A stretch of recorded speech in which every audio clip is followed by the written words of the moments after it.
Simon & Schuster Audio presents The Do-Over by Lynn Painter. Read by Jesse Valinsky. For the lonely, the daydreamers, the ones who find their friends between the pages of books, you matter, and your happy ending will come. Sometimes the wait is just longer in real life than in fiction. Prologue. Valentine's Day Eve. When Valentine's Day rears its sugary sweet heart-shaped head, there are two types of people who receive it. First, you have the full-on lovers of the holiday, hopeless romantics obsessed with the idea of love itself. These individuals believe in fate and soulmates, and the notion that the universe sends out winged, mostly naked babies to shoot arrows into select single people, thus infecting them with true love that may cause drowsiness and a massive happily ever after. Then you have the cynics, those curmudgeonly souls who call it a Hallmark holiday and complain that if true love exists, its proclamations should be expressed spontaneously on any random day, and without the expectation of gifts. Well, I am neither, and both of these people. I do believe that Valentine's Day is an over-commercialized Hallmark holiday, but I also think there's nothing wrong with enjoying the materialistic side effects of the celebration. Bring on the chocolates and flowers, and throw in a gift card to the local bookstore while you're at it. And yes, I believe in the existence of true love. But I strongly suspect that fate and soulmates and love at first sight are concepts created by the same people still waiting for Santa to show up with that puppy they asked for when they were 7 years old. In other words, I absolutely expect love in my life. But there is no way I'm going to sit around and wait for fate to make it happen. Fate is for suckers. Love is for planners. My parents got married on Valentine's Day after a month of dating. They fell passionately, wildly in love when they were 18. Immediately and with zero consideration of real-world facts like compatibility and differing temperaments. While this foolish behavior led to, well, me, it also led to years of disagreements and shouting matches that were the soundtrack of my childhood, before their relationship devolved into a screaming breakup next to the tiny cherub fountain on our front lawn. But their inability to use logic in the face of feelings gave me the gift of clarity, of learning from their mistakes. Instead of dating boys who make me swoon but are totally wrong for me, I only date boys who hit their marks on my pros and cons sheet. I only date boys who on paper, or an Excel spreadsheet, share at least 5 common interests with me, have a broad outline of their 10-year plan, and dress like they aren't prone to random outbursts of basketball. Which was why Josh was boyfriend perfection. He X'd every single box on my pre-boyfriend checklist the very first time we met, and he'd been overperforming every day for the entire 3 months we'd been together. So, as I stood in front of my closet on that Valentine's Eve, selecting the perfect outfit for the following day, I was excited. Not about nude armed infants or epic cosmic surprises, but about my plans. I had the entire day plotted out. The gift, the words I would say, the appropriate timing of both. And it was going to be exactly what I wanted it to be. Perfection. Why would I wait for fate to lend a hand when I had 2 perfectly capable hands of my own? Confession number 1. When I was 10, I started putting confession strips into a box in my closet so that if anything happened to me, people would know that I was more than just the quiet girl who followed the rules. The first Valentine's Day. When my alarm went off on Valentine's Day, I was smiling. To start with, I actually had a boyfriend, and he wasn't just a meh boyfriend either. Josh was smart and handsome, and arguably the most likely student at Hazelwood High to succeed in a big way. Every time we studied together and he put on his Ivy League tortoiseshell glasses, I swore that my heart actually folded over on itself, causing the sweet pinching feeling that shot warmth through each and every one of my nerve endings. In hindsight, that feeling was probably some sort of atrial defect caused by my steady diet of black coffee and energy drinks. But I didn't know that yet. I pushed back the covers and climbed out of bed, ignoring the sound of Logan's open-mouthed sleep breathing from the other side of the mattress. My 3-year-old stepbrother liked to sneak into my room and sleep with me because he pretty much thought I was amazing. And he was right, because as I walked over to where my planner sat open on my desk, I felt amazing. I hummed Lover as I put on my glasses and consulted the day's list. To-do list, February 14th. Reorganize scholarship planning binder, study for lit test, remind mom to email copy of insurance card to office, remind dad of parent-teacher conferences and make sure he puts it on his calendar, send email to internship advisor, exchange gifts with Josh, say I love you to Josh.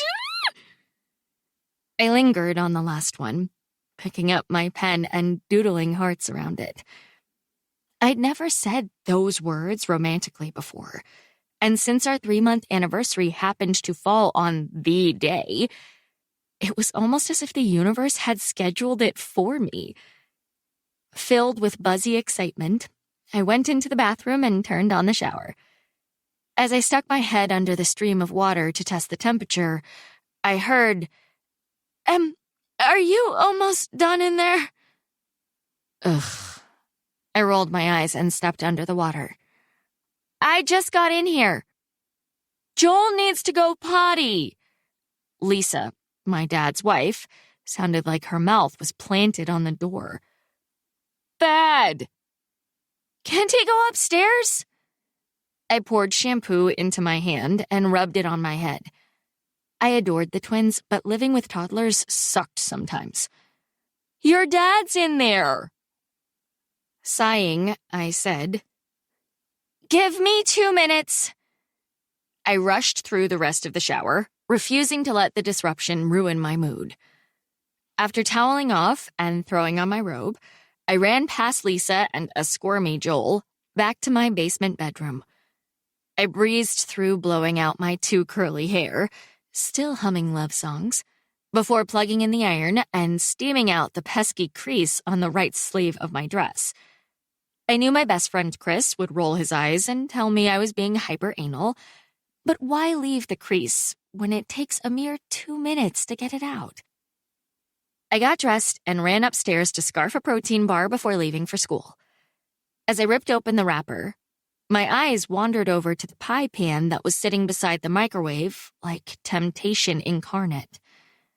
Yes, the leftover piece of French silk pie would taste amazing, I thought as I took a big bite of peanut butter and whey. But a slice of sugar and carbs was no way to start the day. I looked away from the chocolate dessert and focused on chewing the dry protein bar. Good Lord, slow down. My dad was sitting at the table, reading the paper and drinking coffee like he had every single day of my life. His hair was flame red, the potent original to my watered-down coppery brown version. He gave me a smart-ass smile and said, No one here knows the Heimlich. Isn't that like a parental requirement or something? How do you and Lisa have kids and no Heimliching skills? He stared directly at my overfilled mouth. We foolishly assumed our offspring wouldn't suck down food like sows. You know what happens when you assume, right? Yeah. He winked and went back to the paper. Someone's an ass. Oh, come on, you guys.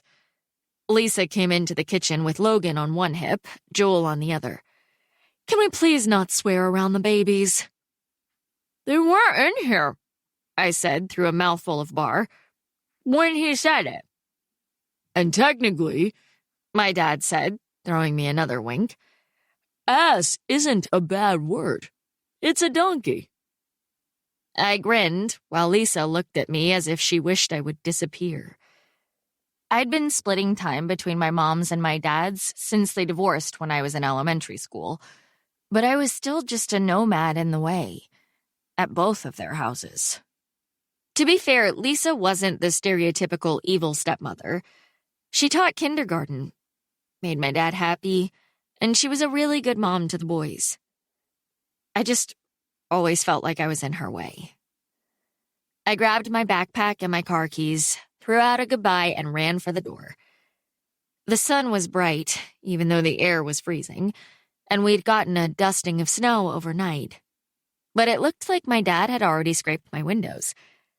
I heard my phone from the depths of my bag and pulled it out just in time to see that Chris was FaceTiming me. I answered, and there were my two closest friends, smiling at me from in front of the red lockers of the junior hallway. I smiled at my phone's cracked screen, at my favorite faces in the whole world. Roxanne had dark brown skin, cheekbones for days, and the kind of eyelashes that suburban moms try to emulate with extensions. And Chris had heavy-lidded brown eyes, flawless porcelain skin, and curly black hair that stuck up in the most perfect way. If they weren't genuinely amazing humans, it'd be hard not to hate them for their good looks. "You're at school already?" I asked. "Yes. And guess what we just saw?" Chris asked, waggling his eyebrows.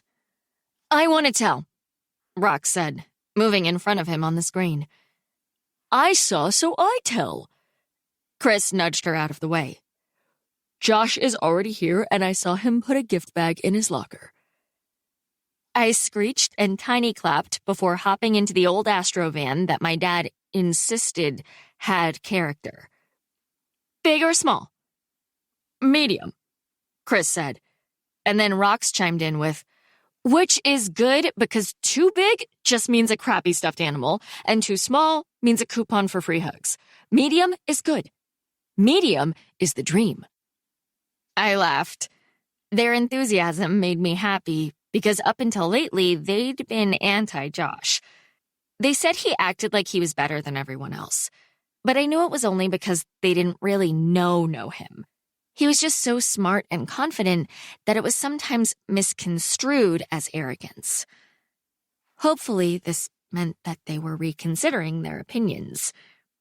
Rox's boyfriend, Trey, popped up in the background and waved. I waved back before I ended the call, dropped the phone, started the van, and sped toward school. Phineas crooned sweetly out of the speakers, and I sang along at full volume to every single word of "Let's Fall in Love for the Night." I couldn't wait to see Josh. He'd refused to give me a hint as to what my present was, so I had no idea what to expect. Flowers? Jewelry? Even though it had taken 2 full coffee shop paychecks, I bought him the Coach band he wanted for his watch. Yes, I was broke now, but seeing his face light up when he opened it would make it worth it. My phone buzzed on the passenger seat, and at the first red light, I glanced over. "Josh, happy V-Day. Are you here yet? And what do you want first, poem or gift?" "Poem, definitely." I smiled, and the light turned to green. As I cruised through our suburban neighborhood, the song on the radio, my antiquated van didn't even have Bluetooth capability, switched to something screamy and metal, so I started scanning for a tune worthy of the momentous day. Billy Joel? Nope. Green Day? Negative. Adele? That might just work. I glanced down at the dashboard to turn up the volume, then looked up just in time to see that the truck in front of me had stopped suddenly. I stood on the brake, but instead of stopping, my tires locked and I began sliding. Shit! There was nothing I could do. I slammed into the back of the truck. Hard. I braced myself for the car behind me to hit, but it thankfully stopped in time. Barely breathing, I looked through the windshield to see my hood was totally crumpled. But the person driving the truck was stepping out, which hopefully meant they were okay. I grabbed my phone, opened the door, and got out to see the damage. You were texting, weren't you? What? I looked up, and there was Nick Stark, my chemistry lab partner. Of course not. His eyes dipped down to my hand, to my phone, and he raised an eyebrow. What were the odds that I would have hit someone I knew? And not just someone I knew, but someone who'd never really seemed to like me. I mean, technically he'd never been a jerk to me, but he had never been friendly either. On the first day of chem, when I'd introduced myself, instead of saying, "Nice to meet you," or "I'm Nick," he'd just looked at me for a few seconds before saying, "Okay," and going back to looking at his phone. When I'd accidentally spilled my energy drink on our lab table a few months ago, instead of saying, "It's okay," like a normal human when I'd apologized, Nick Stark had stared right at me and without smiling said, "Maybe you should lay off the caffeine." The guy was kind of an enigma. I'd never seen him around outside of school, and he didn't really have a clique or friend group that I was aware of. Even though we were juniors, I still didn't have enough information to figure out how to classify him. And I hated that. "You were the one who was stopped in the middle of a busy street," I said. "There was a squirrel crossing," he replied in a near growl. "Listen, Nick." I took a deep breath, found my mental mantra. You are on top of this. You are on top of this. And managed. "Don't blame..." His eyes narrowed. "I'm sorry. You are..." I crossed my arms and squinted my eyes. "Are you serious?" "You go to Hazelwood?" "I'm your lab partner." Was he messing with me? The guy never really spoke other than the occasional one-syllable response, but still. We've shared a table in chem the entire year? Ringing any bells here? "That's you?" His eyes roamed over my face like he wasn't sure if he believed me or not. "Yes, that's me!" I was losing my cool because I had very big plans for the day, and this surly boy was holding me up from making my perfect Valentine's Day happen. And also not remembering me, which... what the hell? He said, "You have insurance, right?" "This is unbelievable," I muttered, looking at his old red truck that didn't appear to look any worse in the back than it did all over. It doesn't look like there's any damage. From this end, at least. "Insurance information, please." He held out his palm and waited. I kind of wanted to push him for his attitude of driverly superiority, but he was a lot taller than me and had broad shoulders that didn't look like they'd budge easily. So instead, I leaned into the van and snatched my backpack from the seat before opening the glove box and pulling out the small binder I put together the day I got the van. I flipped to the yellow divider, the "in case of accident" section, and slid the insurance card out of its protective sleeve. He took it, and his eyes narrowed. "You keep it in a notebook?" "It's not a notebook, it's an emergency binder." "And the difference is..." "It's just a way to keep everything protected and organized." "Everything?" He looked at the binder and said, "What else is in there?" "A list of mechanics, tow truck companies, first aid instructions." I rolled my eyes and said, "Do you really want me to continue?" Nick stared at me for a solid 5 seconds before muttering what sounded like, "Hell no," as he pulled out his phone and snapped a photo of the insurance card. After that, he insisted on calling the police when my van started smoking. I tried to insist that it was drivable. I needed to get to school and hear my poem, damn it. Until the engine went up in flames and the firemen had to put it out. Oh, my dad was going to kill me. And then my mom was going to pick apart my corpse until there was nothing left. And I wasn't going to have time for Josh's poem until after first block. Here. Nick came over from his truck and held out a coat. I know it doesn't match your outfit, but it's warm. I wanted to say no, because I blamed him for this disaster. But I was chilled. My classic pink Ralph Lauren Oxford dress had been too cute to cover with a coat. But that had been before I was standing out in the cold, watching my vehicle become a bonfire. Thanks, I said, as I slid into the army green jacket that nearly went down to my knees. Nick crossed his arms and surveyed the scene of emergency responders cleaning up the wreckage. At least you already had a clunker. I think you mean classic, I said, even though I hated my creeper van. There was just something about Nick's attitude, and the fact that he didn't recognize me, that made me want to argue with him. He crossed his arms and said, You doing okay here? I fake smiled and bit out, Wonderful. I glanced down at my phone. No notifications. Neither of my parents answered when I tried calling them, which wasn't surprising. I desperately wanted to text Josh, but the last thing I needed to do was remind Nick that I might have been distracted when I hit him. The police officer got there quickly after the fireman and was relatively nice as he wrote me the citation that was sure to get me grounded. Ugh.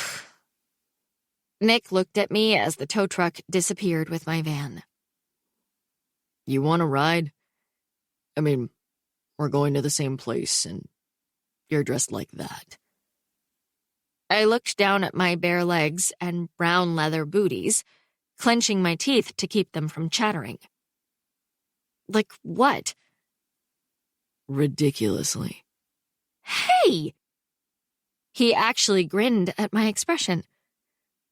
I wasn't impugning your fashion choices. You look very, polo player's girlfriend. Don't worry. I was merely referring to your bare legs and the fact that it's like 20 degrees outside. Ride? Yes? I swallowed and buried my frozen nose in the coat collar. It smelled like cold and motor oil.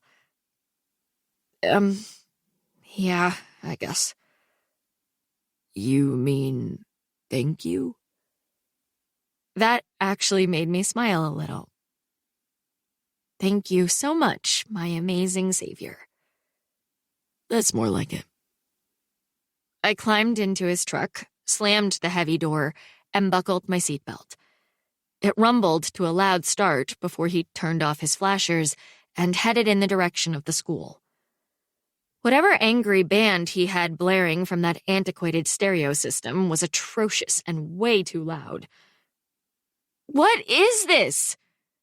I turned down the garbage music and held my frozen fingers in front of the vents that were haltingly blowing out warm air. If you're referring to the music, it's Metallica. How do you not know that? Because I have taste, and I'm not 100? That made his mouth slide into a smirk. What is your go-to driving album then, lab partner?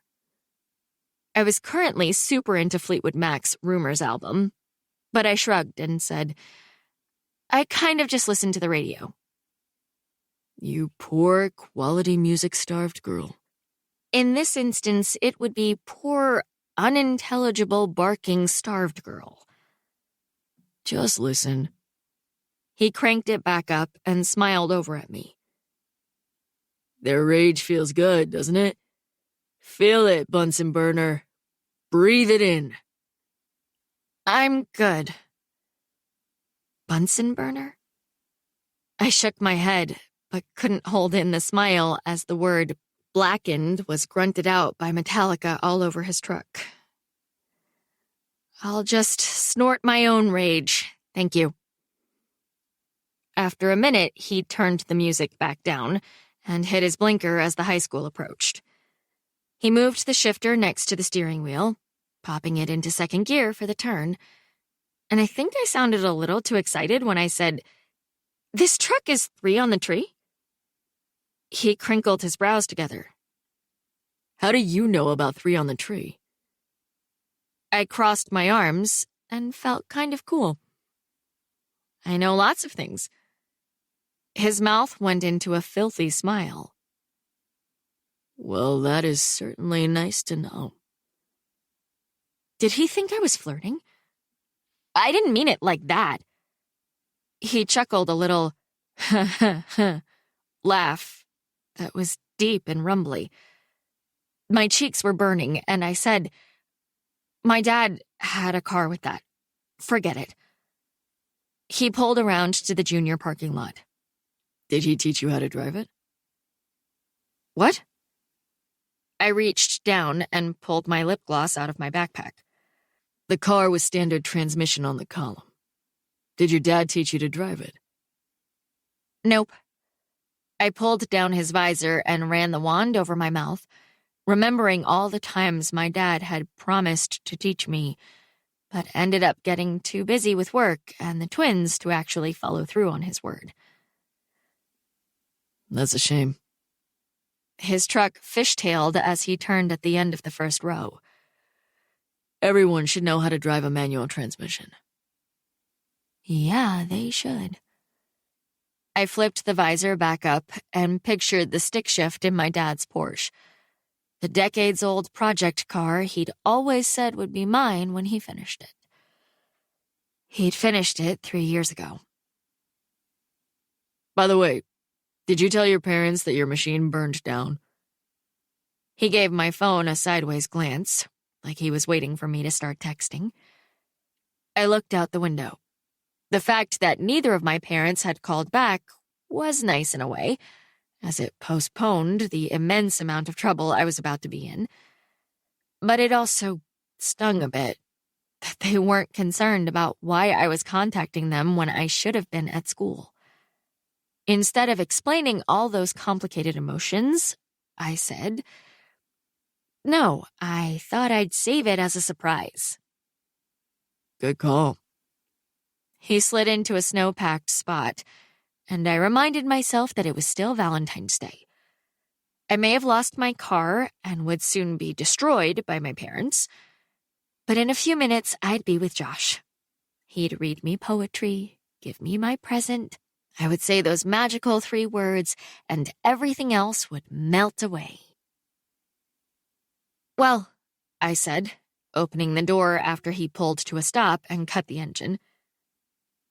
"Have a happy Valentine's Day." Fuck that, Nick said, biting out the words as if I'd wished him a happy castration as he got out and slammed his door. I fucking hate this day. I stepped out of the truck, took off his coat, and held it out to him when he came around. "Well, then just have a day, I guess." Sure, he said, tossing the coat into the back of the vehicle. Thanks. Confession number 2. I once pulled a hotel's fire alarm because my parents were sleeping in and I wanted to get to Disneyland before there was a line to see Belle. Emily, I have a note here that says you need to go to the office. Mr. Seward, my second-hour teacher, waved a hall pass in front of his face. Oh. I put down the book I wasn't supposed to be reading, stood and grabbed my bag from the floor beside me. I'd been in the middle of a fairly intense sex scene, so my cheeks instantly got hot as I felt porn busted. Oh, Emmy's in trouble. I smiled at Noah, Josh's best friend. He was a tennis player who'd never said a single word to me until I started dating Josh, who coincidentally, I missed this morning because Nick and I got into school just in time for first hour. So far, this day was not going how it was supposed to. "You know me," I said to Noah as I shoved my book in my bag, grabbed the pass, and exited the classroom. I missed Nick Stark's oversized jacket as I walked down the empty hallway.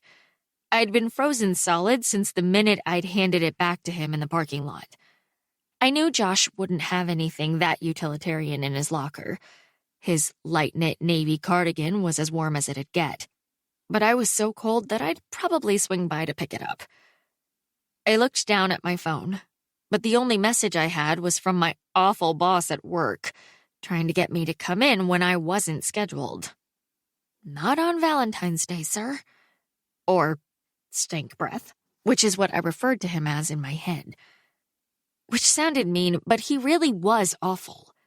He'd been known to clip his fingernails in the break room, scroll through Tinder while working even though he was married, and he'd never heard of the term personal space. How else would I know so much about his breath? I put the phone in my dress pocket and wondered what the office summoning was about, but I wasn't worried. I'd just been notified the previous week that I'd won the Alice P. Hardy Excellence in Journalism High School Fellowship, so it was probably about that. I still had to pinch myself over that one. Not only had I been accepted into the prestigious summer journalism program, where I'd get to stay in an apartment in Chicago and work alongside 50 other high school students for an entire month, but it was going to be 100% paid for. I was beyond excited for the work, but even more thrilled about how good it would look on my college applications. Most of my friends didn't care about that yet, but I was going to make sure I got into the college of my choice if it killed me. "Hi, Emily." Mrs. Svoboda, the school secretary, smiled and gestured for me to go to the counseling office. "Go on back to Mr. Kessler's office. He's waiting for you." Thanks. I went back and lifted my hand to knock on the counselor's half-closed office door when he bellowed, "Here she is now. Come in, Emily." I walked into his office and saw the woman who'd interviewed me for the fellowship. She was sitting in a chair, holding a cup of coffee and giving me hardcore eye contact. "Oh, hi." I hadn't expected to see her, but I quickly recovered and went in for a firm handshake.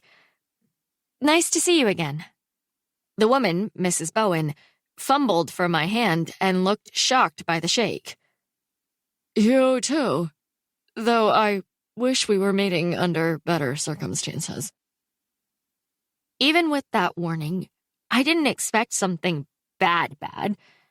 I expected her to say I needed one more reference, or perhaps that it was imperative they get a headshot from me stat. I perched on the edge of the chair in the corner. "Oh?" "Unfortunately, there was an error in the scoring of fellowship applications. It has come to our attention that some numbers were added incorrectly." My heartbeat picked up a little. Which means that you actually didn't win a fellowship." It sounds cliché, but I felt the blood drain from my face. Like I felt it. I saw sparkly stars in front of my eyes, and my hearing turned furry as the ramifications of her statement sunk in. No getting far away for the summer. No prestigious program to list on my college applications. Being left behind while Josh attended his prestigious summer program. No Northwestern. "Emily?" Mr. Kessler narrowed his eyes and looked like he was afraid I was going to faint. As if. There were 100 things I felt like doing at that moment, most of them violent, and fainting wasn't one of them. I tucked my hair behind my ears and worked for a polite smile. "So that's the final and confirmed tally, then?" Mrs. Bowen's lips turned down and she nodded. "We are so terribly sorry." "Well," I shrugged and smiled. "What can you do, right? These things happen. I appreciate the opportunity." The woman tilted her head, like she couldn't believe I wasn't freaking out. Trust me, lady, I've learned that freaking out never changes a thing. She added, "I just cannot apologize enough, Emily." "I understand." I cleared my throat and stood. "Thank you for letting me know." I left with my head held high and went straight to the bathroom. I hated crying, but there was a huge ball of devastation sitting right on top of my sternum that threatened to knock me over if I didn't take a minute. I texted both of my parents, and neither of them responded.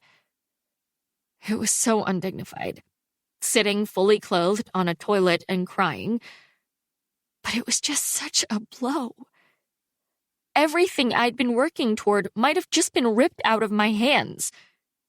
Because when the topic of college was first broached after the divorce, my parents were very clear that if I planned on going away to school, I was going to have to find scholarships.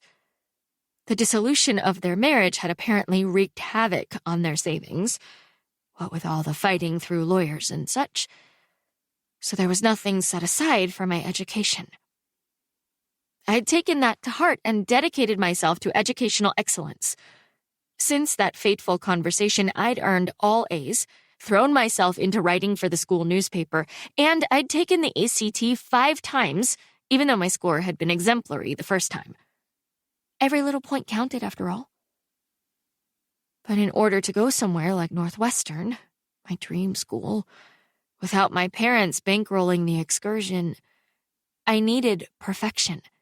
Impeccable extracurriculars, letters of recommendation, a plethora of volunteer hours. I needed everything. And even with those, I might still fall short.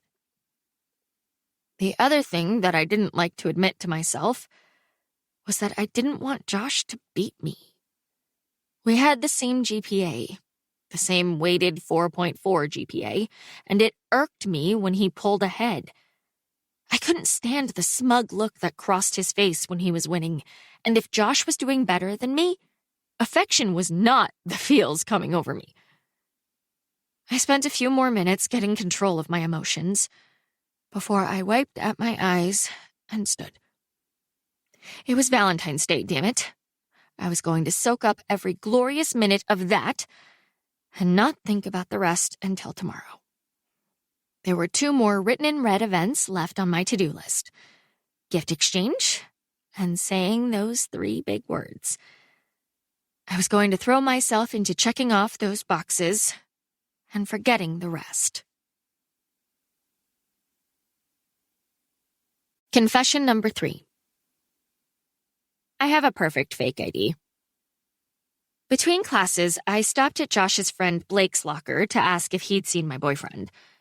I'd yet to connect with him in person on Valentine's Day, and I desperately needed to see his face. There was no way for us to have the perfect day I'd planned if we weren't together. Blake was leaning against the wall and texting when I said, "Have you seen Josh? He's usually hanging out in the commons between classes, but I don't see him anywhere." "Nah." He looked over my head, appearing, as always, like he didn't even see me. I'd never figured out if Blake hated me or if I scared him, and it drove me to distraction. Chris always said I had serious issues with needing people to like me, and I always considered him to be wrong, except for when I was in the presence of Blake. He said, "No idea where he is." "Oh, well, thanks." I turned away and felt silly just for existing. Blake was one of those guys that made you feel that way. I first met Josh when we were both selected to be tutors for the math lab. We showed up in the counselor's office at the exact same minute, and I almost swallowed my tongue when he smiled and held the door for me. I knew who he was, but then again, who didn't? Josh was the it boy of the educational excellence crowd. Not only was he a ringer for that swoony actor whose name was spelled Timothy with 2 E's, but he had his life together. Debate, DECA, mock trial. He wasn't just in those activities, he was the best at them. And he knew it. Josh had the confident swagger of one who was wholly positive that he knew more than everyone else in the room. He casually referenced Shakespeare and Steinbeck while discussing daily nothings. He could often be found conversing with teachers in empty classrooms during passing periods, and he dressed like he was already a college professor, right down to the good leather accessories. I'd been sucked in by his smile, but it was his ability to thoroughly analyze Titus Andronicus that made me fall for him. Most people hadn't read my favorite, and most brutal, Shakespearean play, but it was his favorite as well. We bantered for a solid 20 minutes about Titus and Tamara and the hellscape that had been patriarchal Rome, and he'd been so perfectly perfect for me that I'd gone for it. I'd smiled and asked him if he wanted to study with me after school at Starbucks. I'd had to call in sick to work in order to make it happen for us, but I'd known it would be worth it. Because in every way, Josh was the perfect guy for me. I was moping my way to my locker when I had an idea. What if I left Josh's gift on the front seat of his car? Mr. Carson usually let him ditch study hall to go on a coffee run next period, so this way I wouldn't have to stand there feeling awkward while he opened it because I wouldn't be there. And once he saw my amazing present for him, he would rush to find me and give me mine. I snuck out the side door and headed for his car, a 1959 MG coupe that he'd restored with his dad and loved more than life itself. Made him feel very James Bond. Only when I got close enough to touch the hood ornament, I saw... What?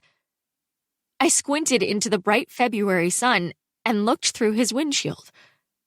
Josh was in his car, sitting behind the steering wheel, but he wasn't alone.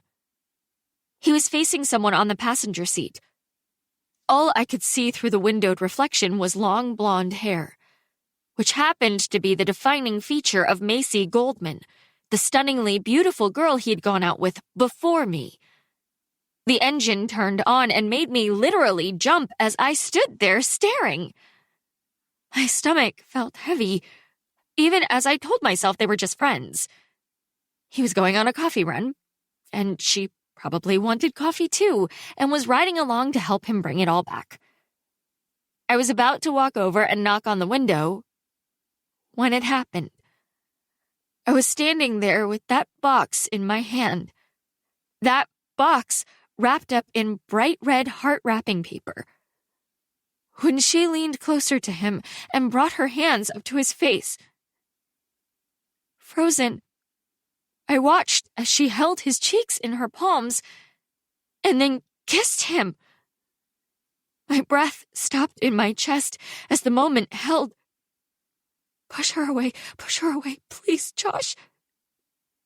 And then, as I stood there in the freezing parking lot, gripping Josh's present, he kissed Macy back. No! I hadn't realized I'd said it out loud until their heads jerked apart and they both looked at me. Josh immediately threw open his door, but I wasn't sticking around to talk. I turned and headed back toward the building. Em, wait! I could hear his footsteps, and then his hand was on my arm, stopping me. He turned me around, and I blinked back tears and managed to say, What? Josh ran a hand through his hair, looking confused. She kissed me, His breath puffed in front of his face as he spoke quickly.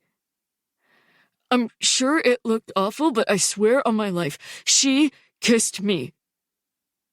He had tears in his eyes, too, and I wanted to punch him in the mouth. I was supposed to be saying I love you, yet her lip gloss was on his mouth. You have to believe me, Em. Get away from me, I said through gritted teeth, turning and leaving him behind in the parking lot. Confession number 4. I once stuck a fly swatter into a neighbor's oscillating fan just to see what would happen. It blew apart. It wasn't until after I pretended I was about to vomit, complete with the covering of my mouth and the running for the bathroom, that I convinced the nurse to sign a pass to let me go home. And it wasn't until after I had the pass that I remembered I no longer had a car. So on top of everything else, I had to walk home. It was 23 degrees outside, and there was snow on the ground. Yet I was going to be trudging through drifts in ankle booties and a shirt dress. Nick Stark had been right. I was dressed ridiculously. I shoved the pass into my backpack and was about to exit the building when I heard, "Emily!" I turned around, and there was Macy Goldman, walking toward me. I wanted to just ignore her, or maybe pull her hair, but a twisted part of me wanted to hear what she had to say. "Listen!" She ran up to me, breathless, and said, "I just want you to know that Josh isn't lying. We were about to get coffee, just talking in his car, and I was the one who leaned in and kissed him. There's nothing going on between us." I regretted listening to her, because up close she was even prettier than she was from a distance. "It was all me," she said. "He did nothing wrong." So, I felt surprisingly numb as she looked up at me with a nervous expression. "You still like him, then?" That made her look super uncomfortable. She pressed her lips together before saying, "Well, I mean, forget it." I shook my head, suddenly exhausted with everything. "It doesn't matter." "Yes, it does, because, Josh, I can't talk to you right now." I turned and exited the building. I'd wanted love that was better than my parents' love, something that was built to last, that wouldn't end with the neighbors calling the cops when my mom broke off Statue Cupid's head and threw it at my dad. But now, I felt as heartbroken as I did on that terrible day. I started trudging home, trying to hold it together as the winter wind whipped at my face. Thank God my dad lived in the next subdivision. Any farther and frostbite might have been yet another surprise I could have added to that momentous Valentine's Day. My phone buzzed, and I wanted to scream when I saw it was my boss again. I always helped him out when no one else would, so he always called me because he knew I couldn't say no. I put my phone away without answering. When I finally got home, I was surprised to see my dad's car in the driveway. He was usually at work that time of day. I unlocked the front door and went into the living room. "Hello? Dad?" He peeked around the wall of the den. Hey, Squirt. Why are you home? I got sick. You okay? I nodded, although I wasn't at all okay. It was the day where it was all supposed to happen for me. For once, instead of sadly commemorating the anniversary of my family splitting off into 2 separate units, I was supposed to feel the rush and say the words. I'd done my homework. I'd found the perfect guy, and today had been earmarked for love. Now, however, it appeared as though I'd finished the day without saying or hearing those 3 words. I'd probably finish it with a stomachache buried under a pile of Snickers wrappers. Maybe I needed to grab my planner and add that to my to-do list. Well, I'm actually glad you're here, because I want to talk to you about something before the boys get home. Okay. Sit down. He gestured for me to go into the den, and when I did, he plopped down onto the love seat and patted the spot beside him. I don't even really know how to say this. How many times could one person hear that in a day? Just say it. I plopped down next to him, closed my eyes, and pictured Josh kissing her. Macy Goldman. How bad can it be? He let out a breath. I've been offered a promotion, but it requires we move to Houston. My eyes opened. Texas? Texas. Oh. Wow. That was like 15 hours away from Omaha. Before I could say anything else, he said, After a lot of soul-searching, I've decided to take the job. His words were a punch to the gut. How was his 50-50 custody supposed to work from the other side of the country? I took a shaky breath and said, You have? Yep. He gave me a wide, genuine smile, like he was thrilled about the news and not at all worried about me not sharing his wild enthusiasm. It's a great opportunity. And you know Lisa's whole family is from Galveston, so it'd be nice for the boys to be closer to their grandparents. You're going away to college soon, so really it won't affect you that much. In a year and a half. I'm going to college in a year and a half. I cleared my throat and burrowed a little deeper into the sofa, trying not to sound emotional as I asked, When would you be moving? Next month. But your mother and I talked about it, and we both think that since you're 16, you're old enough to decide what you want to do. My head was spinning. What do you mean?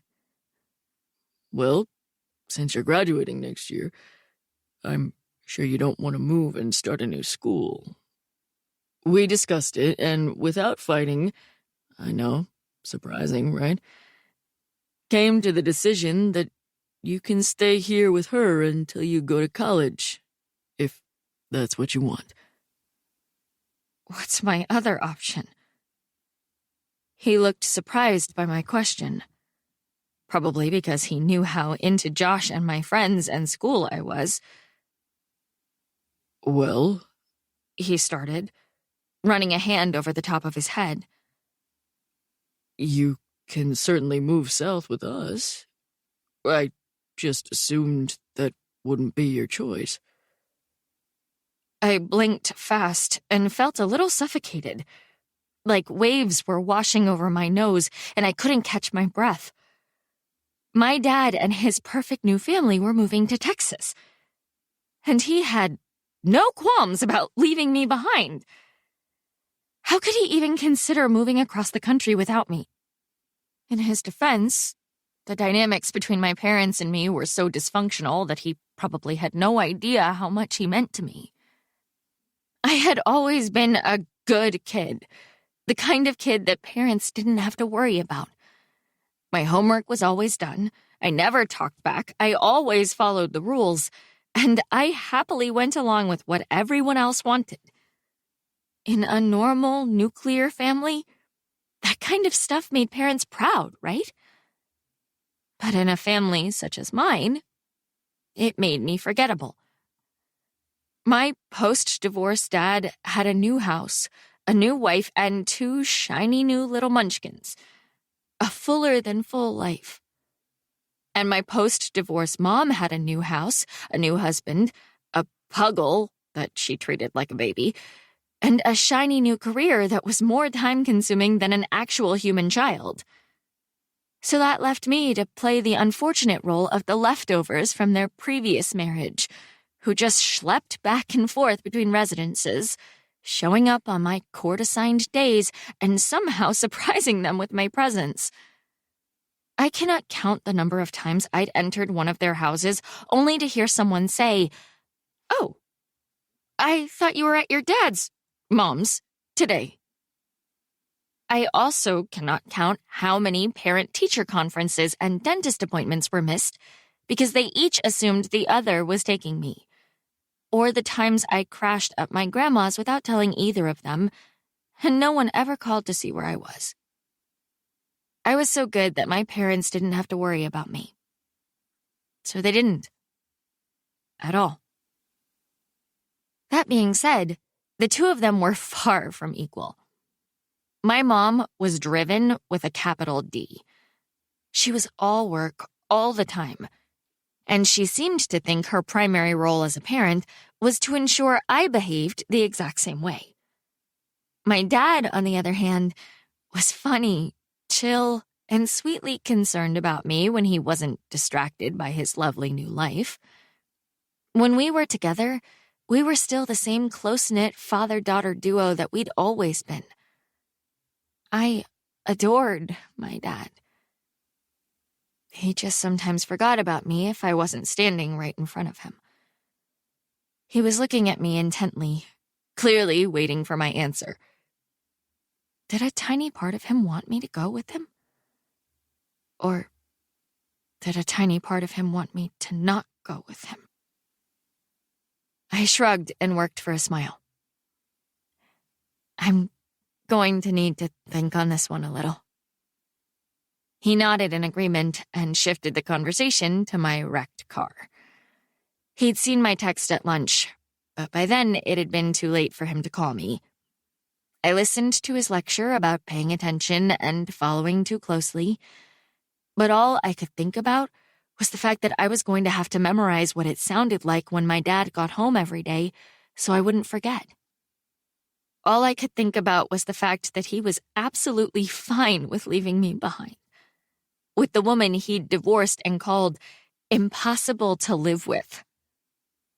I went up to my room and called my grandma. Hello? Hey, Grandma. I sniffled and tried to keep everything inside.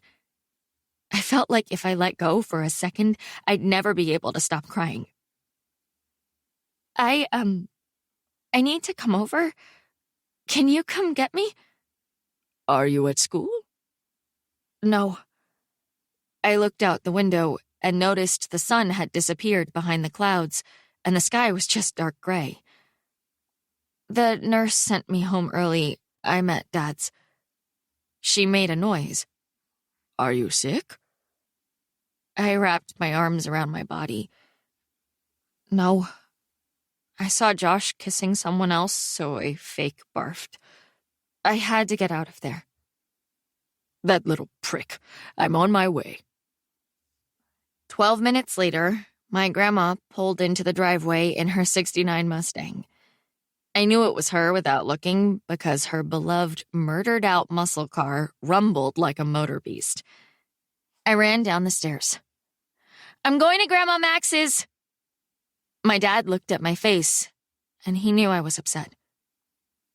When will you be home? I grabbed my backpack from the floor.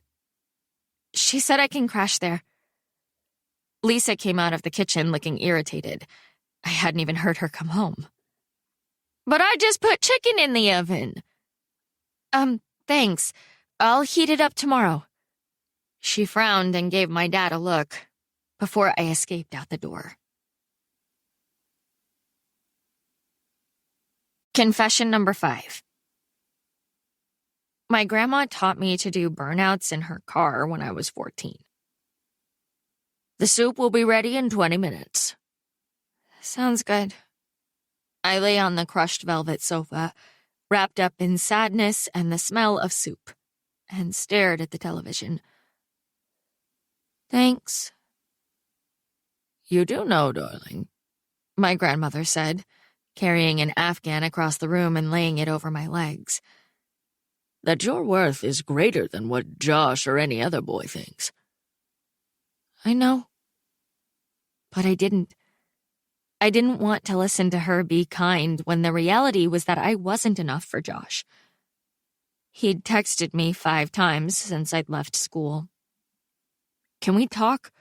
Did you leave? Meet me by my locker after school, please? Going to go to the library now, but I did nothing wrong, Em. This isn't fair. Now I'm pissed. Call me.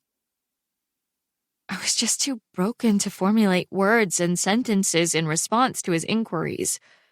Every time I tried, and I tried every 5 minutes or so, I ended up crying and picturing him kissing Macy.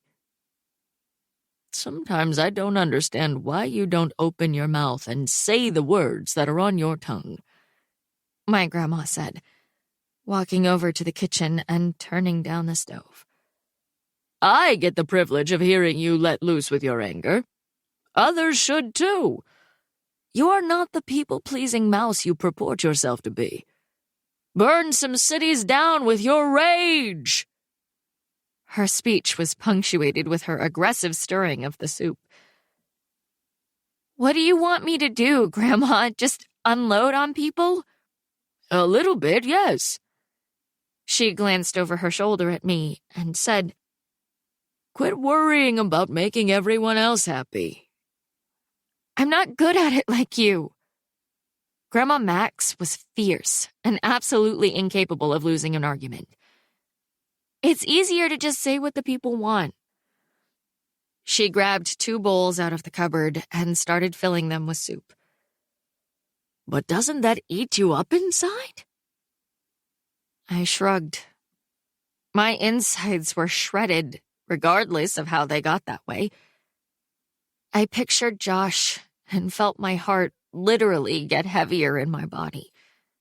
Because if he wasn't a match for me, what did I know about love? Or anything? It had been hours since I'd left school, and I felt like I should be finding some perspective. But instead, I just felt empty. I dropped the throw on the sofa, went over to the table, and sat beside my grandma, thinking about the newest awful decision I had to make. I'd sat at this table with her hundreds of times. Could I really leave her and go to Texas? She said she'd be fine if I decided to go, but would I? My grandma was one of my best friends, and the only one I was ready to tell about Texas yet. I'd like to say I was worried about how my widowed grandmother would survive without my presence, but it really was the other way around. She took a bite of her soup. Pepper! What? She went over to the stove and started messing with the stock pot. I was distracted and forgot to add pepper. Grab some and sprinkle it in your bowl before you take a bite. I'm sure it's... Don't be lazy. Go get the pepper shaker in the china cabinet and properly season your soup. I went over to the armoire and pulled out the Tabby Cat pepper shaker. I doubt pepper will make that big of a difference. Hush and shake. I shook pepper into my bowl, sat down, and lifted my spoon to my mouth. But instead of tasting grandmotherly deliciousness, my mouth was instantly on fire, in a very bad way. Gah! I felt a shock go through my entire body. My spoon fell to the floor, and I grabbed the glass of milk she'd set beside my bowl. I gulped down every drop, but my mouth was still burning. I ran over to the kitchen sink and put my lips under the faucet, turning it on and sucking down every wet, extinguishing drop I could get. Dear Lord, Emily, what has gotten into you? Did you over-pepper your soup? I wiped my lips with the back of my hand. My mouth was still simmering, but it no longer felt like my saliva was going to eat away at my teeth. I don't know what's in that shaker, Grandma, but it isn't pepper. My mouth still tastes like fire, and I barely used any. Oh, my. Grandma Max's eyes narrowed. You used the Tabby shaker? It has a P on it. Her eyes got a little twinkle, even though she didn't smile. That atrocious pepper shaker was a wedding gift from my mother-in-law. It has lived in my cabinet since I received it 50 years ago. I didn't even know it had anything in it. Are you telling me that I just ate whatever was inside of the shaker when Great-Gram Leona bought it a half-century ago? She coughed around a laugh. What if it was those do-not-eat silica pellets? My grandma walked over to the table and shook some into her palm. No. She lifted her hand and sniffed. It appears to be pepper. Just very old pepper. 50-year-old pepper. Perfect. My mouth tasted like the bottom of a dumpster. That's it. I'm going to bed. But it's only 7 o'clock. I know. But I feel like every minute I'm awake on this nightmarish day is a danger to my life. So far, this Valentine's Day has wrecked my car, revoked my fellowship, stolen my boyfriend, moved my dad far away, and possibly poisoned me. I'm going to read myself to sleep before things get any worse. I find it unlikely that things could get any worse. Right? I walked over to the linen closet and grabbed the clear bag of bedding that Grandma always kept clean for my sleepovers. But I'm erring on the side of caution, just in case. Confession number 6. I've left my initials somewhere inside of every library book I've checked out since the 2nd grade. The second Valentine's Day. When my phone started playing Walking on Sunshine at 6 o'clock, I blinked and squinted to see my phone in the dark. 6? I felt like I hadn't slept at all. Like I'd just gone to... Wait, what? I stared at the glow-in-the-dark stickers I'd put on my ceiling in middle school. When had I come home? I pushed back the covers and got out of bed, looking at Logan's wide-open little mouth as he lay sprawled across my mattress. I remembered going to bed at Grandma's the night before, but I couldn't remember leaving her house. I'd been wiped out, though. The day from hell had sucked every bit of life from me, so it was entirely possible I'd been so out of it that I didn't remember Grandma bringing me home. I glanced at my planner, lying open to February 14th on my desk, just like it had been the day before. To-do list, February 14th. Reorganize scholarship planning binder. Study for lit test. Remind Mom to email copy of insurance card to office. Remind Dad of parent-teacher conferences and make sure he puts it on his calendar. Send email to internship advisor. Exchange gifts with Josh. Say, I love you to Josh. I blinked fast as everything from Valentine's Day rushed back. Josh and Macy, the summer program, my dad, every single part of my life was demolished in just one day. I quickly flipped the page and jotted a new and suckier to-do list. The items that hadn't been decimated the day before actually hadn't been completed, which never happened. I was usually a stickler about checking those boxes, but the Valentine's Day shit show had made me forget my planner entirely. To-do list, February 15th. Talk to Josh about the kiss. Make decision on Texas move. Reorganize scholarship planning binder. Study for lit test. Remind Mom to email copy of insurance card to office. Remind Dad of parent-teacher conferences. And make sure he puts it on his calendar. I grabbed my robe and went into the bathroom to shower. I started the water and stepped in, letting it pour over my head, scalding and sliding down my neck, as tears involuntarily started up again. Em, are you almost done in there? Seriously? I just got in here. Joel needs to go potty. Lisa sounded like her mouth was once again planted on the door. Bad. There is a bathroom upstairs. I forcefully squirted shampoo into my hand. I wasn't in the mood for a battle, not after yesterday. Your dad's in there! I was going to strangle someone with my bath sponge. Just this once, can you maybe ask my dad to get out? I didn't get much sleep last night, and I really need this shower. You know how your dad is in the morning? Holy balls. Give me 2 minutes. I rushed through the rest of the shower, muttering through gritted teeth like a grumpy old man while slamming bottles down as hard as I possibly could.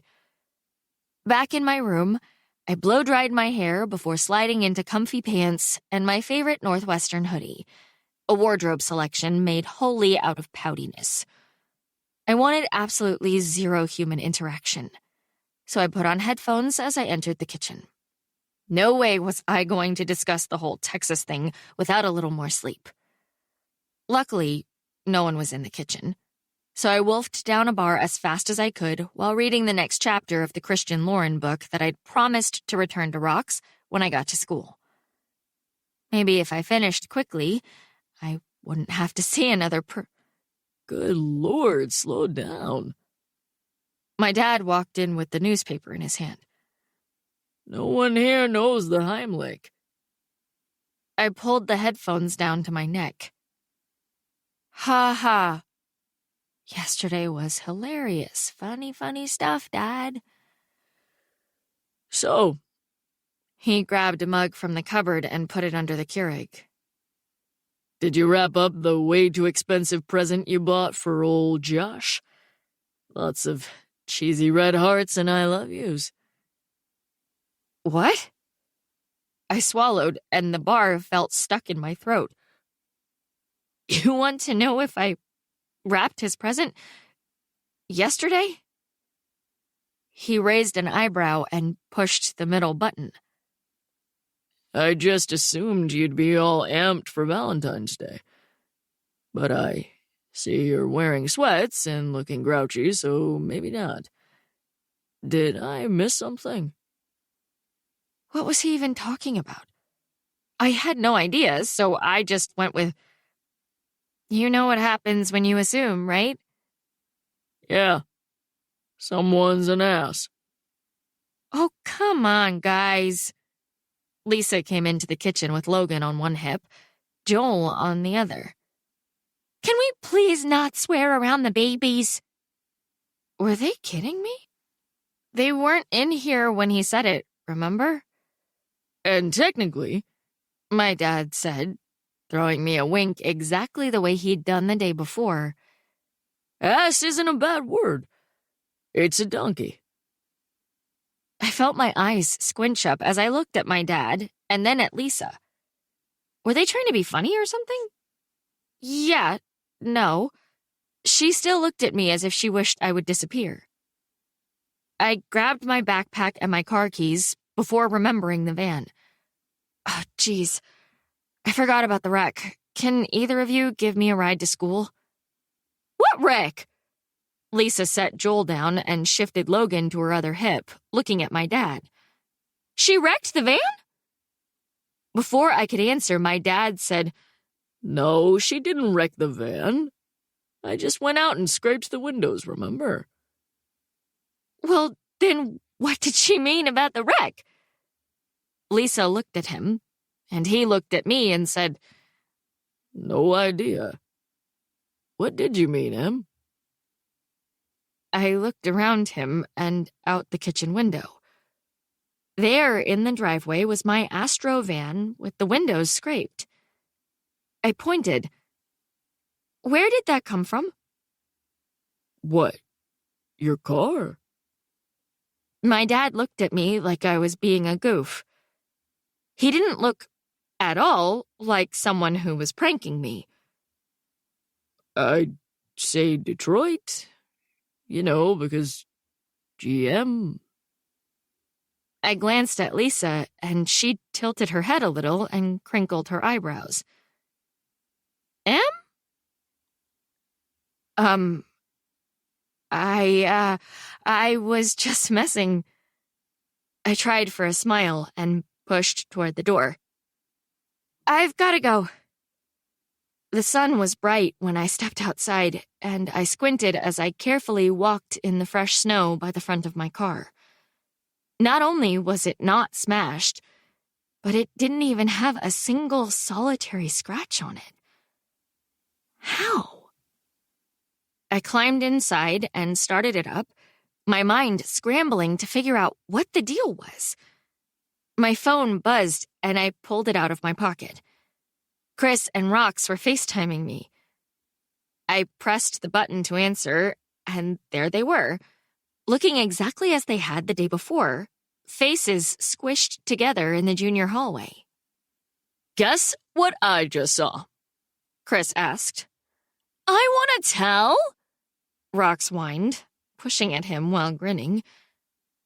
I can't talk right now. I'll call you back. I disconnected as my mind flipped over like a t-shirt in a dryer. Things were bonkers all of a sudden. I backed out of FaceTime, and my eyes landed on the calendar on my phone. Feb 14. My phone said it was Feb 14, but it wasn't. It was the 15th. Right? Out loud, I said, "Hey Siri, what is today's date?" And her little robotic voice confirmed. It was the 14th. Huh? I started driving toward school, confused, until it hit me. I dreamed about the very terrible Valentine's Day.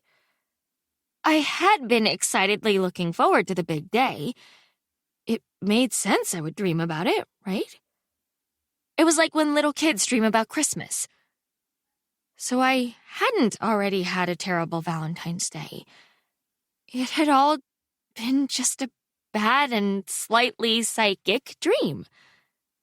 I let out a big breath and smiled. I floored it because I couldn't wait to see Josh. I wished I'd opted for better than a baggy sweatshirt, but that didn't seem important anymore because I still had him. I could already picture him, looking all cute in one of his plaid button-downs, hanging out in the commons, and I couldn't wait to be by his side and shake off the wildly bad dream. My phone buzzed on the passenger seat, and I glanced over. Josh. Happy V-Day, baby. Are you here yet? Huh. That's exactly what he'd typed in my dream. I looked up, and the truck in front of me had stopped. No! I slammed my foot on the brake, but it didn't help. I hit Nick's ugly truck. Again. Just like in my dream. I got out. You were texting, weren't you?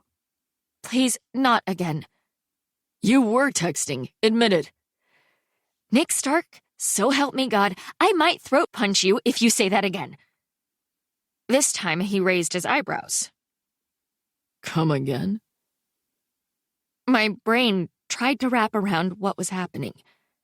I pointed at myself and said, Emily Hornby, your lab partner? And I wasn't texting. He actually grinned when I said that, the corners of his mouth turning up as his eyes moved over my face. You doing okay here? Wonderful.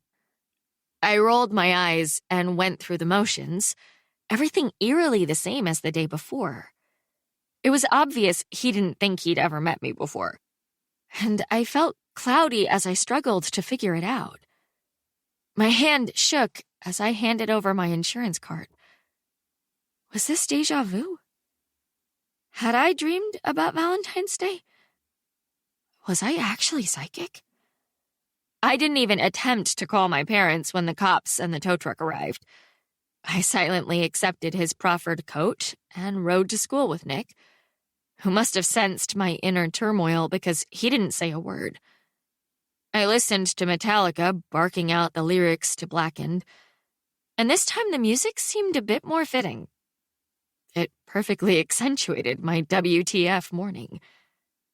As Nick drove, I studied his profile. His dark hair, prominent Adam's apple, hard jawline, tall body. all the same as in my dream. Just for fun, I looked out the window and said, "I love Metallica so much."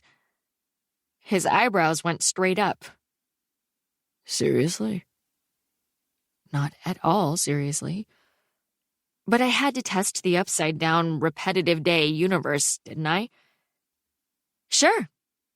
I like their rage. It's almost like you can feel it, you know? His mouth turned all the way up, and he looked at me like we were soulmates. Well said, Hornby.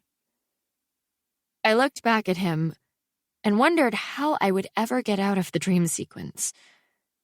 Was it my fate to crash into him every morning for all of eternity? I knew that couldn't be right, and there had to be some explanation, but I was really starting to get freaked out. I'll pretend that I'm all right and everything will be fine. It had always worked for me in the past. When we got to school, I stood on shaky legs after getting out of his truck. I don't know why, but as I handed back his coat, I asked him, "Everything is going to be okay, right?" He looked down at the coat for a minute, like he was trying to interpret my question.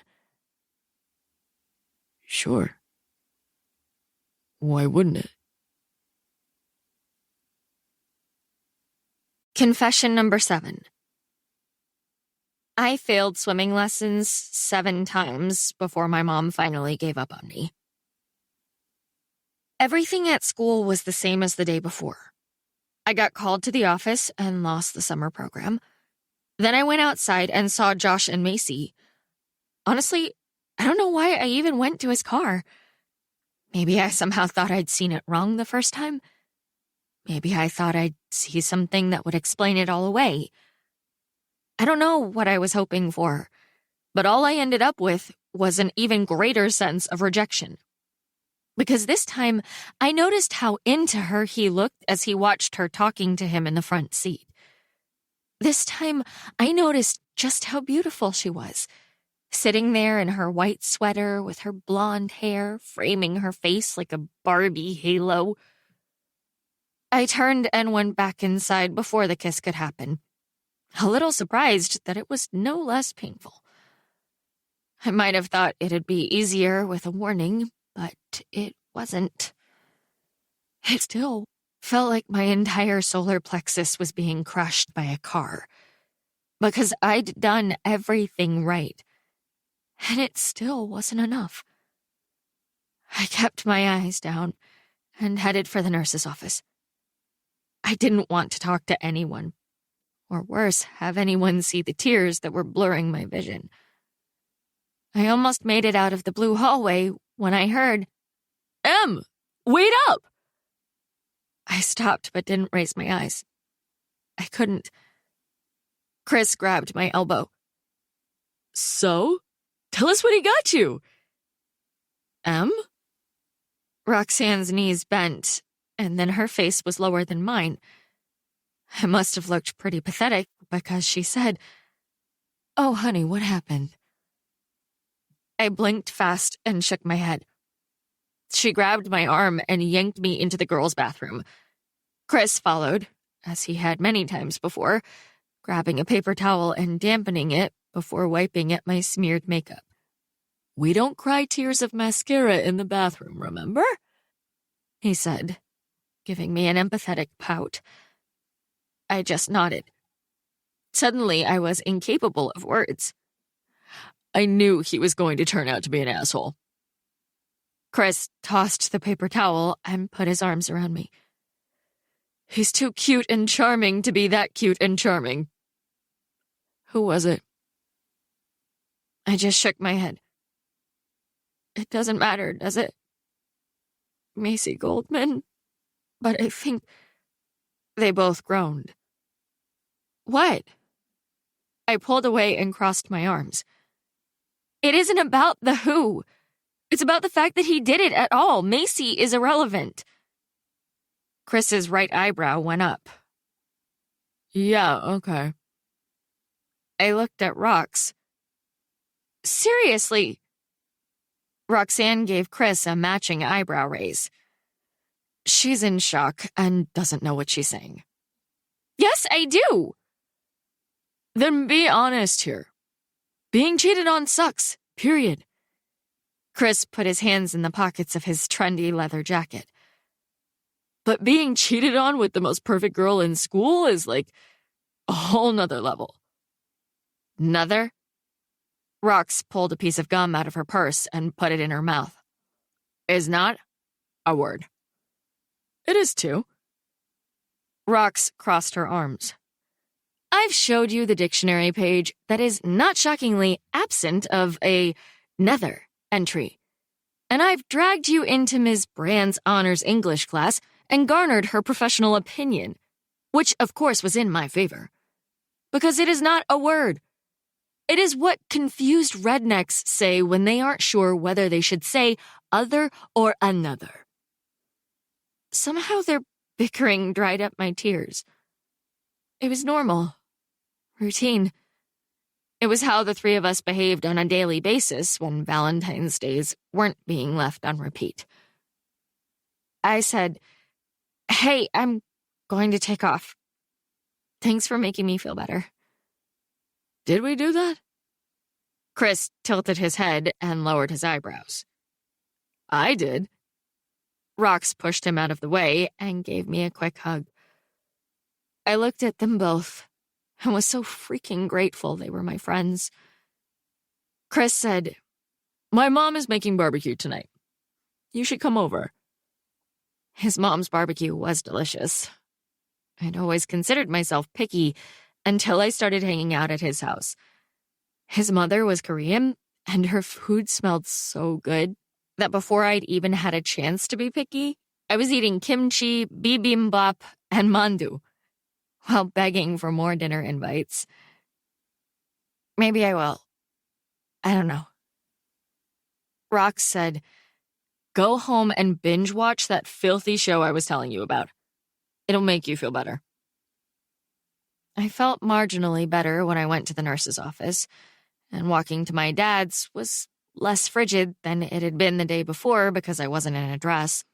The entire way home, I went over and over the questionable events of the past 24 or 48 or whatever hours. What in the hell is going on? I shouted to the snowy, frozen houses that were quiet in the way that suburban neighborhoods were quiet on weekdays as I walked down the street. How is this happening?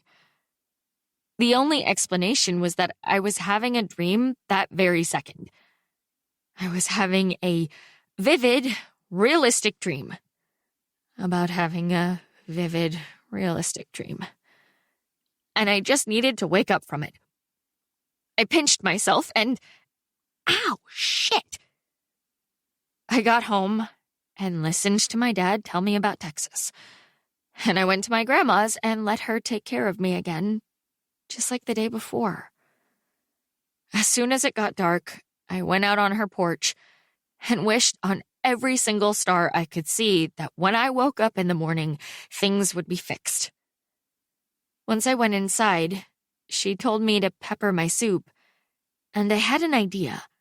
It was pretty out there, but so was everything else.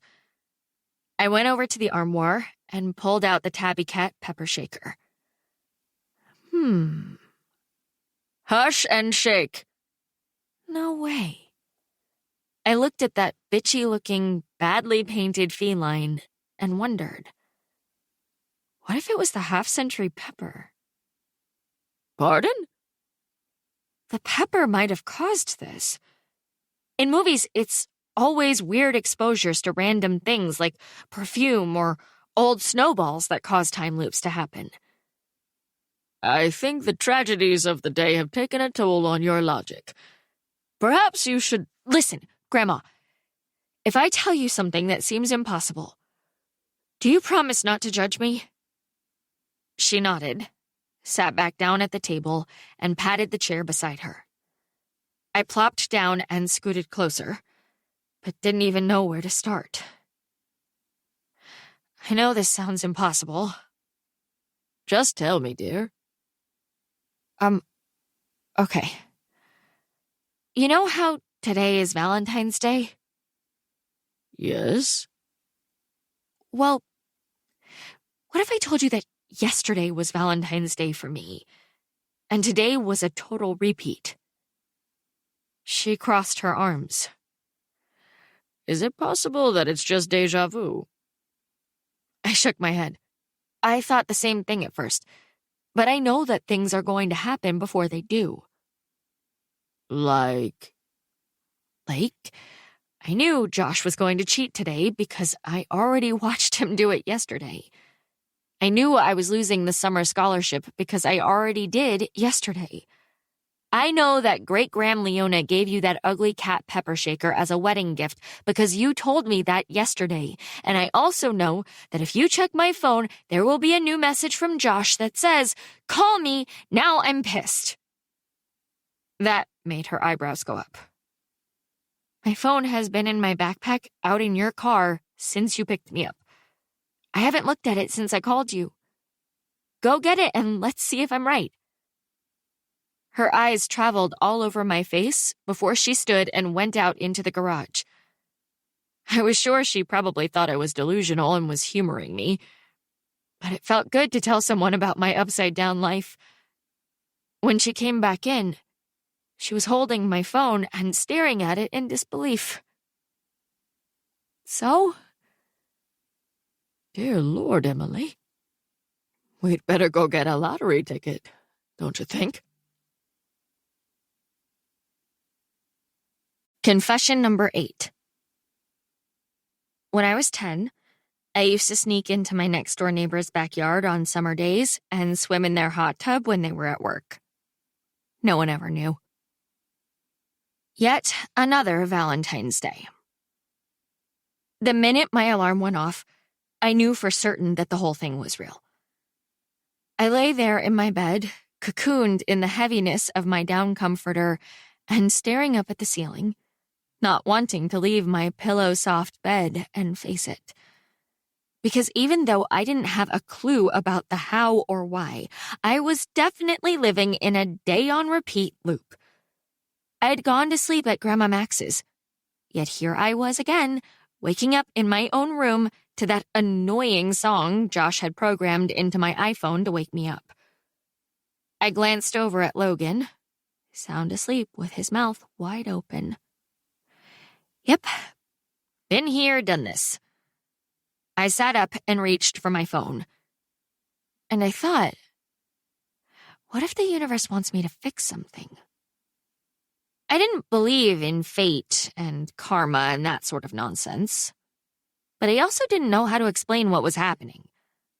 Somehow I was reliving the same day for a third time. What if these repeating Valentine's Days weren't karmic punishment for something I did in a past life or some other horrible reason? What if they're a gift? An opportunity to right a day that went so very wrong? It was worth a shot, right? Yes, that was what I was going to do. I worked through it all in my mind while I took a shower. Fast, because of Joel's potty needs, of course. Ticking off all the things I needed to correct from the previous day. Then, I created a new to-do list. To-do list, February 14th. Again. Avoid wrecking car. Avoid scholarship meeting in counselor's office. Ensure Josh and Macy cannot kiss. Convince Dad that he doesn't want to move to Texas. How hard could all of that be, right? After I showered, I slid into my lucky plaid dress. It wasn't new and adorable like the shirt dress from the original Valentine's Day, but if ever I needed the luck of the dress that had scored me my highest ACT score, it was today. I paired it with tights and my suede boots, warmer than the day before but still cute, and headed for the door. As I drove toward the school, I was hyper-focused on the snow-slushed road. My phone was nestled deep in my bag, my hands carefully placed at 10 and 2. I was traveling in the left-hand lane, whereas I'd been in the right on the other days, so I was all set up to not crash into Nick Stark. Taylor Swift was singing about Coney Island while I drove, as carefully as a student driver on test day. It was imperative, in my opinion, that I rectify this easiest of complications. I left 2 car lengths between my creeper van and the silver minivan in front of me, confident I was going to miss Nick entirely and start the day right. Did I paint your bluest skies the darkest gray? Traffic was moving pretty well in spite of the snow, and I started to relax once I passed the intersection where I'd hit him the day before. Step 1 of my plan, not totaling my car, was complete. I could almost feel the tension draining out of me when all of a sudden a huge semi-truck blasted past on my right, shooting slush all over my windshield, totally blinding me. Damn it! I hit the brakes as I flipped on the wipers, but my tires locked on the packed snow and I couldn't stop. In an instant, I saw everything as my window cleared. My car sliding into the right lane because I had to jerk the wheel to avoid oncoming traffic. Sliding directly toward the pickup truck in the other lane. Shit! I mashed my foot on the brake, but it was no use.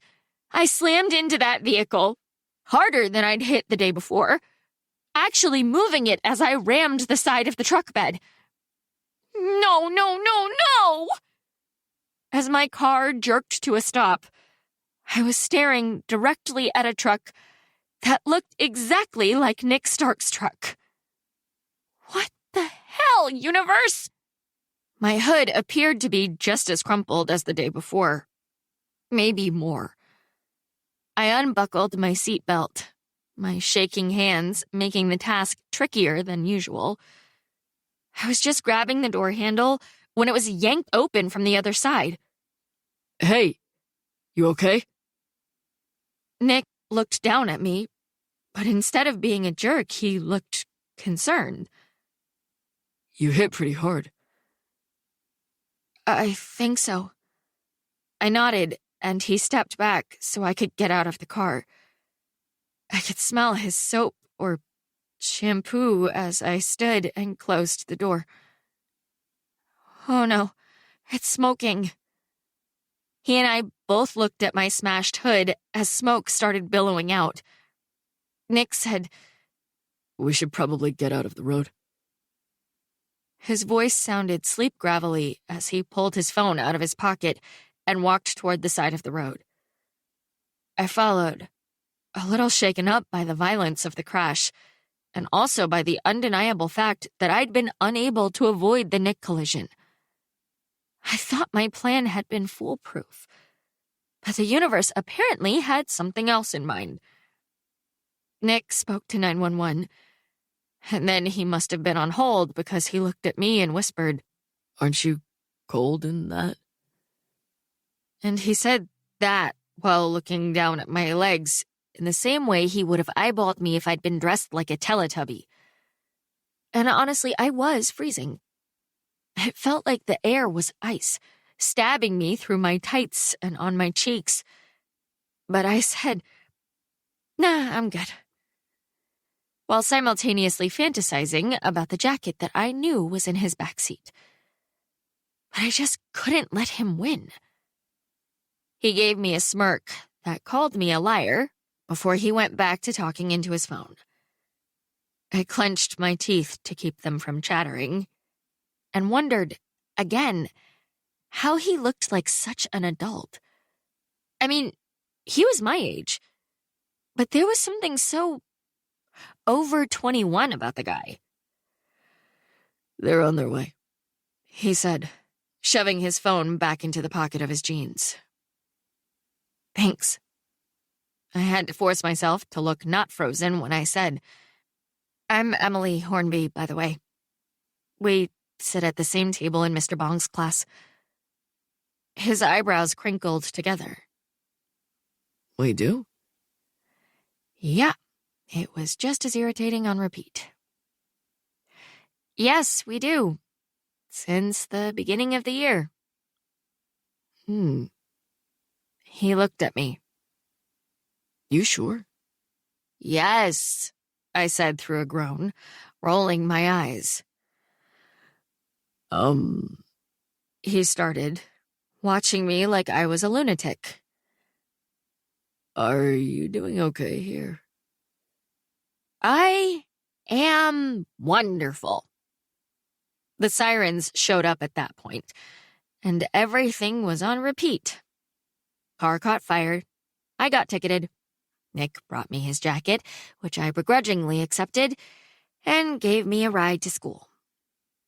I realized as I buckled my seatbelt that I needed to be more adaptive during this day of fixing things, because I didn't have the exact recipe for what exactly needed to be fixed.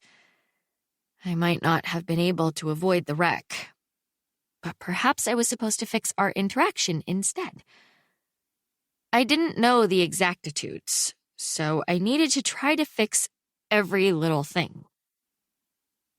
"Thank you so much for the ride," I said politely, turning my lips up into what I hoped was a pleasant smile.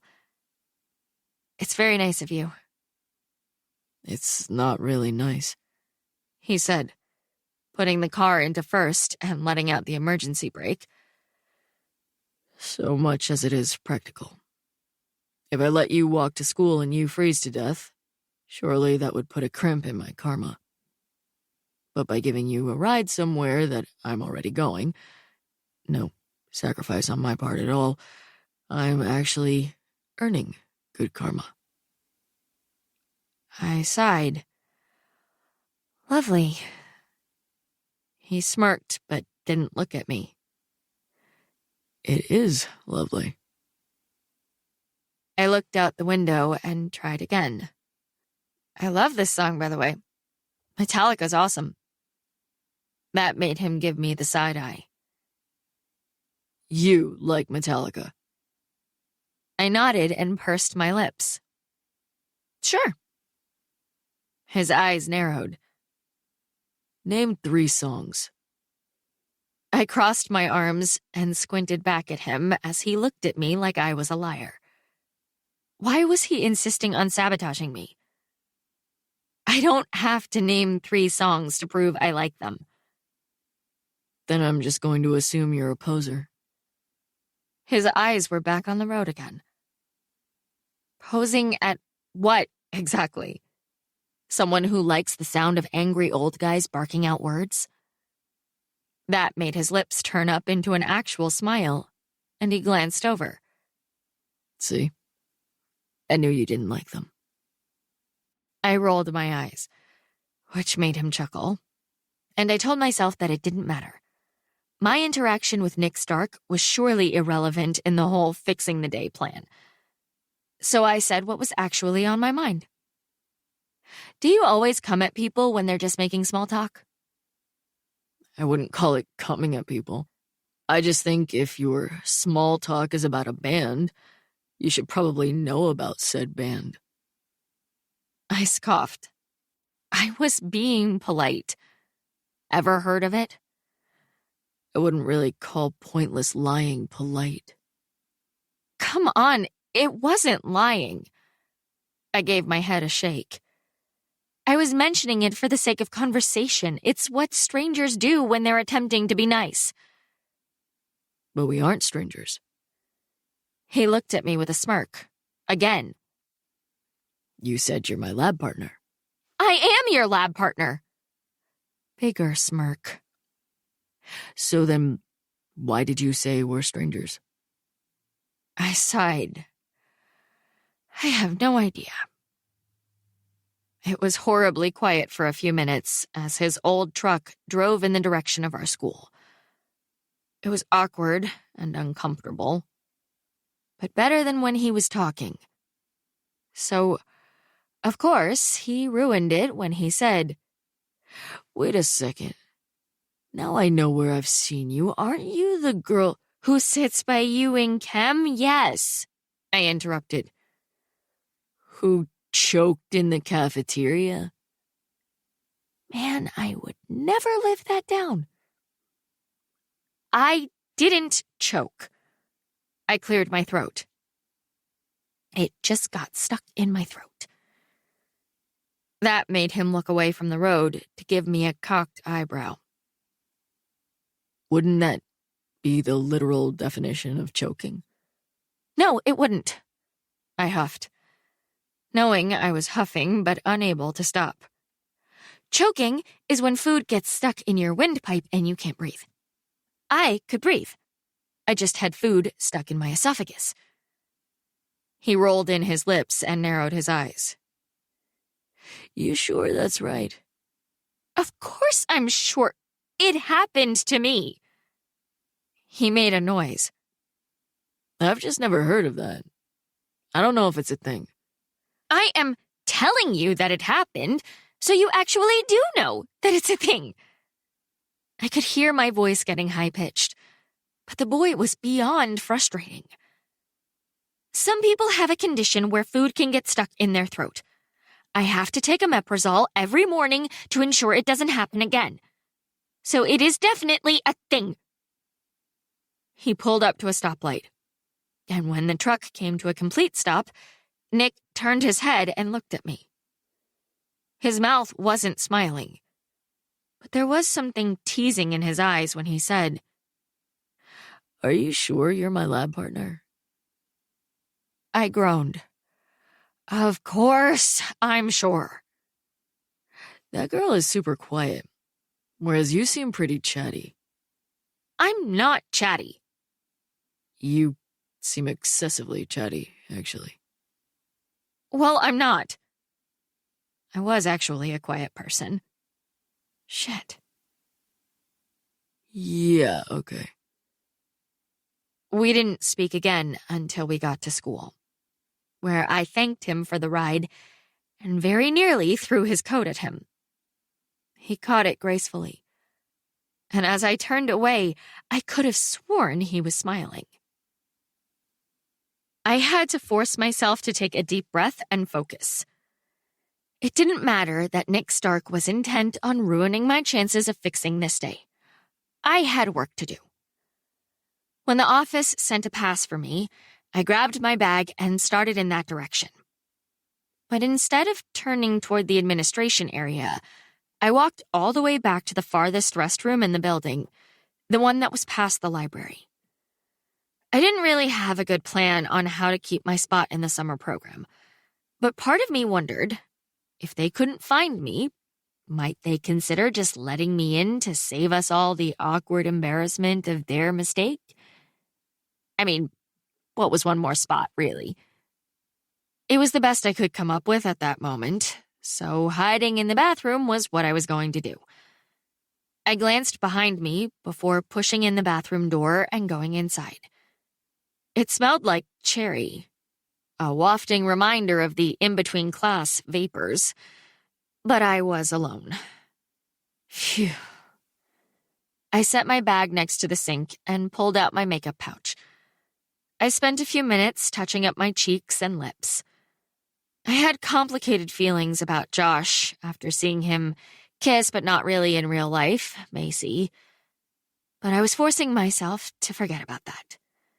She had kissed him, after all, and if I'd stuck around, would I have seen him pull away? I was going with yes. Presents, poetry, and I love you. Those boxes were getting checked. I had total confidence in my theories about relationships and love, and I wasn't going to let a tiny little peck screw it all up. Today was going to go perfectly. And tomorrow would be February 15th. Unfortunately, the makeup freshening didn't take long. And after that, I didn't know what to do with myself. I could scroll through my phone to pass the time, but there was a whole nervous awkwardness thing that made me tense as I stood by the sink. Did I hear someone coming? Who was it? Teacher or student? Nice or mean? Was I supposed to pretend to be doing my makeup if they came in, or what? The minutes were ticking by like they were in slow motion. Finally, I decided to go into a stall. It seemed disgusting, sitting on a toilet, once again, while fully clothed. But at least I could relax. I took my bag into the first slot, locked the door, and started laying down a 2-layer deep covering of toilet paper across the seat. When it was finally thick enough where I could no longer see the black seat, I sat down. I pulled my phone out of my front pocket and texted Josh. Me. I cannot believe it's V-Day and I haven't seen you yet today. Josh was quick to respond, my phone making the familiar horse's neigh sound that he'd programmed as his own personal ringtone. Right? Your present is burning a hole in my locker. Where were you this morning? That made me relax a little. I smiled and texted, wrecked my car on the way to school. I'll tell you about it later. Josh. Oh, shit. Me. Right? Now, regarding my present, is it burning a big hole or a little hole? Josh. That's for me to know and you to find out. But I have to go take a quiz now, babe. Me. Fine. XOXO. I backed out of messages, feeling relieved. Regardless of what had occurred on the other Valentine's days, there was no way Josh would be kissing Macy that day. Take that, Mace. Since I wasn't going anywhere soon, I leaned down, unzipped my bag, and started digging for my book. If I was stuck hiding in the restroom, why not make use of the time and read, right? I had to take out the bottle of Diet Coke in order to grab the paperback, so I set it on the floor and pulled out the novel. My toes were already killing me because my adorable new boots were a half size too small, so I slid my feet out and rested them on top of the soft suede as I settled in to read. I shoved my phone into my pocket with one hand as I gripped the book with the other. But as I pulled my hand out of my pocket, my cuff bracelet caught the edge of my phone. I grappled for it as it started falling, but it was like I was watching in slow-mo as the phone tumbled and went through the tiny gap that existed between my outer thigh and the edge of the toilet seat. Gah! I jumped up, but it was too late. I looked down into the teepee-decorated toilet. My beautiful rose gold phone with the adorable floral case had immediately sunk to the bottom of the germ-infested porcelain bowl. No. Shit. As my ears started pounding, I realized that my stockinged feet were now directly on the disgusting floor. Ignoring that for now, I rolled in my lips, took a deep breath, and plunged my hand into the freezing cold, bacteria-laden water. Dear Lord! I pulled it out, holding the dripping device, which was surely destroyed, out in front of me. I opened the stall with my dry hand and moved through the opening, leaving my bag in the stall. I needed to scrub the skin off of my hands and sanitize my phone. Feeling the cold bathroom floor under my feet, I clenched my teeth. How had this happened? I'd taken one step out of the stall in my stockinged feet when the bathroom door opened. I froze as 3 girls filed in, talking loudly among themselves. No, please, no. It wasn't just any 3 girls. It was them. There were a lot of popular people at school who seemed nice enough, but Lauren, Nicole, and Lally were the ones who enunciated like Kardashians and actually told people they couldn't sit with them at lunch. On any given day, they could randomly decide your hair was ridiculous and start a school-wide joke of a nickname that followed you all the way through graduation and still existed at your 10-year reunion. I'd felt marginally less vulnerable around them since I started dating Josh, only because they liked him. They still didn't talk to me, which was fine, but their threat was neutralized by their friendly relationship with my boyfriend. But it was like time stopped, and for a split second, I was able to see myself through their eyes. A bookish, non-popular, coming out of a bathroom stall with a dripping phone in her hand and her shoes off. That led their eyes to the floor of stall number 1, where my boots, a book, and a half-consumed bottle of Diet Coke all sat together as if I'd just been having a toilet picnic. They kept talking to each other and didn't say anything to or about me. Thank goodness. But as I turned on the faucet and started lathering my hands and my phone, I definitely saw the eyebrow raises. Perfectly arched eyebrows, mind you, but eyebrows that said they'd definitely be talking about me after they left. Which thankfully was only moments later. Once they were gone, I ran to gather my stuff, reboot myself, after wiping hand sanitizer on the bottom of my tights, and wrap my tainted phone in 100 paper towels before zipping it into my bag's outside pocket. Okay, so the bathroom ordeal made total perfection unachievable. But I still had hope that achieving romantic perfection could potentially save the day. I sat anxiously through my next class because A, I didn't have a phone, so I had no way of knowing if Josh was texting. B, I was worried the office was going to try again. C, I was stressed that rumors of my potty picnic were already circulating. And D, I was paranoid my boots were going to start smelling like Fritos since I'd zipped my feet into them while they were still slick with sanitizer. I was trying to avoid thinking by taking extensive notes on my laptop when an email notification popped up. I clicked into my inbox, and my stomach dropped when I saw who it was from. Mrs. Bowen, from the summer program. I'd hoped to discuss this in person, but since we weren't able to locate you, email will have to suffice. Damn it, I muttered under my breath as I read my rejection in a cold, professional email message. Miss Hornby? My world civ teacher, Mrs. Wunderlich, looked at me as if I'd just spoken in tongues. What was that? Nothing, sorry. She went on to do the requisite 10-second teacher stare, a gaze that informed me I had done wrong and she hoped I was dying of mortification, before going back to her lecture. Perfecting this day was looking more and more challenging. When the bell rang, I gathered my things and very nearly sprinted through the halls in order to get to the west entrance earlier than on the other days. I bumped and excuse-me'd through the congested hallways, and once I reached the double doors, I moved to stand behind the huge arrangement of indoor plants. I wasn't hiding. Really. I was lurking. Maybe. I knew Josh wouldn't kiss Macy, but I was curious to see them arrive and get a sense of their vibe when they were together.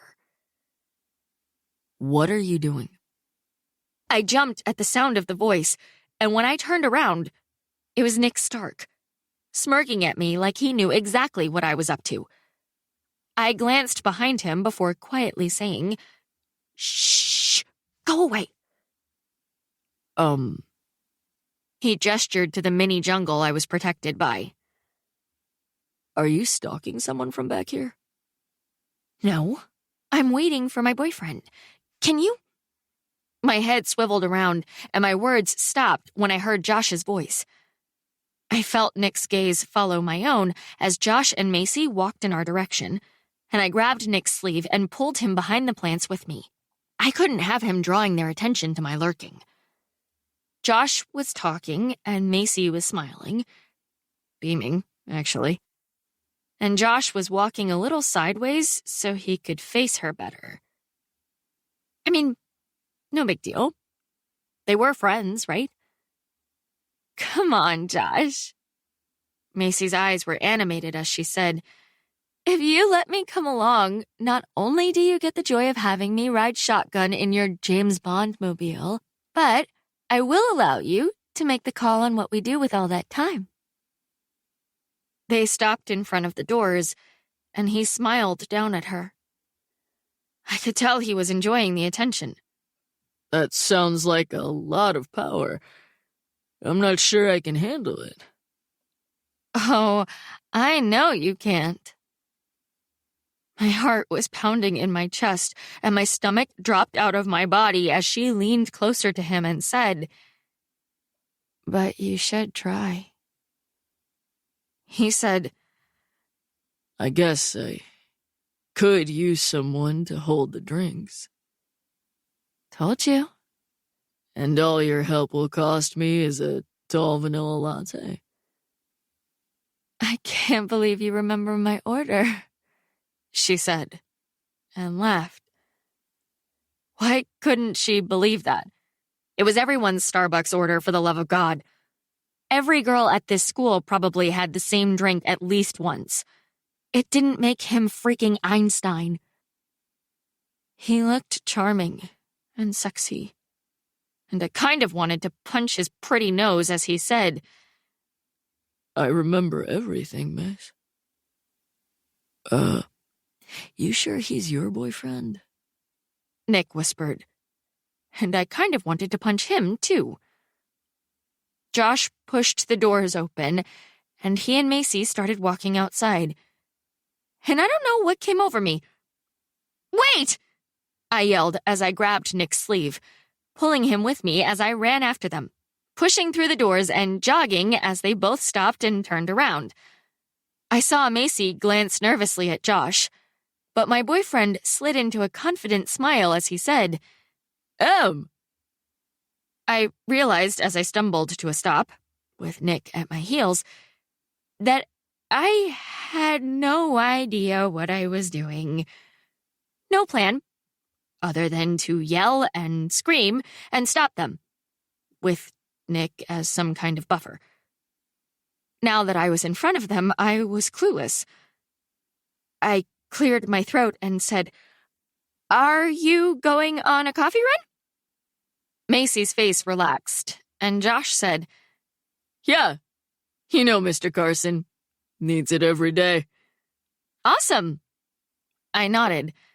Nick and I are dying for coffee and need to get out of here. Care if we come with? I glanced at Nick, waiting for him to ruin it for me, but he just frowned, which wasn't too different from his usual expression, actually. Josh looked at Nick, clearly confused about what the guy was doing there, and Macy said, Of course. Josh, still squinting at Nick, said, You know how big my car is, Em. You up for riding in the middle? Sure, I muttered, regretting all of my terrible decisions as the four of us silently walked to his car. I shot Nick a look, raising my eyebrows as if to say, Pretty please just go along with this? Surprisingly, he rolled his eyes and walked beside me, which didn't even make sense because there was no way he actually wanted to ditch school to go to Starbucks with us. We weren't even friends. But despite his attitude that morning, I found his presence comforting. Something about his I don't give a shit hotness and the way he said whatever he was actually feeling made me feel like I had an ally. Weird, right? Josh's car was a tiny little two-seater, so when he unlocked the door, I had to climb, in a dress, across the passenger seat and into the tiny spot in front of the gearshift. Macy got in beside me. Nick had to squish in beside her, and the four of us jammed together in the world's most awkward sandwich. I turned and put my legs on Macy's side of the floorboards, so as to not be straddling the stick shift, making our legs touch and upping the embarrassing horror of the outing. And I had to put my arms over the backs of the seats so I wouldn't flop around on top of them every time we turned a corner. I accidentally touched Nick's shoulder, making him look over at me. Leaning back so Macy couldn't see, I looked at him and he mouthed, What the fuck?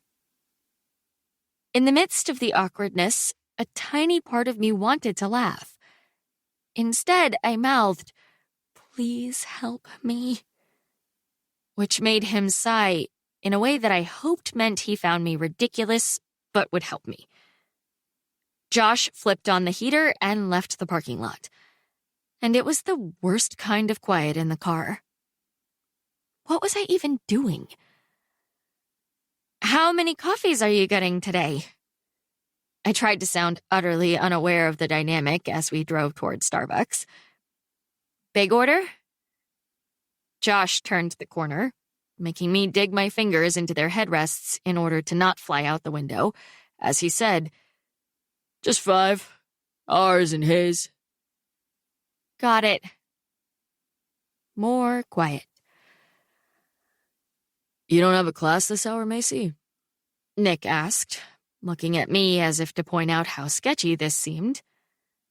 I'm in Carson's class with Josh, so I just told him that Josh needed help carrying the drinks. Nick, still looking at me, said, That's convenient. I texted you earlier to see if you wanted something, Josh said to me, turning on his blinker and switching lanes. Oh yeah, my phone is dead. I always forget to charge mine too, Macy said.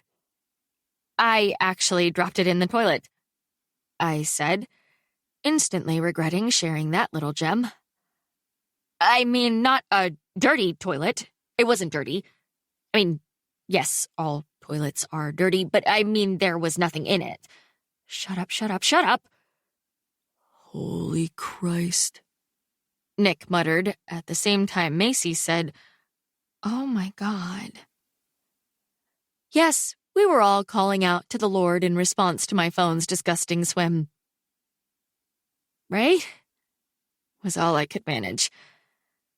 Josh pulled into Starbucks, put the car in neutral, flipped his sunglasses up on his head, and looked at Nick, who was looking out the window. Josh had that debate captain superiority look on his face as he asked, Okay, so I know what the girls want. What about you, dude?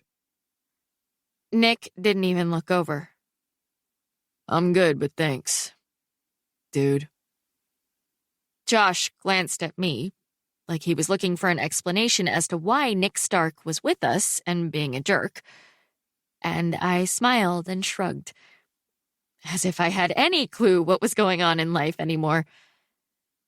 After Josh came back with the drinks, we sped back to school, with Josh cranking up the radio so conversation was impossible, which I appreciated. As we pulled into the parking lot, Macy turned down the radio and said, What is that smell? And she put her perfect little nose in the air and started sniffing.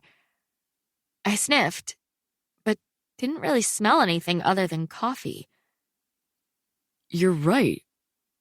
It smells like feet in here. Josh put the car in first, pulled up the emergency brake, and turned off the engine while wrinkling his nose. Oh no. I scrunched up my face and pretended to be disgusted too. Josh, did you maybe leave some socks in here or something?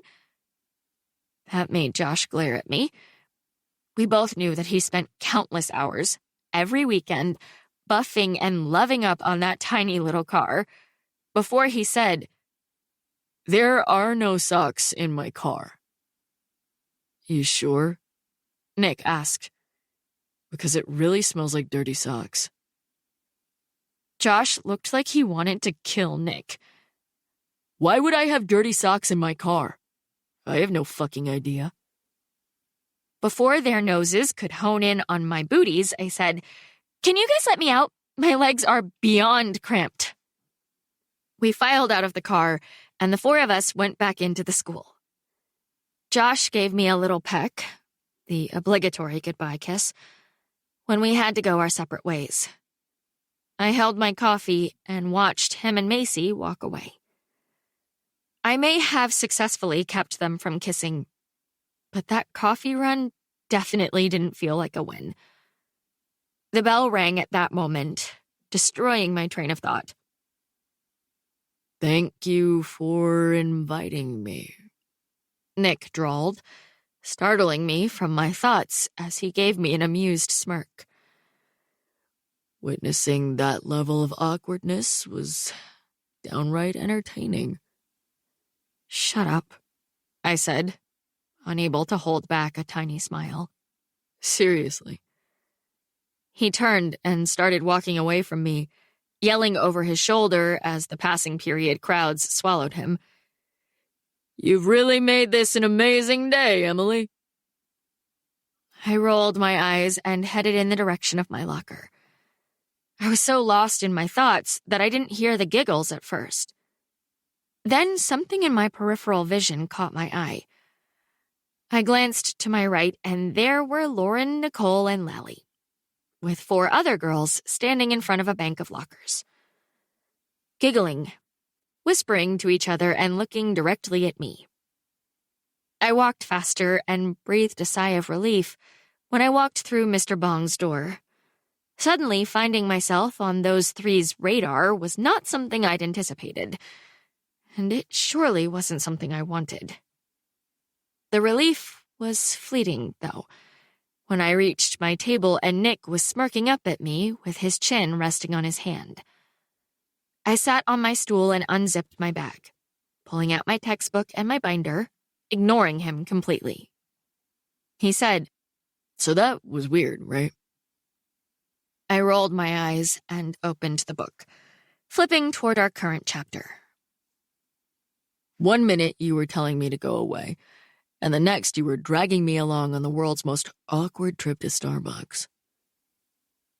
I didn't answer, and his voice got a little quieter when he said, "You do know he's cheating with her, right?" I looked at him out of the corner of my eye, continuing to flip the pages of my textbook. Can we go back to not talking? "I don't think we can." He reached his hand over and stopped me from turning another page. "Because we're no longer strangers." This was the cherry, wasn't it? The cherry on top of the god-awful attempt at perfecting the day. Looking from his hand to his face, I sighed and said, "But we can be. I'm chatty, and you hate that. And you're surly, which I hate. So let's just pretend we never ran into each other this morning, and you can go back to not knowing who I am." That made him smile. A smile that was, to be honest, potent as hell. He was such a scowly introvert that it almost made you miss how unbelievably handsome he was. But when he was present and smiling, he was club you in the gut with a board attractive. Such a waste on an asshole. "I don't think I can do that," he said, crossing his arms and really looking at me. "And you didn't invite me to coffee. Technically, you dragged me." Mr. Bong came in and started talking, which foolishly made me think Nick would shut up and leave me alone. But there was no such thing as good luck on this day. "Guess what I read last period?" I said, "Shh." "Dysphagia." He leaned closer and said, "That's what it's called when food gets stuck in your throat, but you aren't choking." I coughed out a laugh. "What is your deal?" "No deal." "You never talk to me in chem, and now you have information on the weird health thing that happened to me last year in the cafeteria. What are you up to?" He gave a little chuckle and straightened as Mr. Bong glanced in our direction. "I just wanted you to know that I looked it up, and it is actually a thing." "I know it's a thing. It's my thing. It happened to me." "Emily!" Mr. Bong, and the entire class, was looking at me. Because, yeah, I might have said it a little loudly. I murmured, "Sorry." Mr. Bong went back to his lecture, and when I glanced at Nick, he was shaking his head and clearly trying to hold in a laugh. I shook my head, but the mischief in his face made it impossible not to smile a little. Long story short, my car got towed. I looked at Chris in disbelief as he put on his coat and slammed his locker. On top of everything, of all the tragedies of that god-awful day, Chris had no car with which to drive us home. I said, So we're walking home, I guess, because Rox is already gone and my parents are both in meetings. Ugh, I groaned. I cannot believe this day. I checked and the wind chill is just south of 10 degrees, so yeah, this is gonna blow. You guys need a ride? I closed my eyes when I heard the voice. Of course, Nick Stark was there. Why wouldn't he be? He was every fucking where that day. I opened my mouth to give him a big old no thanks when Chris said over my shoulder in a near squeal, For real? I turned in time to see Nick shrug and say to Chris, Sure. You ready now, or? I have to do something first, I interrupted, giving Chris a look. I have to, run something to the North Hall meeting room really fast. Chris rolled his eyes, catching on to what I was up to. I just want to go home, Em. I need to find Josh first. I'll be quick. I held up a finger at them, turned, and started speed-walking down the hall toward the meeting room. But they followed me. Over my shoulder, I said, You don't have to go with me. I can meet you at the car. Nah, we want to, Nick said, giving me a smart-ass look as they kept walking with me. Can't you go over to his house later? Chris sighed dramatically and added, Like a normal human being on Valentine's Day? I just have to give him his gift before I go. We reached the meeting room, which was where mock trial did their thing, and I took a deep breath. 1 minute and I'll be ready. Chris rolled his eyes. I knew I was acting desperate, but really, I was desperate. I gestured for them to move and give me a little space, but they weren't budging. Fine. I pulled open the door and popped my head inside. People were sitting at multiple tables, talking, and I squinted as I scanned the room for Josh. I was almost ready to give up when I noticed the back of his head sitting at a table on the other side of the room. I was a little surprised by the bubble of rage that blurbled inside of me at the sight of his curly hair. The outing with Macy was too fresh. But we were going to do the damn love thing if it killed me. Josh! I whisper-yelled. Psst! Josh! He didn't hear me, but Owen Collins, one of Josh's I purport myself to be a college professor friends, did. He stood and said, Joshua, you are being paged by your girlfriend. Which made every single head swing around in my direction. Can we go, please? Chris muttered from behind me. 1 sec, I said, as Josh walked across the room and toward me. This is so romantic, I heard Nick mutter, sounding like he thought anything but. Chris giggled. Hey, Josh looked at me. What's up? I have your present. I held up the wrapped box and smiled. I thought maybe we could do our exchange really quick before I go. I don't have your present with me. Josh glanced behind him and then said to me, And I really have to go. But don't you have to work after this? I tucked my hair behind my ears, anxious to convince him because I desperately needed to turn the day around so February 15th was a possibility. I really want to give you my gift today. Desperate much? Chris said, and I knew he was right, even as I kicked out my leg and struck his shin. I knew he was right, but I still had to try. Maybe my I love you utterance would change everything. Listen, Josh said, not even bothering to hide his annoyance this time. I don't know what this is, but I'll talk to you later. I have to go. Okay. Well, I just wanted to tell you that I love Chicken. Nick pulled open the door, making me stumble backward, and he popped up beside me. She loves chicken and thought you, her boyfriend, should probably know that.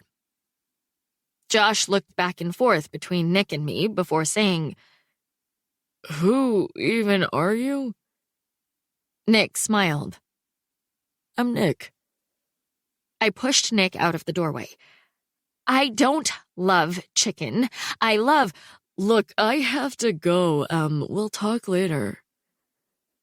He walked away, and I saw Owen looking at me like I was a pathetic, clingy loser. Which I was. I turned around, and Nick was leaning against the wall and shaking his head. And Chris was staring at me with his mouth wide open. I cannot decide whether to hug you after you humiliated yourself so badly, or kick your ass.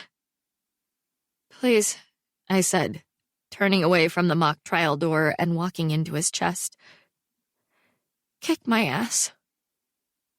Chris wrapped his arms around me, and I buried my face in his hoodie. He said, There, Em, and patted my back for 5 seconds before saying, Now get off, and let's go before our ride ditches us. I do need to go, Nick said, and Chris gave him directions to our houses as we walked down the hall and exited the building. I had humiliated myself. I knew I was forcing things. But I was right. I was right about Josh and about love, and how to break out of this time loop. The only upside was that I'd probably be waking up to the same day again tomorrow, as every attempt to change the day had resulted in a train wreck. So at least it would be forgotten, and I'd get my do-over. As we buckled up, Chris in the middle this time, he asked, Is everything okay, Em? I shrugged and clicked my belt in place. I just really wanted us to have a big Valentine's moment. I'd say you succeeded, Nick said, putting his truck in first before pulling out of the parking spot. Shut it, I replied. I'm not going to say anything bad about Joshua because I respect that you like him. But don't you think he was kind of prickish to you just now?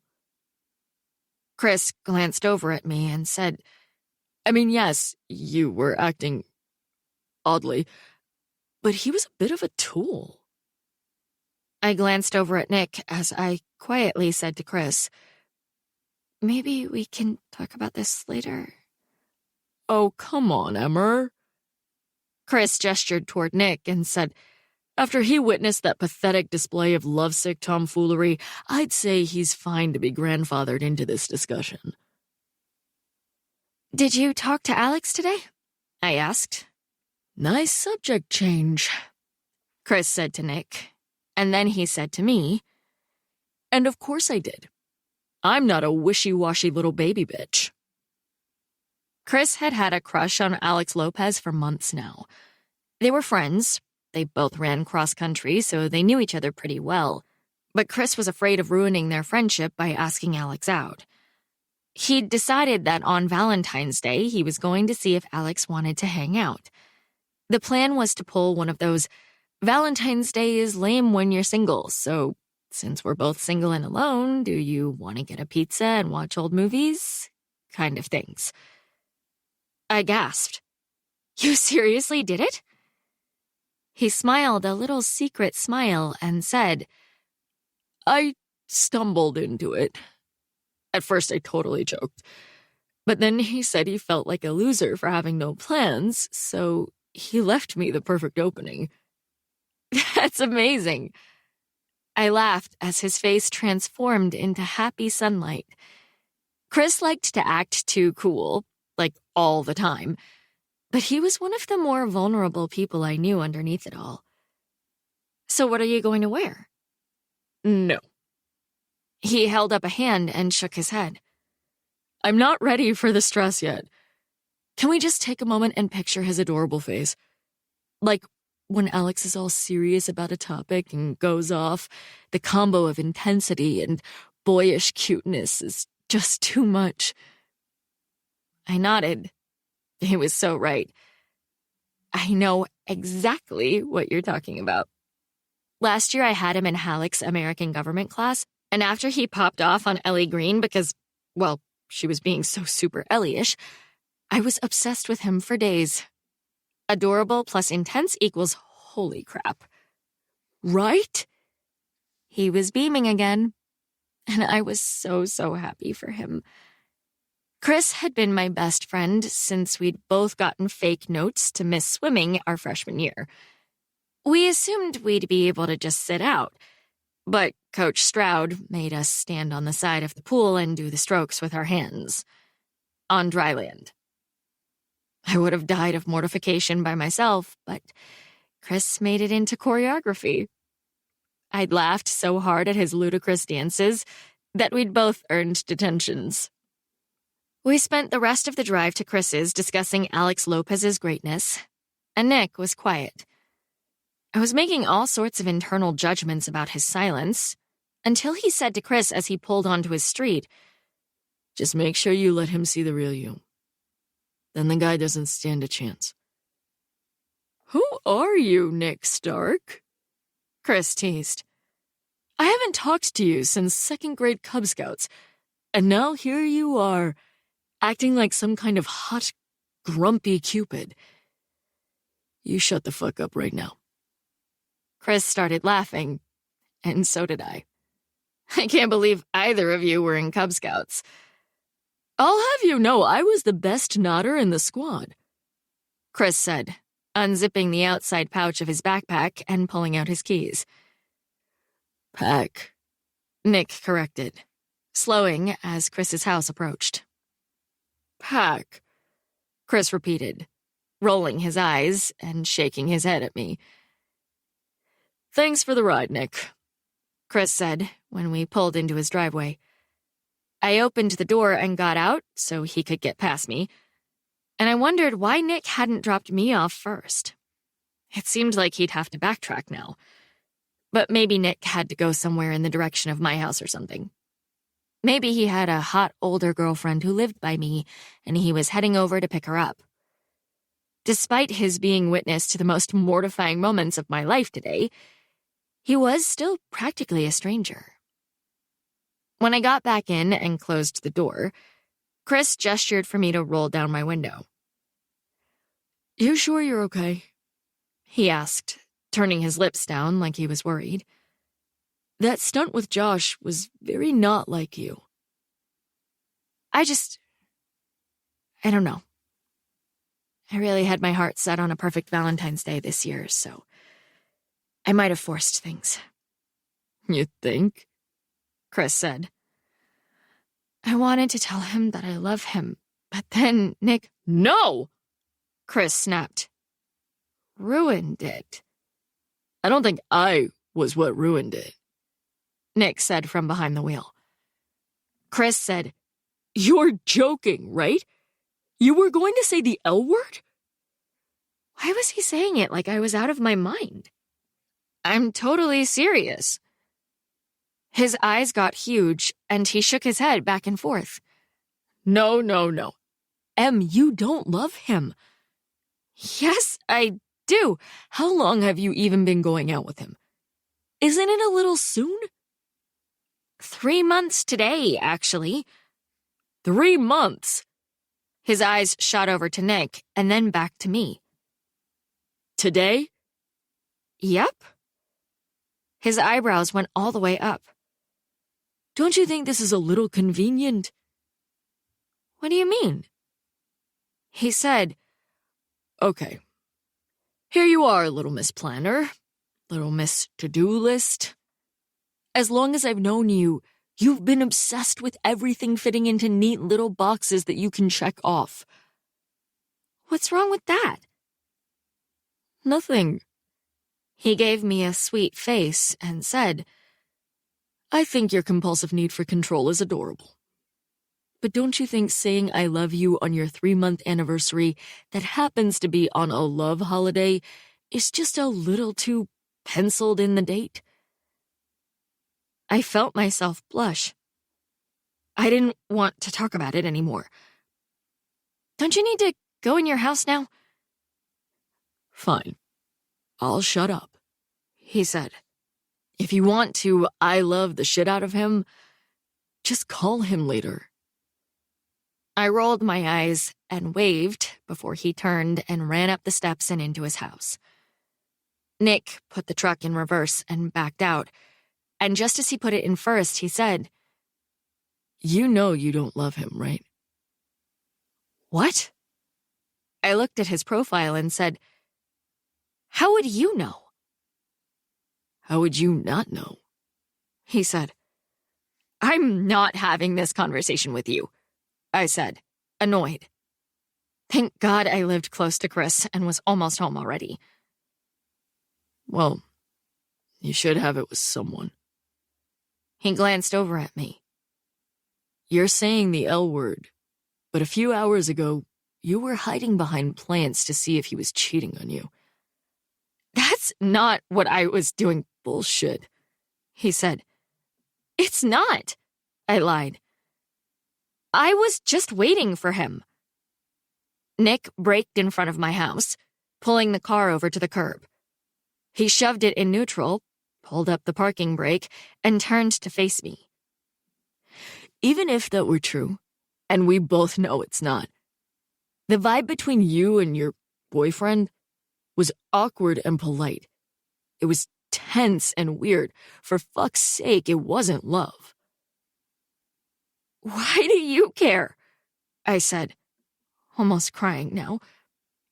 I was tired of the repeating days, of thinking about Josh and Macy, of Nick acting like he knew anything about me or my relationship. His face was unreadable. I don't. But did he? He looked so serious that it made my stomach feel flittery. I grabbed my bag and said, Good. Thanks for the ride. Anytime.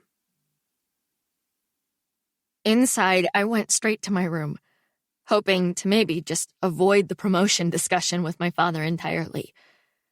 Unfortunately, he came up right after me and told me the good news while tousling with Joel on my bed, tickling the kid and putting on a glorious display of fatherly love that I found to be terribly depressing. As if that wasn't bad enough, he and Lisa talked about Texas all through dinner. The things they could do there, the suburbs where they hoped to find a house, the restaurants they hoped to frequent, the touristy things the boys would love. Valentine's dinner that night was apparently sponsored by the Texas Travel Commission. By the time I was ready to go to sleep, I was totally dejected. Josh hadn't called or texted, so I stood in front of my bedroom window and made a wish upon a star, just like I was 7 and wishing for my parents to stay married. Starlight, star bright, first star I see tonight. I wish I may, I wish I might, have this wish I wish tonight. I stared out at the brightest star I could find, narrowed my eyes, and said, I wish that I could have the perfect Valentine's Day and make this loop end. I climbed into bed, hopeful but realistic. I hadn't made it the perfect day, not even close. But perhaps I only needed to fix, one thing. I mean, technically, I'd prevented Josh from cheating on me, so that had to count, right? As I climbed under my covers, though, an image of me in his front seat, squeezed between him and Macy and Nick, while my boots smelled like Fritos, popped into my head. Yeah. That prevention probably didn't count for much. Confession number 9. In 7th grade, I went through a phase where I took taxis all over the city, just for something to do when I couldn't handle being alone anymore. Another Valentine's Day. When I woke up the next morning to that god-awful song, I realized that I had no idea what to do next. I still thought I needed to change things, to fix things, but I couldn't figure out what exactly. I made a new list. To-do list, February 14th. Again. Take different route to school. Convince Mrs. Bowen that she must honor scholarship. Ensure Josh and Macy cannot kiss. Convince Dad that he doesn't want to move to Texas. I tried taking a different way to school. I stuck to the neighborhoods all the way there, but still managed to collide with Nick. This time he pulled out right in front of me on Edgewood Boulevard. He came to my door again and pulled it open. Hey, you okay? I got out of the car. You pulled out right in front of me. Nick's eyebrows went up. I'm sorry? You should be. This whole thing could have been avoided. I was thoroughly enjoying playing the hard-ass for once. Insurance information, please. His eyes narrowed. You first, since you hit me. Fine. I went back in my car and grabbed the info while he grabbed his. Once we exchanged, I looked at his insurance card and said, Stark. Nick Stark? He didn't answer, but just looked at me like he was already annoyed by what I was about to say. I said, Do you have Mr. Bong for chemistry? His eyes narrowed the tiniest bit. Yeah. Huh. I recognize your name from attendance. 4th block? Yup. Small world. I pointed to my engine and said, That's a lot of smoke. I bet this thing catches fire. Let's move. This time I called 911 while he looked at his phone. And this time I was wearing jeans, boots, my wool pea coat, and a hat, so he didn't fetch me that old jacket. He did offer me a ride to school, but this time I had a perfect plan for peace. As I buckled up, I said, Thank you so much for the ride. To which he responded, No problem. And then I took my new book out of my bag, opened it to the folded page, and started reading. Surely I'd be his dream passenger if I read my book and didn't say a word, right? His truck started moving, and I started reading, but I only made it 2 sentences before he said, Are you seriously reading Rebecca DeVos in my car? I looked over at him, torn between surprise that he'd heard of the author and annoyance that he sounded disgusted. Yeah? She is one of the most overrated authors in American literature. She puffed up her prose with so many flowery, fluffy descriptions that it's hard to even find the plot. He gestured to my book and said, That story is one of the worst. I'm not sure if I ever figured out what the main character looks like because I had to use a dictionary and a thesaurus to decipher the freaking colors. Let me guess. I looked at the antique dashboard of his old truck and thought again what a mystery Nick was. Even after a couple of days of knowing him, he didn't make sense to me. I said, You're a big Raymond Carver fan. I appreciate his work, he said, turning down the music. But there's quite an expanse between DeVos and Carver. I could name 20 writers who are more purple than Carver, but less overblown than DeVos. So could I. I actually wasn't loving the book, and absolutely agreed with him, which still shocked me. Dina Marbury is a redhead, by the way, with pale, flawless skin and blue eyes. Technically, they were eyes the color of the brightest summer sky, cloudless and cerulean and shimmering with the flawlessness of the jewels worn by kings, queens, and the smattering of mistresses who dappled the land. But blue was close enough. I knew I was supposed to root for her, but between you and me, I was happy when Dina walked into the ocean. Nick! I shut the book and said, I wasn't there yet. Did you seriously just tell me the ending? He gave a little laugh. Oh, shit. Sorry. It's actually okay. I reached down and shoved the book into my bag. To be honest, I probably wasn't going to finish. Now see? He hit the turn signal and slowed for the corner. I did you a favor. I rolled my eyes. She actually walked into the ocean? Wow. That sounds stolen from The Awakening. He glanced over at me as the truck came to a complete stop. Yes.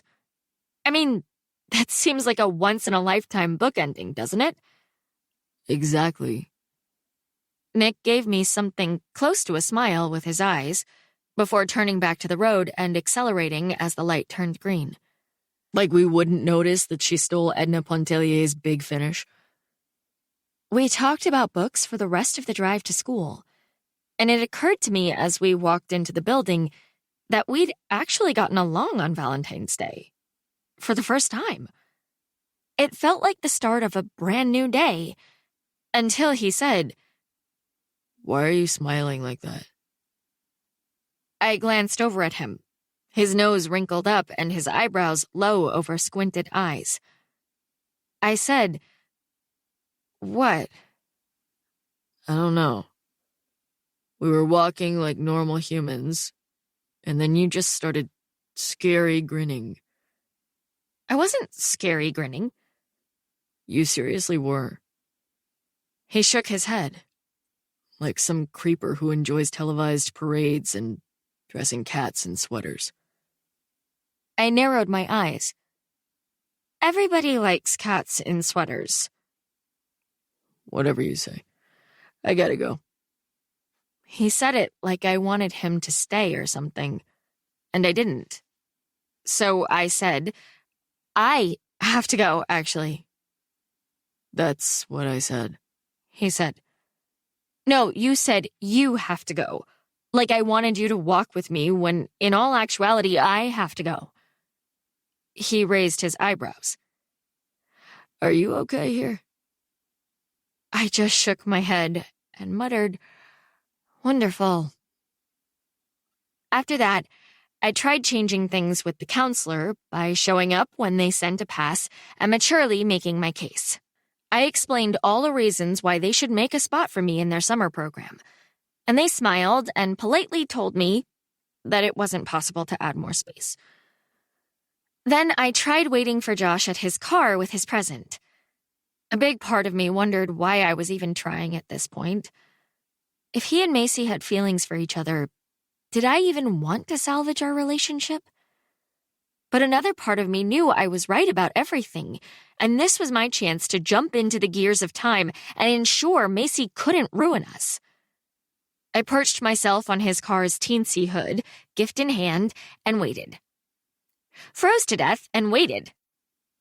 When the two of them finally walked out the side door, Macy must have seen me because she stopped and said something to Josh. Before he could spot me, she grabbed his sleeve and steered him back inside. Excuse me? When I got up to follow them, my tights got stuck on the corner of his hood and got a huge hole. So I kind of wanted to shank Macy by the time I got back inside. I was still freezing as I walked down the hallway, overcome with a frustrated sadness as I realized that things might never be normal again. What if I stayed stuck in this day forever? Meanwhile, in chemistry, Nick decided it was a good time to discuss the fact that I'd worn a red sweater on Valentine's Day. Aren't you just adorable? What? He gestured to my shirt with his pencil. Your whole matchy-matchy Hallmark holiday outfit. Super cute. That's not what this is. I looked down at my shirt and said, "It's just a red sweater." Really? "Yes, really." He gave me a knowing look and said, How do you explain the heart bracelet and matching earrings, then? I rolled my eyes and shook my head. I'd been going for a terse brush-off, but for some reason, tears filled my eyes as I said, "Don't you have anything better to do than analyze my fashion choices?" He leaned a little closer, his eyes all over my face. Are you crying? "No," I said loudly, but the tears betrayed me by falling from my eyes. Oh, fuck. No. He swallowed and said, No, I'm sorry. I was just messing with you. "It's fine," I said, sniffling. "I'm not crying." Yes, you are. He said quietly, his eyes serious for once as they stayed focused on my face. Please stop. "Fine. I am crying." I sniffled again, trying to keep it together. "But not because of you." Promise? I rolled my eyes and swiped at them. "Yes." I took a deep breath, trying to calm myself. I never cried. But the idea that I could be stuck in this terrible Valentine's Day purgatory forever was really sinking in.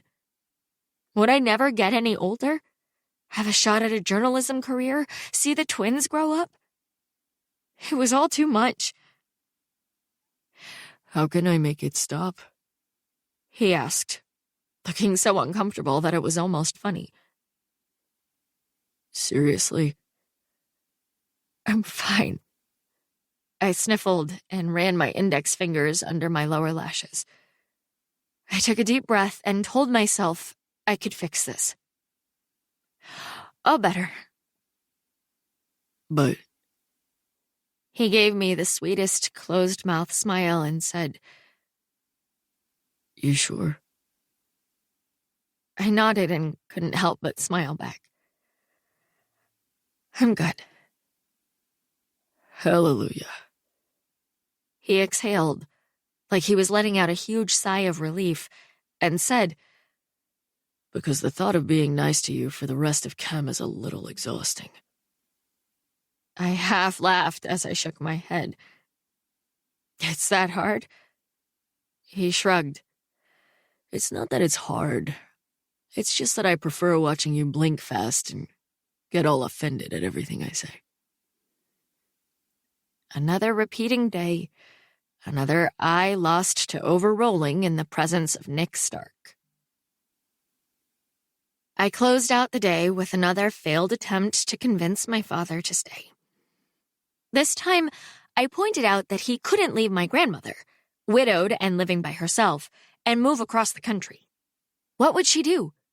She'd be so alone, right?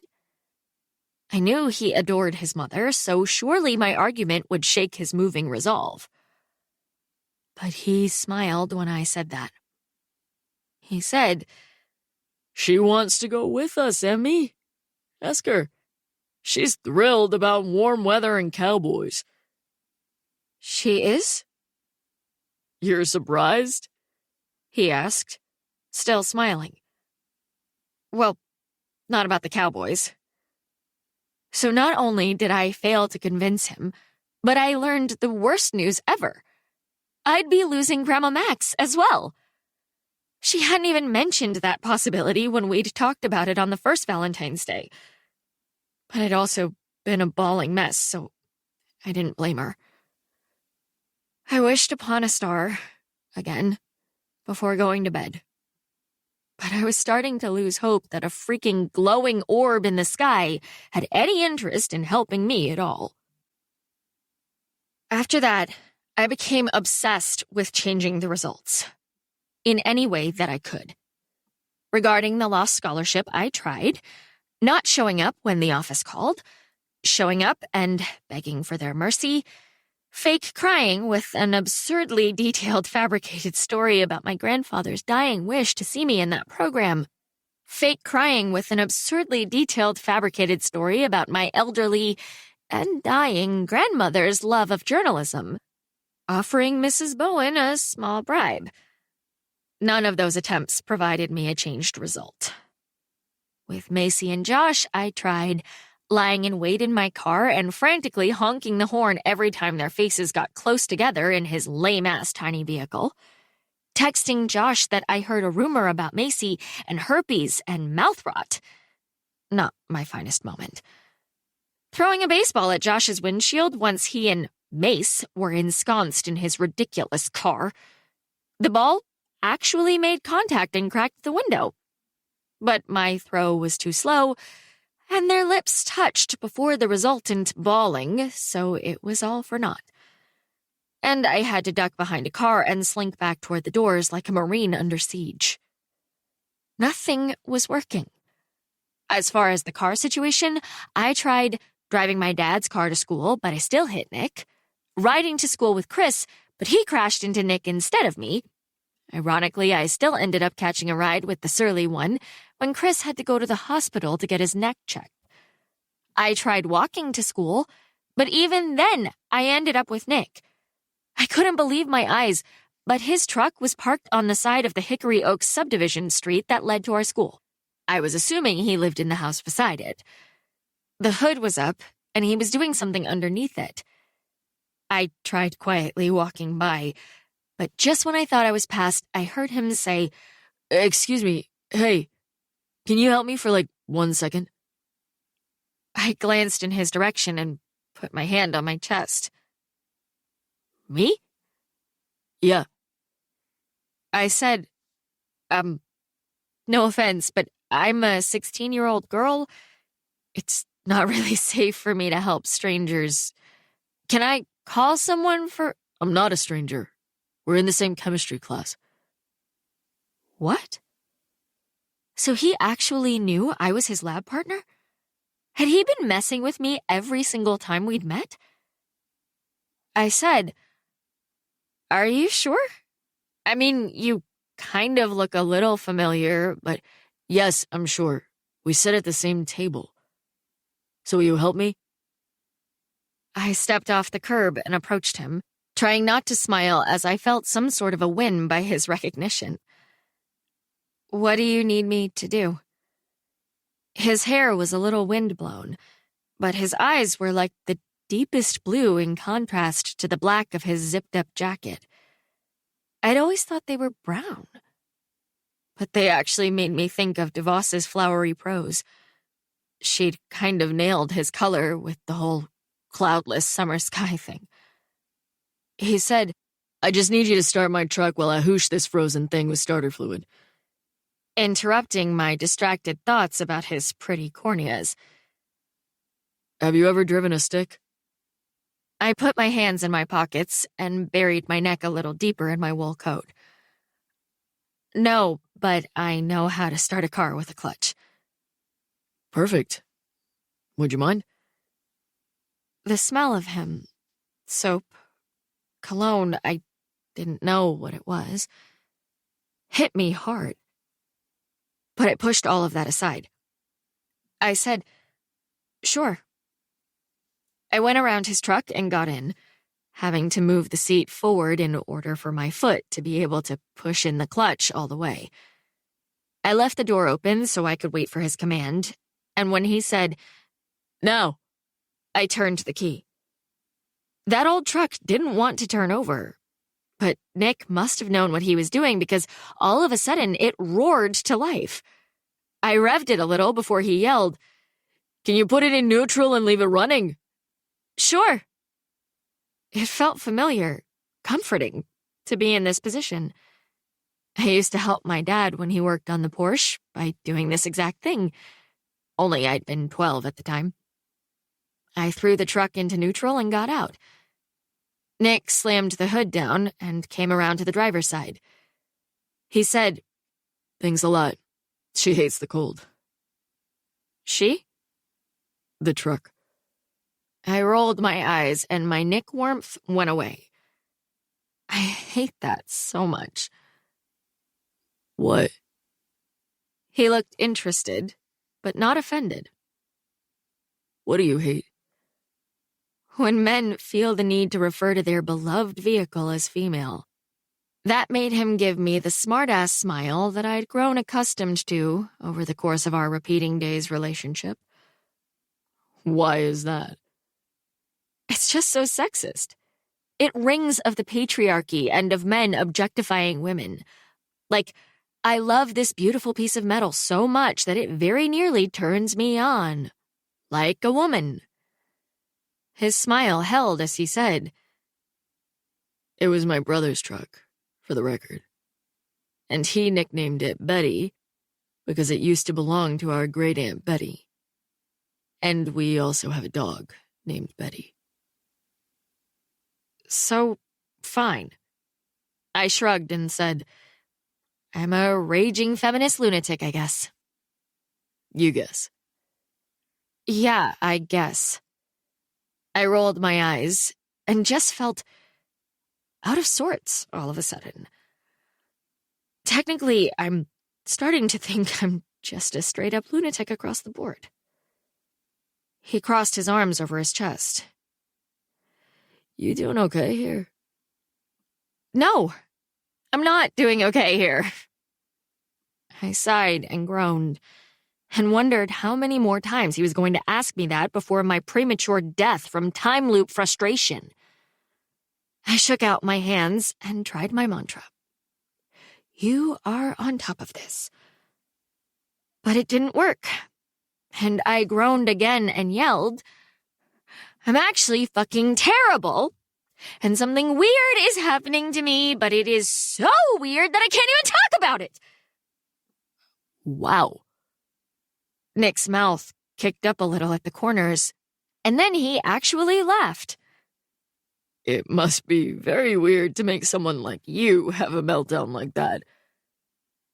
I sighed and said, You have no fucking idea. That made him laugh again. Sweet Lord, he was a handsome boy when he wasn't being an ass. And he said, Do you want to ride to school? I mean, I'm going there, and if you're walking there, this is probably faster and warmer. Who was this nice and charming person? I tucked my hair behind my ears and said, That would be great. Thank you. I picked up my bag and got in the truck, suddenly nervous, which was bizarre because it felt like I'd been in that truck 20 times, and I hadn't been nervous any of those times. Of course, he'd been a jerk all of those times. Nice Nick was new. Do you always walk to school? Nick got behind the wheel and pushed in the clutch. I'm surprised I've never seen you before. No, I said, buckling my seatbelt. Today was, kind of like an experiment. And the findings were... I straightened and dared to glance at Nick, who was waiting for my answer, with an amused expression on his face. I said, The findings were inconclusive, because I was pulled off the experiment to be a good Samaritan to this guy with a broken-down car. Bummer on the experiment. But the guy sure sounds cool. I did laugh then, unable to resist. He might be cool, but I have it on good authority that he's actually a grouchy hermit who won't even speak to his lab partner in chemistry. I knew you recognized me. He pointed when he said it, grinning, and I couldn't believe the irony. Miss, I don't talk to strangers. I laughed a little more and said, You can never be too careful. Of course, he said, turning his eyes back to the road. Did you finish the reading for today? I asked, wondering how someone could smell so good, but also so subtle. It wasn't like the expensive cologne Josh wore, which I enjoyed, but more like fresh body wash or dryer sheets.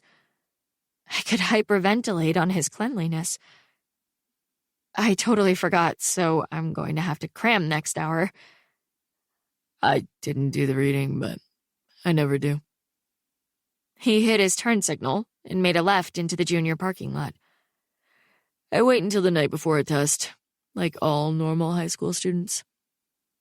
You're calling me abnormal? He pulled into the shockingly open spot in the first row before saying, I'm calling you unique. I must have made a face, because he gave me a little smile as he turned off the truck and said, What? I meant it as a compliment. I unbuckled my seatbelt and opened the door. I know. That's what's weird. He set the emergency brake, pocketed his keys, and grabbed his backpack from where it sat between us. Why is that weird? I've never insulted you. Now, he'd insulted me handfuls of times in that very truck. But so far that day, he was a freaking delight. So I said, well, no, and got out. He came around to my side, and we walked into school together. He didn't say anything else, nor did I. But his scent was in my nose, and I was feeling warm and tingly as the snow squeaked under our shoes. When we got inside, and I pointed south because I had to turn down the first hallway to go find Chris, he stopped. He looked down into my eyes with his ridiculously blue ones and said, I don't know what the terrible thing is that you're dealing with and can't talk about, but when all else fails, I say fuck 'em. I swallowed and forgot how to talk, because blue eyes were pointed directly at me in a shivery way, and I noticed how nice his mouth was. I fumbled for words and managed, I really don't. He reached out a hand, tugged lightly on the piece of hair that had come out of my ponytail, and he said, Fuck 'em, Emily. And then he walked away. I went through the motions, and when they called me down to the office like they did every day, I actually showed up and spoke the truth. I looked at Mrs. Bowen and said, Can I be honest? This is devastating to my plans. I was counting on this for scholarship applications. Is there an alternate program that might have an opening? I expected my daily rejection, but she tilted her head and pursed her lips instead. She started talking to Mr. Kessler about a program I was unaware of, and then she left the room to make a call. I asked Mr. Kessler, Do you know this program? He nodded. I do. It's very, very good and will look great on an application. Do you think I have a shot? A feeling that was something like hope bubbled up inside of me. He shrugged and gave me an encouraging dad smile. Anything's possible. Mrs. Bowen came back then, but she hadn't been able to reach the person she'd hoped to speak with. She said she would do some checking and get back to me. And I could tell she meant it. When she was leaving, she apologized again. Only this time she added, We will find a way to make this right, Emily. You have my word. Things were lining up in a way that had me optimistic about my February 15th chances. After class, I made the adult decision to not even go near the hallway exit parking lot, where I'd repeatedly seen Josh step out with Macy. Hopefully, the universe that was working for me so far that day would keep them from kissing. But at least this way, I wouldn't have to see it if they did. It'd be the whole tree falling in the forest thing. If I wasn't there to see it, did it really ever happen? I mean, yes, when I let myself picture it, picture them, my stomach still hurt and I felt like a fool. But I needed to put that out of my mind and nail my perfect day if I ever wanted life to return to normal. I was meticulous with my intentions, doing my best to be extra nice to everyone and extra attentive in class. I even smiled when I passed Lauren, Lally, and Nicole in the hallway. When I got to chemistry, Nick was already at our table. I took a deep breath, nervous for some reason that I didn't choose to explore, and walked over to my spot. He glanced up when I set my bag on the floor and said, Hey. Smiled. It's you. I sat down and said, It is me. My cheeks were hot as we exchanged some kind of a, hey, I know you from this morning look. His eyes trailed over my face before he said, Thanks again for helping me this morning. I shrugged. Thanks again for the ride. Listen up, Mr. Bong said as he walked into the classroom, his eyes on the phone in his hand as he walked over to his desk. It's pop quiz time. So I need everyone who sits on the right side of their lab table to move to the seat directly behind them. Bong always made us switch seats for exams because he seemed to think we were cheating collusionists with our lab partners. Since I was on the right side, I grabbed my bag. Wait. Nick picked up his phone from where it was resting on top of the table and said, Give me your number and I'll text you. I felt my mouth drop open, and I tried being cool, but Nick was asking for my phone number. What was happening? Nick Stark was asking for my number, and I kind of wanted to give it to him. I gave a half laugh, suddenly nervous, and said, Why would I do that exactly? He just said, You'll find out when I text you. Number, please? I told him, and he punched the numbers into his phone. My phone lit up. Nick. Guess who? I smiled and moved to the seat at the other table before responding. Me. My surly lab partner? Nick. It's the cool guy who gave you a ride to school. That made me smile. Me. Ah, that guy. Nick. Do you want a ride home? I gasped. Like, literally gasped. Because, dear Lord, was Nick Stark asking me out-ish? What was this day? Who was this boy? What was happening? Me. I've got a ride, but thank you so much. When I pressed send, an unexpected feeling settled in my chest. It was something like regret. But I was on the verge of possibly escaping the 14th of February, and I couldn't risk it. I needed to perfect the rest of the day, and that included Valentine's Day with my boyfriend. Nick. So if Betty doesn't start, you're unavailable for turnover duty? Why was I disappointed that I was unavailable for turnover duty? Me. Unfortunately, yes. But I'm sure there are lots of strangers you could summon who can start your truck. Nick. We aren't strangers, remember? I glanced over at him, and he was looking directly at me with one eyebrow raised and a smirk on his lips.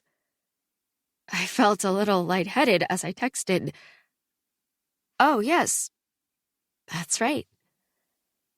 Mr. Bong started handing out quizzes, and we weren't able to talk or text for the rest of the hour. Which was good. I needed to stay focused. The second I turned in my quiz, I left the room without even daring to glance in Nick's direction. I stayed happy and nice and positive through the rest of the day, and when I rushed to meet Josh at his locker after school, he turned and smiled at me with a huge grin.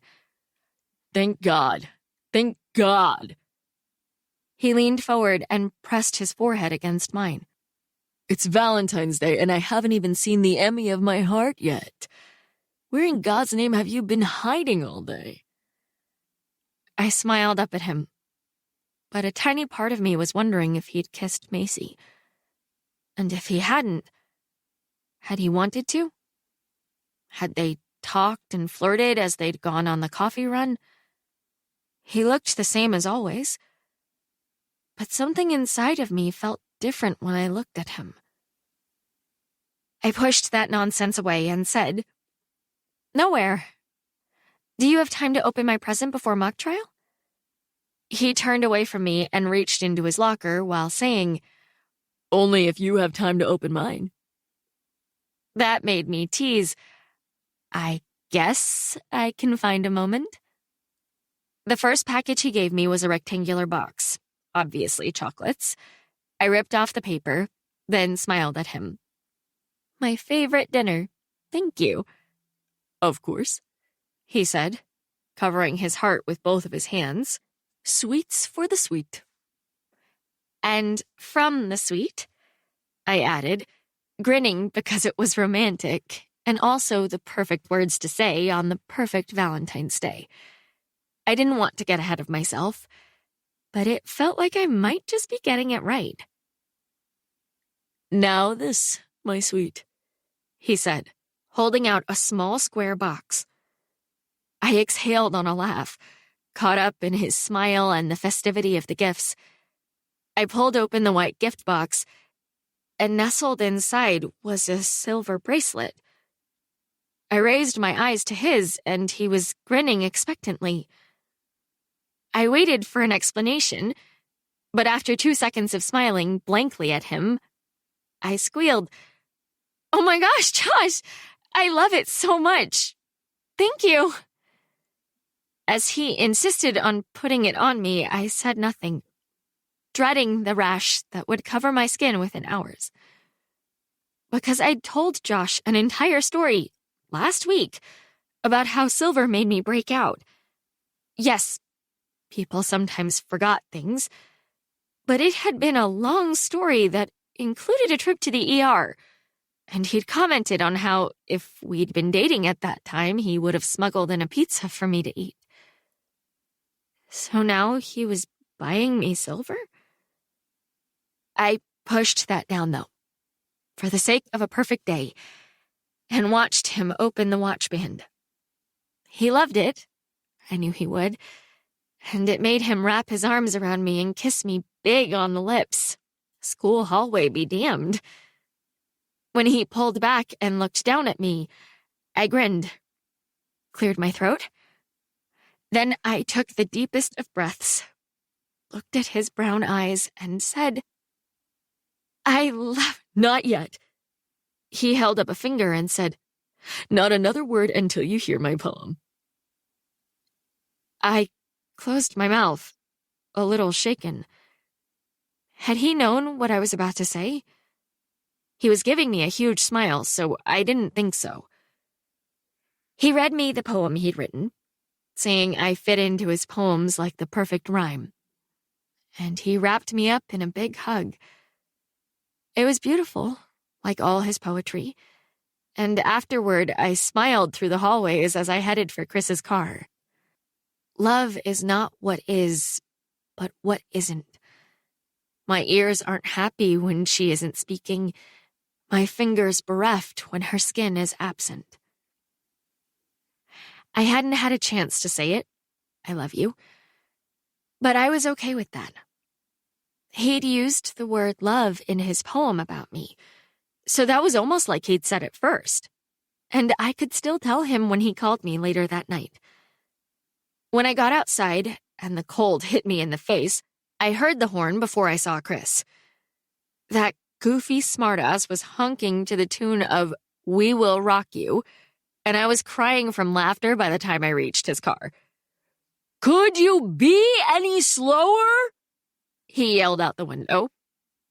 I'm sure I could, I yelled back, laughing even harder when I reached the door handle and it was locked. Let me in. Fine. He hit unlock and said, but only because I need $10 for gas. Typical. I got in his car and closed the door, and as I slammed it shut, I saw Nick Stark 1 row over, messing with his truck's engine. I rolled down the window and yelled in his direction. Do you need help? His eyes raised from the motor of his car to my face, and I was instantly warm. He was doing that sarcastic half-smile thing when he yelled, No offense, but I'm a 16-year-old guy. It isn't really safe for me to talk to strangers. I laughed and yelled, We're not strangers, Nick Stark. His half-smile went wide and whole. That's right. We're partners. I laughed again, and I heard Chris make a noise. I ignored it and said, Seriously, though, do you need help? Or a ride? What am I, your Uber now? Chris muttered. No, but thanks, Nick said. She's actually running now, so I'm good. Well, okay then. Why was I disappointed? See you. He gave me a look that was suspended, frozen, before life went back to full speed. Hey, hon. My dad came out of the kitchen with a dish towel over his shoulder. How was school? I smiled and set down my bag. I had already taken off Josh's bracelet on the ride home and shoved it deep in a pocket of my backpack so I wouldn't have to think about it. To my dad, I said, Good. Hey, can I talk to you for a quick second? I have to stir my sauce, but sure. I followed him into the kitchen and climbed onto one of the counter stools. He was making spaghetti and meatballs, Grandma Max's recipe, and it smelled amazing. What's up? I reached out and grabbed an apple from the fruit bowl. Mom told me about the promotion.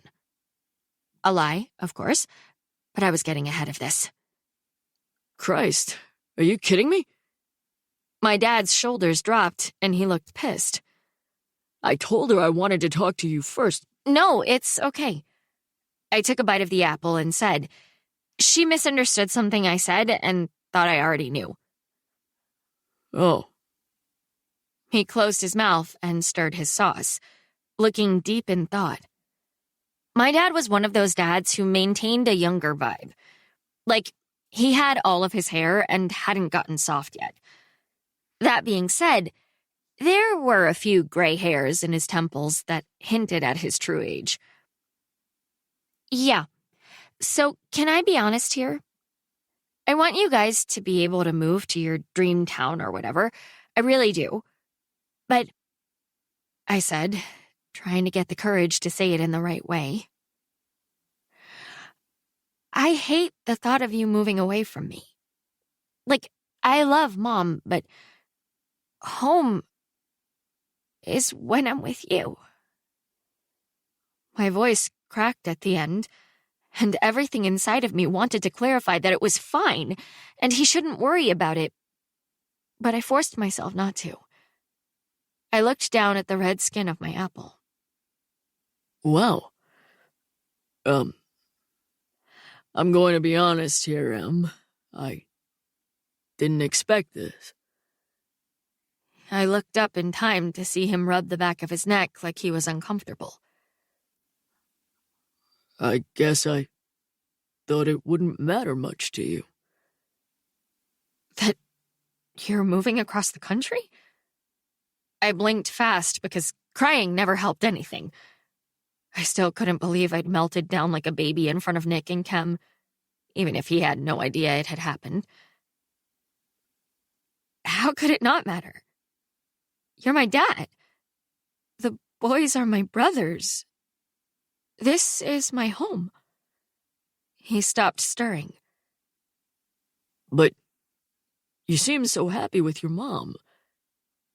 I guess I just assumed. You assumed. It felt bitter on my tongue, and there was so much more I could say. But I didn't want to mar the perfect day. I love Mom, but you are my home.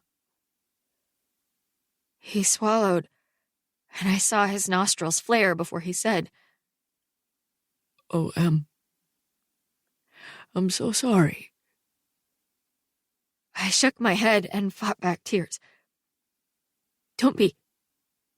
You didn't know because I never said anything. I'd never wanted to rock the boat. And I don't want to keep you from moving. I just, I don't know. I thought maybe we could find some options to make this work. He came around the counter and sat down on the stool beside me. He told me it had been killing him, the thought of not being able to see me every day.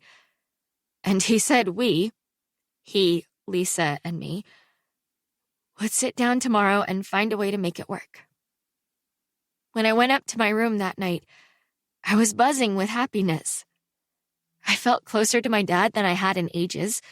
I hadn't wrecked my car, a summer program was still a possibility, and Josh and I had had a perfect Valentine's Day. I climbed into bed and thought about the silver bracelet. I mean, it was very pretty, and it looked expensive. Why was I making a big deal about him forgetting my allergy? My phone buzzed, and I reached for where it was charging on the nightstand. I thought it would be Josh, but it was Nick Stark. Nick, your chapstick is in my truck. Me. What? Nick, I just got home, and when I grabbed my backpack, your chapstick was on the floor underneath it. He had to be talking about my Burt's Bees, which I hadn't been able to find all day. Nick, I'll bring it to chemistry, but I just wanted to let you know. Me. Thanks. How'd you do on the quiz? Nick. Aced it. Me. Wow, cocky. Nick. Guilty. I've got hella chem swagger. Me. You really are a cool guy. Nick. I know. So did your BF give you Valentine's flowers? Me. Candy and a bracelet, actually. Nick. So are you wearing your jewels right now while jamming chocolate into your face hole? That made me laugh, and I texted, I left the candy in my friend's car, and the bracelet gave me a rash, so big no. Nick. Holy shit. He got you a bracelet that turns your arm green? I sighed and started to text, but before I even really knew what I was doing, I found myself hitting the call button. Hello? The bracelet didn't turn my arm green. I'm allergic to silver. First of all, is that really a thing? He asked. And second, I bet he wishes you would have told him that little tidbit of personal info before he dropped coin on your baubles. It is a thing. I am allergic. I grabbed my soda off the nightstand and said, and I did tell him. He must have just forgotten. Let me get this straight. His voice was deep and a little gravelly, like he'd just woken up. You told Josh Sutton, arguably the smartest kid at our school, that you're allergic to silver. And then he bought you a silver necklace for Valentine's Day. Bracelet. Whatever. He's clearly trying to kill you. I started laughing, in spite of wanting to choke him for making me doubt Josh. He is not. Are you sure? I could hear the smile in his low, quiet voice. I mean, you can never be too careful. I've heard that. I cleared my throat and couldn't believe I was talking to Nick Stark on the phone, that I had called him. So where were you all night? Whoa, back off, creeper. Shut it, I said through another laugh. Were you working? I was. And? Where do you work? Should I be alarmed by how interested you are in my comings and goings? Absolutely not. I remembered what he thought about small talk. So I said, I was just hoping you can get me a hefty discount at one of my favorite places. Bookstore, coffee shop, pizza delivery. Any of those would work for me. I like having connections. So, He sounded a little more awake. you'd like to use our acquaintance for your personal gain. Is that what you're saying? Precisely. I smiled into the quiet of my bedroom and said, although you needn't make it sound so mercenary.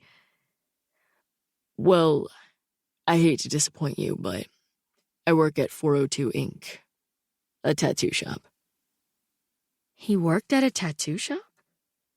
Everyone knew that he'd gotten tattoos last year, as a sophomore, so that made him seem wildly edgy since the legal age without permission was 18. But to work there, that was some straight-up street cred. I'm not disappointed, I said, picturing the smirk that would curl his lip when I said, I'm planning on getting 2 massive sleeves next week, so this is perfect. Sure you are. You don't know. I think I do. I gave a nod in agreement, even though he couldn't see it, and asked, what do you do there? Everything that isn't a tattoo. Answer phones, social media, website, cash register. I'm their bitch, pretty much. Oh. I lay back on my pillow and pulled the covers up to my shoulders. That sounds interesting, actually. You'd think. He sounded like he was walking when he said, What about you? Job? I work at Hex Coffee. Really? Huh. I'm surprised I've never seen you there. You go there a lot? No, I actually hate coffee. That made me snort. Of course you do. I'm more of a tea guy. Lying again? I seriously drink 4 to 5 cups of sleepy time every day. You have to be lying. Swear to God. I tried picturing him drinking tea, and frankly, it was too adorable. He gave off strong Jess Mariano vibes when he talked about books, and the tea just made it bigger. I said, I hate tea. You would. You aren't going to try to convince me that I'm wrong?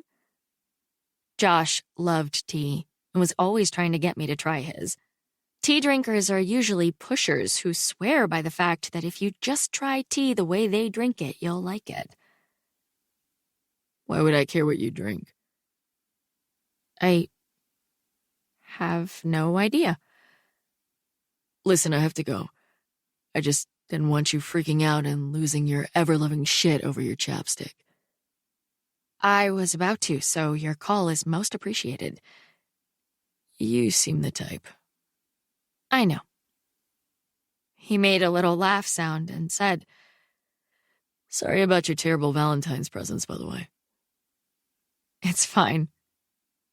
That made me laugh again. What'd you get your girlfriend? Girlfriends, please. I don't have time for that. But if you did? I don't know why, but I really wanted to know. If I did? I don't know. Not chocolates and anaphylaxis, that's for sure. I laughed again and said, Come on, commit already. Fine. He made a growly sound and said, Something that mattered to her, I guess. I mean, if she was a bookish person like you, I'd try to find a special edition of her favorite book or something. Oh. I wasn't even going to let my mind go there, to the utter fantastical gift possibilities.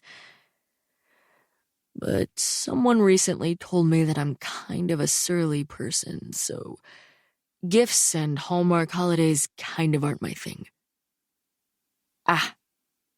I thought back to that morning at his truck and said, bummer on the surliness, but the girl sure sounds cool. That made him fall into a charming hoarse laugh that trickled through my veins and dipped all the way down to the tips of my toes. Good night, Emily Hornby. Good night to you, Nick Stark. I'd just pressed end when a text came through. Josh, salutations, sweet Valentine. I felt guilty as I responded. Me. Greetings. Josh. We're swamped, so I can't call until break, but I wanted to send a quick hello in case you fall asleep. Me. Right back at ya, winky face emoji. Josh. Are you wearing your bracelet? Me. Nope, in bed. Josh. I remembered that you love shiny things, and it reminded me of your smile.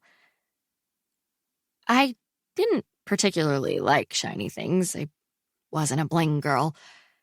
And how would a silver chain bracelet remind him of my smile anyway? What? My smile in 6th grade? When I had a mouth full of braces and wore headgear when I slept? I could still hear Nick Stark. Something that mattered to her. I texted, "Aww," heart emoticon. But the poem was the shiniest gift. Josh, sweetie, winky face emoji. Gotta run. Lates, Emmy cakes. Me. Lates. I plugged the phone back into the charger, turned off the light, and settled into my pillow. I really had a great Valentine's Day with Josh. Poetry and jewelry. What more could a girl ask for, really? It had been everything I'd wanted out of the day. Even before falling into the abyss of repetitive days. The perfect boyfriend, checking off nearly all of the romance boxes I'd jotted down in my planner. So why didn't I feel more, I don't know, swoon when I thought about him? The Macy thing, of course, but this was something else. He'd written a poem about me, but somehow the thought of Nick Stark talking about what he'd buy for a hypothetical girlfriend was more sweepy off my feety than poetry. I quickly shut down that train of thought. I knew nothing about Nick Stark, other than what he liked to read, what he listened to, what he smelled like, where he worked, how his laugh sounded when he was sleepy over the phone. And he was probably the jerk I'd always thought him to be. Josh was perfect for me, and I was just tired. I didn't wish on a star that night. The day had been so close to perfect in such an organic way that I didn't need the galaxy's help. I got this, Milky Way. I fell asleep, not even noticing that, with talking to Nick on the phone, I had forgotten to say I love you to Josh. Confession number 10. When I was 3, I used to chase Billy Tubbs down the block, and if I caught him, I tackled him to the ground and bit him all over his back. My dad says he cried every time he saw me. Yet another godforsaken Valentine's Day. My alarm went off, and I hurled the phone across the room. No! Walking on Sunshine kept playing after the phone hit the wall and landed somewhere in the dark. But instead of retrieving it, I just buried my face in my pillow and full-on screamed until I was out of breath. I was in hell. How could that day not have changed the course of events? I grabbed my robe and went into the bathroom to shower. Again. I started the water and stepped in, knowing what was coming. I counted to 5 and then... Em, are you almost done in there? Bingo. Lisa was going to press her mouth against the door jamb and tell me that my little brother needed to use the bathroom. Just like every other day, I yelled, I just got in here. Joel needs to go potty. Bad. There is a bathroom upstairs. I poured shampoo into my hand and rubbed it on my head. I knew what her answer was going to be, but it somehow seemed important to play the game. Your dad's in there. This time, I yelled, douse him with ice water and he'll jump right out. There was a pause before she murmured through the wood, You're seriously not going to get out? I thought about it for a second and came up with, I don't think so. Sorry. Whoa. I rubbed my hair harder as one thought suddenly overtook all others in my brain. I had immunity. Yes, being stuck in an eternal Valentine's Day purgatory was the worst. But what I hadn't considered until now was that I could do whatever I wanted and not face any of the fallout. And I could absolutely use Nick Stark's words as my mantra for the day. Fuck 'em. I took an extremely long shower in honor of that fact, and by the time I got out and dried myself, I had an epiphany. I could say whatever I wanted to anyone, and it would be erased the next day. I couldn't get grounded or suspended or even arrested because the next morning I'd be back in my bed at my dad's house, walking on freaking sunshine, and no one would remember my transgressions. Let the games begin. I got out of the shower and went straight to my planner. To-do list, February 14th. Day of no consequences. Whatever I fucking feel like. Instead of rushing to free up the bathroom like I usually did, I dragged a stool in front of the vanity. I cranked the volume on my phone and blared the new Volbeat album while I spent far too long making one-point eyeliner tails. I went full-on good makeup and straightened my hair so I could put it in the perfect high ponytail. Not too shabby, Em. I looked at my reflection. Interesting. As it turned out, if you spent an entire hour on your appearance, you looked pretty good. I leaned forward and blotted my red lipstick against the mirror, leaving a perfect mouth print. Next, I went into my closet and dug, knowing exactly what I was going to wear to school. I had the cutest black leather pants, but I'd never had the guts to wear them to school because they were tight, with a capital TIGHT. And so not me. Or at least the me that everyone thought I was. But the pants made my butt look killer. So I was going to wear the hell out of those bad boys.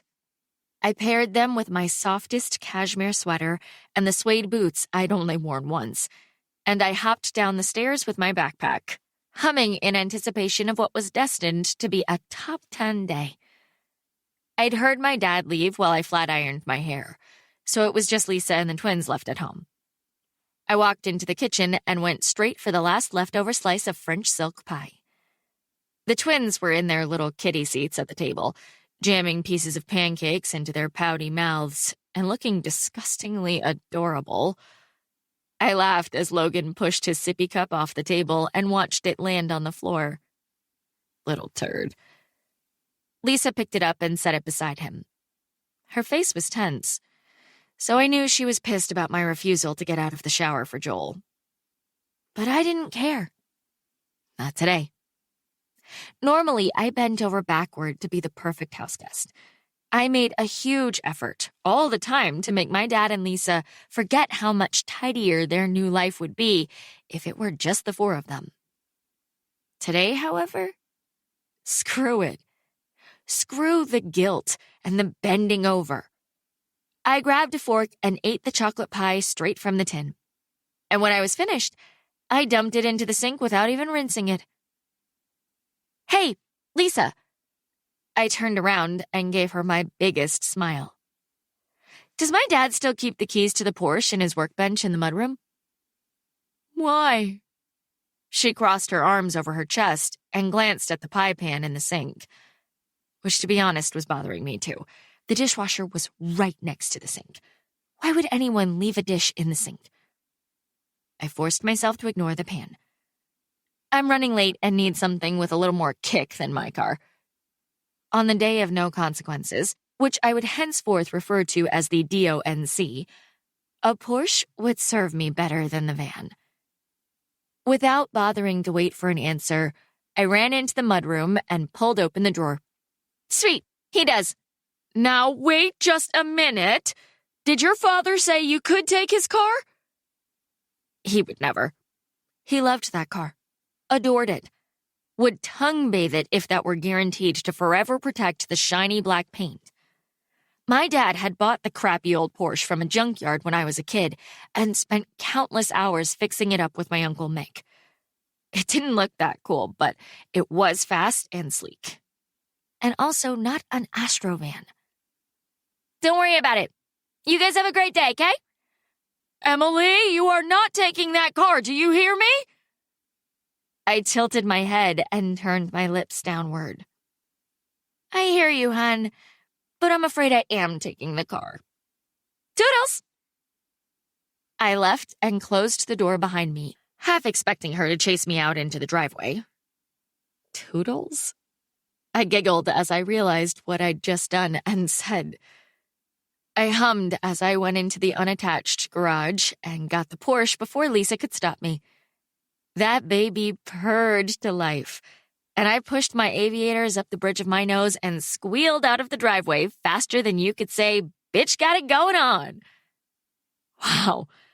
I stomped on the gas and flew down Harrison Street, hugging the road and stretching the legs and doing all those amazing car things that amazing cars were said to do on TV commercials. Translation? I hauled ass. Gone were the Valentine's days that started with crappy cars and car accidents. Gone were the Valentine's days that left me crying in the school bathroom. Gone were the endless days of borrowing Nick Stark's old jacket, and gone were the days that had felt important but obviously were not. This new and improved Valentine's Day was beginning with fast cars and Metallica on blast, and I dared the universe to dump on my parade. Not this time. I glanced in my rearview mirror just as the cop turned behind me and flipped on his lights. My stomach clenched for a second until I remembered. No consequences. Technically, I could lead him on a high-speed chase that would make it on all the national news channels if I wanted to. But that seemed like more trouble than I was interested in, especially since I wanted to get to school. I had a lot to do that day. I pulled over, got out my license and registration, and rolled down my window. When the cop appeared, he looked grumpy. "License and registration, please." I handed it to him and said, "I know I was speeding, by the way, and I'm sorry." "You were going 96 miles per hour in a 45 zone. Oops. I'm really sorry."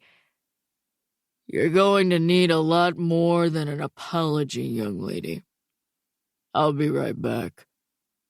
He went back to his car, and I turned up the radio a little. I started singing along to Blackened, my not at all random musical selection for the DONC, and then I amused myself by waving at every person who gawked at me when they drove by. Was this how it felt to be a rebel? Because I kind of liked the way this felt.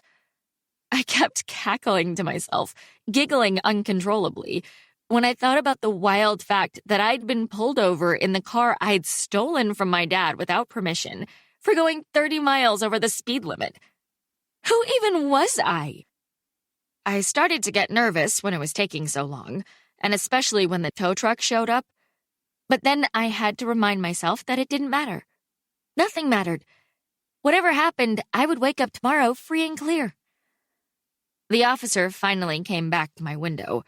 He handed me the registration and insurance card, but he kept my license. You're getting a citation for reckless driving. You'll have to go to court for this. Because you were going so far above the posted limit, this is not a ticket you can pay without seeing a judge. Do you understand?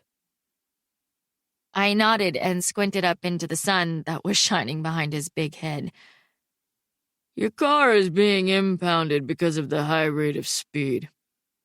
Here is a pamphlet listing all of the information about how long it will be impounded for and how you can get it back at that time. My car is going to jail?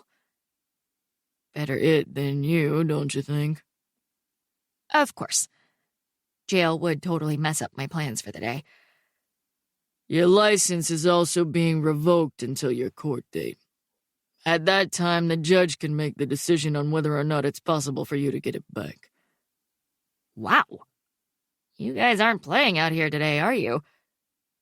He took off his glasses and looked at me with his eyebrows all screwed together, like he couldn't believe my nerve. Young lady, this is a big deal. I know. I was just joking, to try to lighten the mood. Do you have someone who can come pick you up? Since my parents sucked at taking my calls, and I wasn't in the mood for their buzzkill lectures anyway, I said, my parents are both in meetings this morning, so I know they can't answer their phones. I have a really important assignment due in first block that I don't want to miss either. Would there be any way that you could maybe just drop me off at Hazelwood whenever you're done here?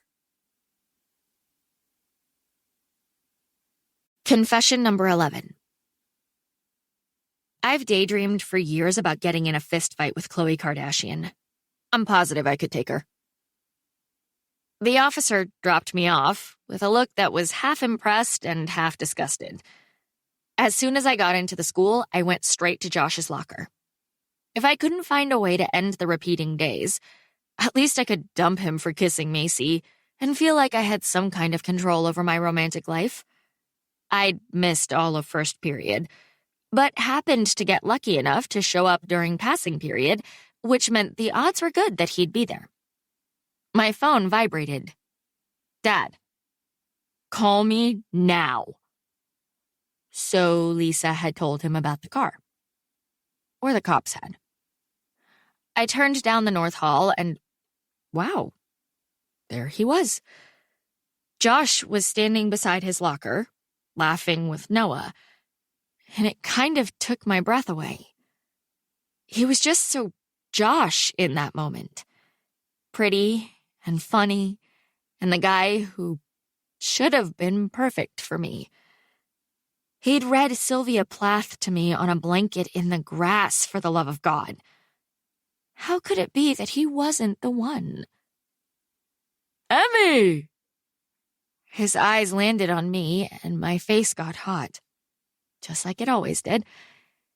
He grinned the smile that told me he knew what he did to me, and he said, Get over here. I walked over to his locker, and before I had a chance to publicly bye-bye him like I'd planned, he wrapped his long-fingered hands around my waist and pulled me against him.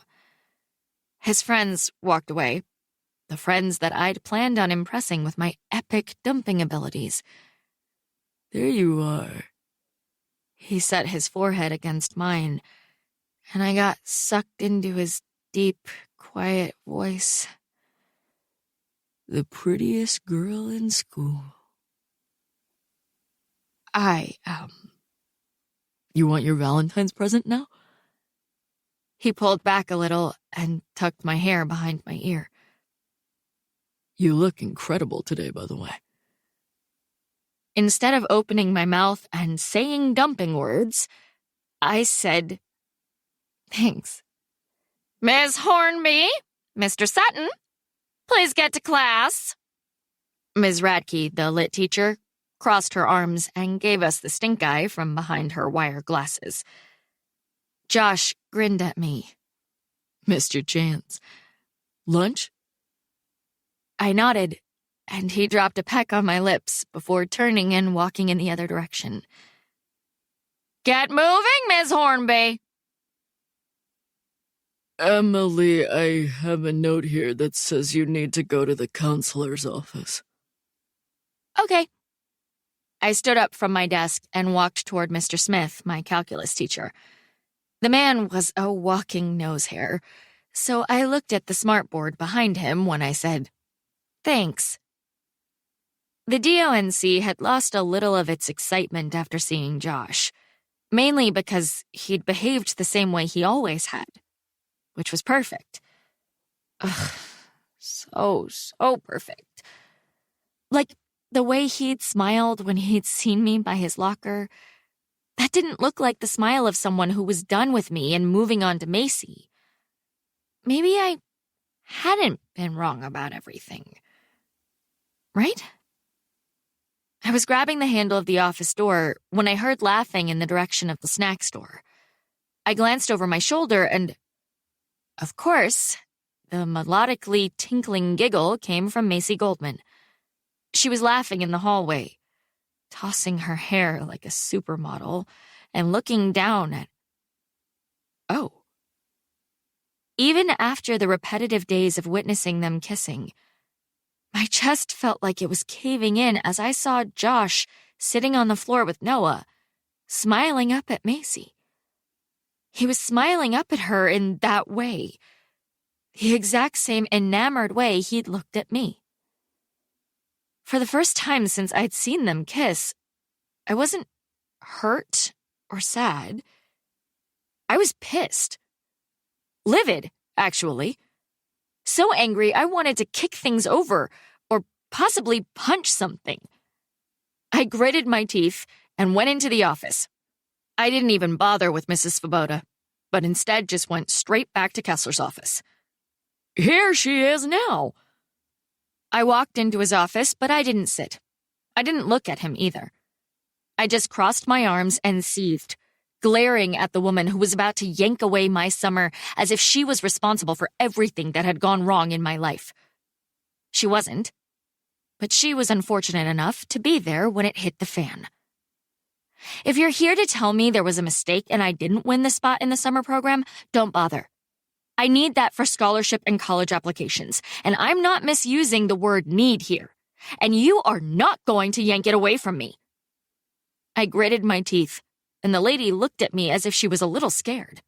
Just because you have someone on staff who can't count doesn't mean I should lose my only shot at a Pulitzer.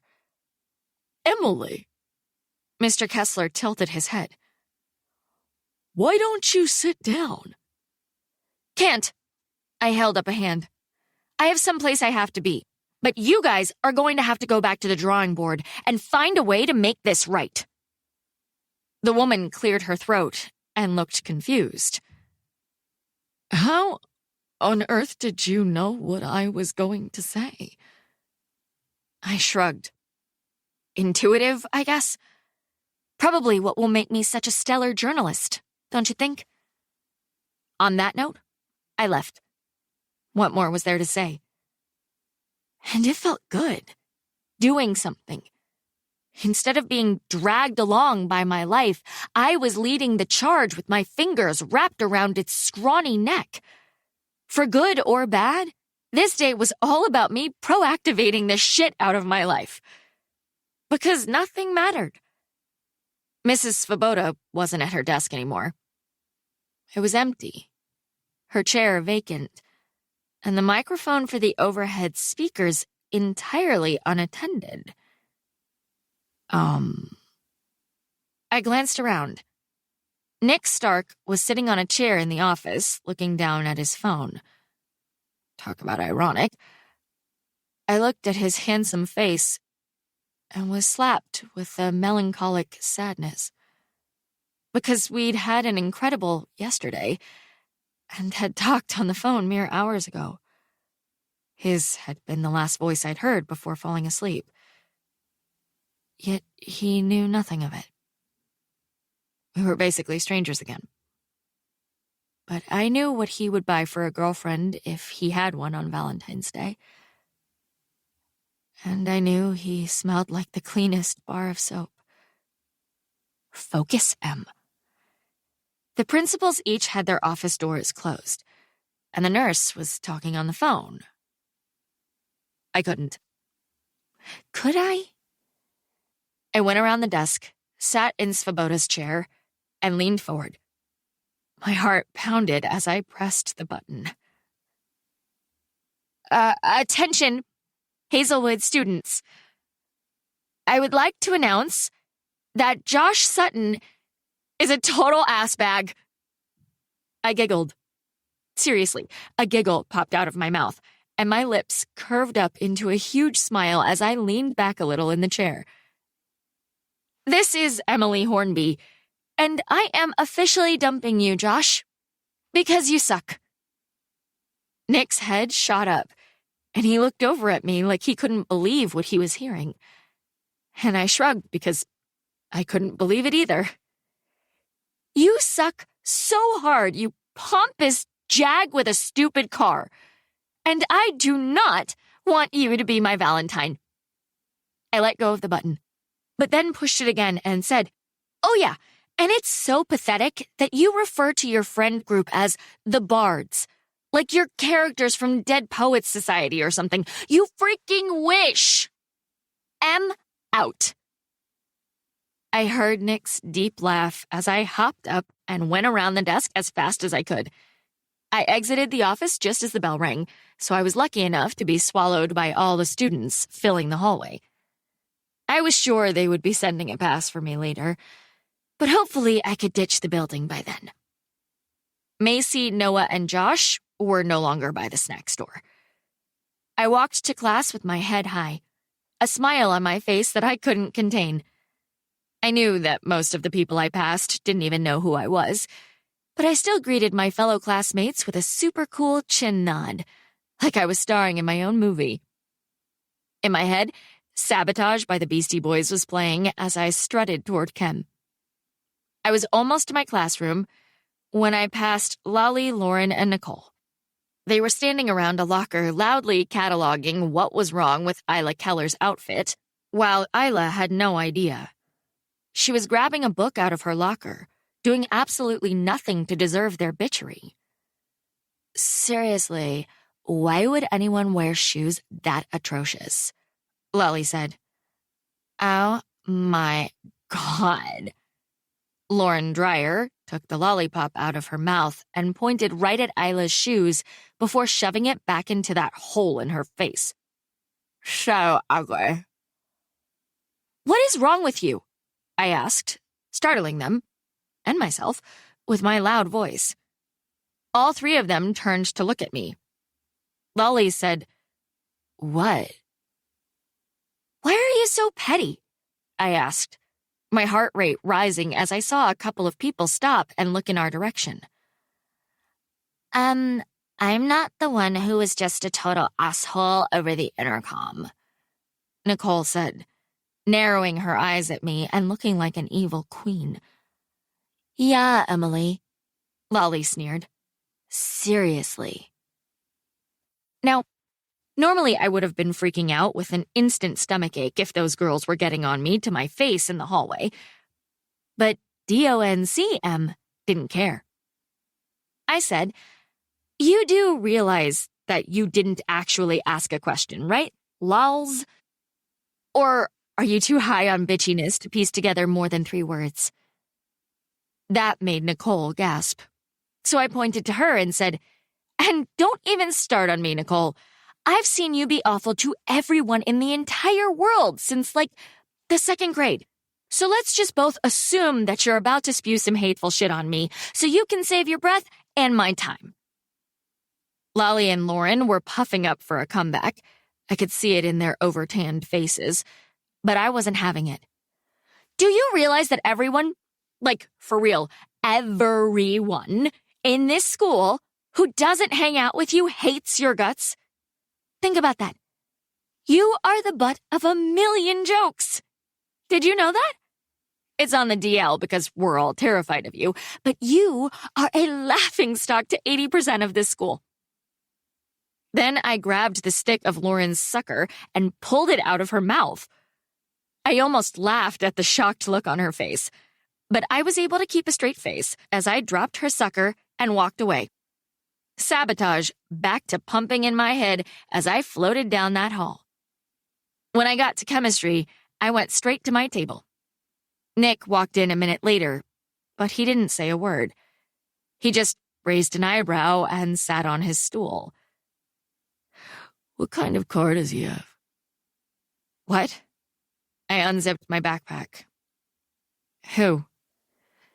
Josh. You said his car was stupid, remember? Ah. That made me smile because Josh thought that thing was the greatest vehicle to ever rumble over the planet. A 1959 MG. He rewarded me for knowing with one of his smirks and said, Ouch. I watched his Adam's apple move when he swallowed, and I was struck by how beautiful he was. Dark hair, ridiculously blue eyes, beautiful cheekbones, and lashes for days. And his body looked hard. I was pretty certain if I ran at him full speed, I would bounce off him instead of knocking him over. Mr. Bong came in and immediately started lecturing. I didn't have the notes, but I was apparently never going to need them either. So instead of getting out my notebook, I pulled out my phone. Dad, clearly you're not going to call me back, so you're grounded from your phone when you get home. Where is my car? I knew I should feel a little bad for taking his baby, especially after the nice but not real moment we'd shared last night. But something about his response pissed me off. On most days, he and my mother both took hours and hours to respond to the tiniest of questions. The time I had an allergic reaction to cashews at summer camp and needed to know which urgent care to go to, it took each of them, and they didn't live together, over an hour. Yet when I waited an hour to respond to my dad about his car, he was losing his shit. My phone buzzed. Stank breath. Can you come in today? Beck called in sick, and since I gave you Saturday off, you owe me. Winky face emoji. Ugh. Work. I glanced at Nick's profile, remembered the rules of DONC, and responded accordingly. I'm not coming in at all today, because I don't feel like it. Thanks though, Polly. I put my phone away. Instead of taking notes or paying attention, though, I stared at Nick. But when he glanced over and caught me, instead of looking away like I usually would have, I just rested my chin on my hand and smiled. No consequences. He frowned like he didn't understand, which made me full-on grin. He looked back at Bong, and I continued drinking him in. After about 5 seconds, he muttered, without looking at me, What are you doing? Just looking. Yeah, I can see that. He wrote something in his notebook and added, But why? I bit down on my lower lip and thought, what the hell? Before saying, you are just really, really attractive. He still didn't look at me. You think so? Bong stopped lecturing to glare at us. Mr. Stark, care to enlighten us as to what's so important it can't wait? I can. I raised my hand and said, I was telling Nick here that I think he's attractive, and I was hoping he'd maybe want to hang out, since I'm single now. I knew Nick could be surly, so there was a definite chance he would totally call me out in front of everyone. But it didn't matter, because it was the DONC. He turned his head and looked at me with wide eyes. Bong stuttered. This is neither the time nor... Absolutely I would. Nick said. I heard a couple of laughs behind us as Nick gave me the smirk that had become very familiar to me. Mr. Sir, do you maybe just want to go now? I was speaking through a laugh because it was impossible not to. That's enough! Mr. Bong's face was getting very red as he stared at us. I don't know what's come over you today, Emily, but I will not allow— Let's go, Nick said, grabbing his backpack and standing while hoisting it over his shoulder. Sit down, Mr. Stark, Bong said. Perfect. I was beaming at Nick as I grabbed my bag and we both turned around to leave. The entire class was gaping at us in shock, and I swear to God I felt an actual electrical current shoot through me, starting at my fingertips when I felt his hand grab mine, and he led me out of the room. Stop by the principal's office while you're at it, Bong yelled. As soon as the door closed behind us, Nick looked at me and said, Want me to drive? You know, like ditching school in such a public manner was normal, commonplace, and the biggest concern was who was going to be behind the wheel. I nodded. Yes, please. That made him grin. Come on. He pulled me by my hand, his tightening around mine, quickly heading for the side door. Let's get out before Bong has the resource officer hunting us. We started jogging down the hall, and I couldn't hold in the laughter. What an absurd, wild thing to be doing at 10:30 in the morning.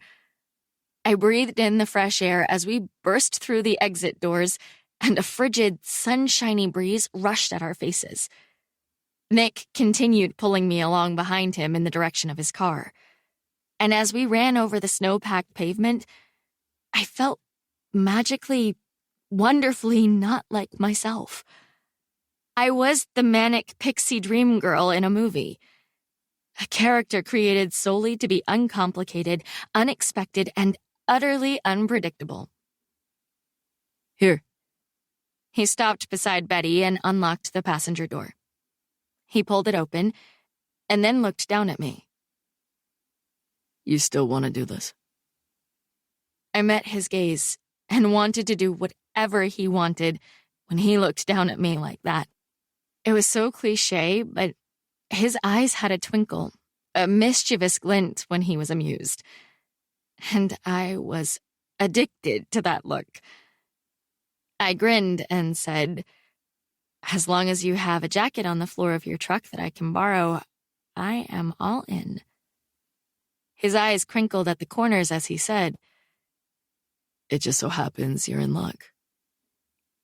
While Nick went around to the driver's side, I got in and reached over the back of the seat to grab the coat. When I shoved my arms into the heavy material, it was so familiar that it was like the jacket belonged to me.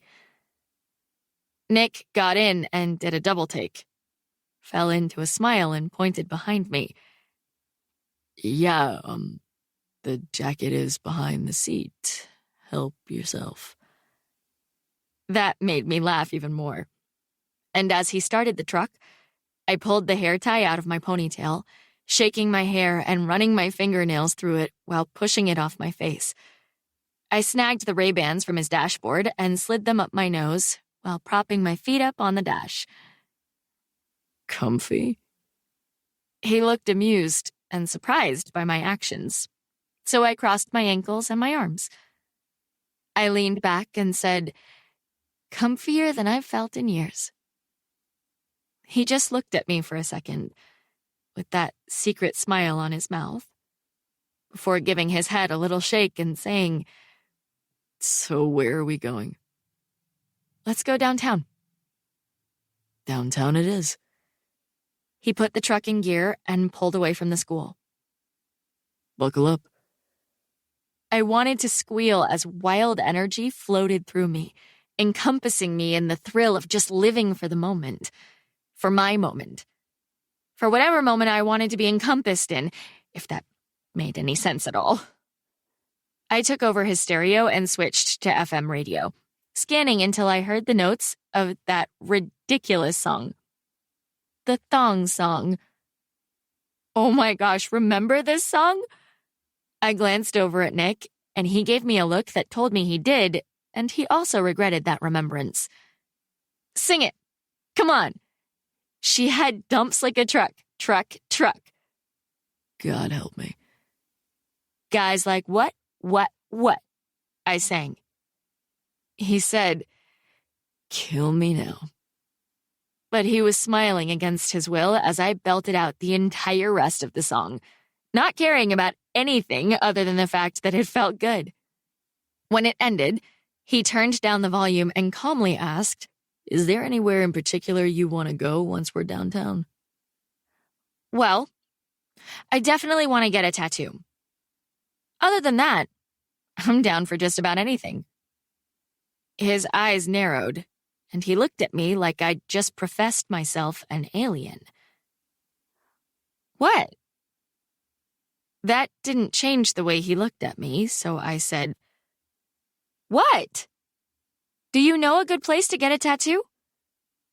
Obviously, I knew he did because he told me about his job on the phone last night, but he didn't know I knew that, and I didn't want to sound like a creeper. He said, Why do you assume I know? I've seen your tattoo.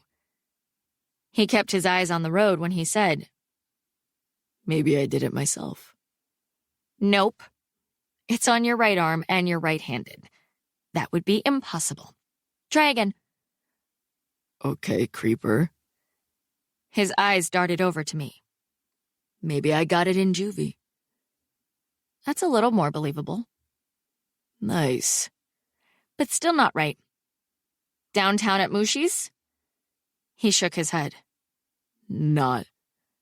What, too cool for you? Too trendy, more like. So, where did you go? 402 Inc. Okay. I grinned because I already knew that. So will you take me there? You do know they take appointments, right? His right hand was relaxed and kind of draped over the steering wheel, his left elbow resting on the window frame, while just a few of his fingers actually managed the steering. It was cool confidence, just like him.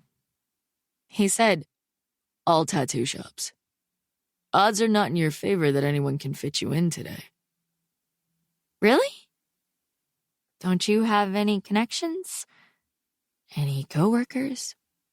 Any favors you can call in? Just because I have a tattoo doesn't mean I have a contingent of tattoo artists who are available to me for favors. Contingent of tattoo artists. Band name. Called it. That actually made him smile. I like it. You'd be the singer, I assume. Are you kidding? I have a terrible voice. Tambourine all the way. Weak. No. Weak is not helping your friend get squeezed into a tattoo appointment. Oh, so you're my friend now. I pulled down the visor, grabbed the lipstick in my bag, and reapplied. Yes, we're friends, Nick Stark. Deal with it. Nick turned on his blinker and merged onto the interstate. If you're my friend, name 3 things you know about me. Let's see. 3 things. Now, if I had been being honest, I could probably fill a few notebook pages with the things I knew about him from all my repeated days. But I pretended to struggle before I said, First, I know that you drive a truck. Low-hanging fruit, Hornby. Okay. I flipped the visor back up and said, for starters, you don't take notes in chem, but always get a better grade than me. You nosy little shit. Keep your eyes on your own paper. I was smiling as I put away my lipstick and said, Number 2, you always smell like soap. He gave me the side eye. It's called showering. I rolled my eyes. No, you smell like soap. Like you're made of Irish Spring or something.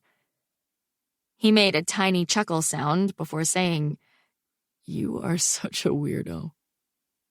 Am not. And number 3. I looked over at him. You're less of a jerk than I always thought. It came out more sincere than I intended. A big change from my previous joking tone. And I blushed, looking down at my knees. Well, I guess that's good, he said, giving me a closed-mouth smile while hitting his turn signal and switching lanes. Right? Right. I cleared my throat and said, So, will you help me? He said, eyes on the road. Well, they aren't open until after lunch. But yes. You will? I squealed it and didn't care. Yes! He just shook his head as he accelerated. Okay, Nick, I said, desperate to know every little thing about him. Let's play a game. No. I will ask a question, I calmly said, trying not to laugh as he didn't look at me, but his eyes got crinkly around the corners. And you will answer. Nope. Come on, it'll be fun.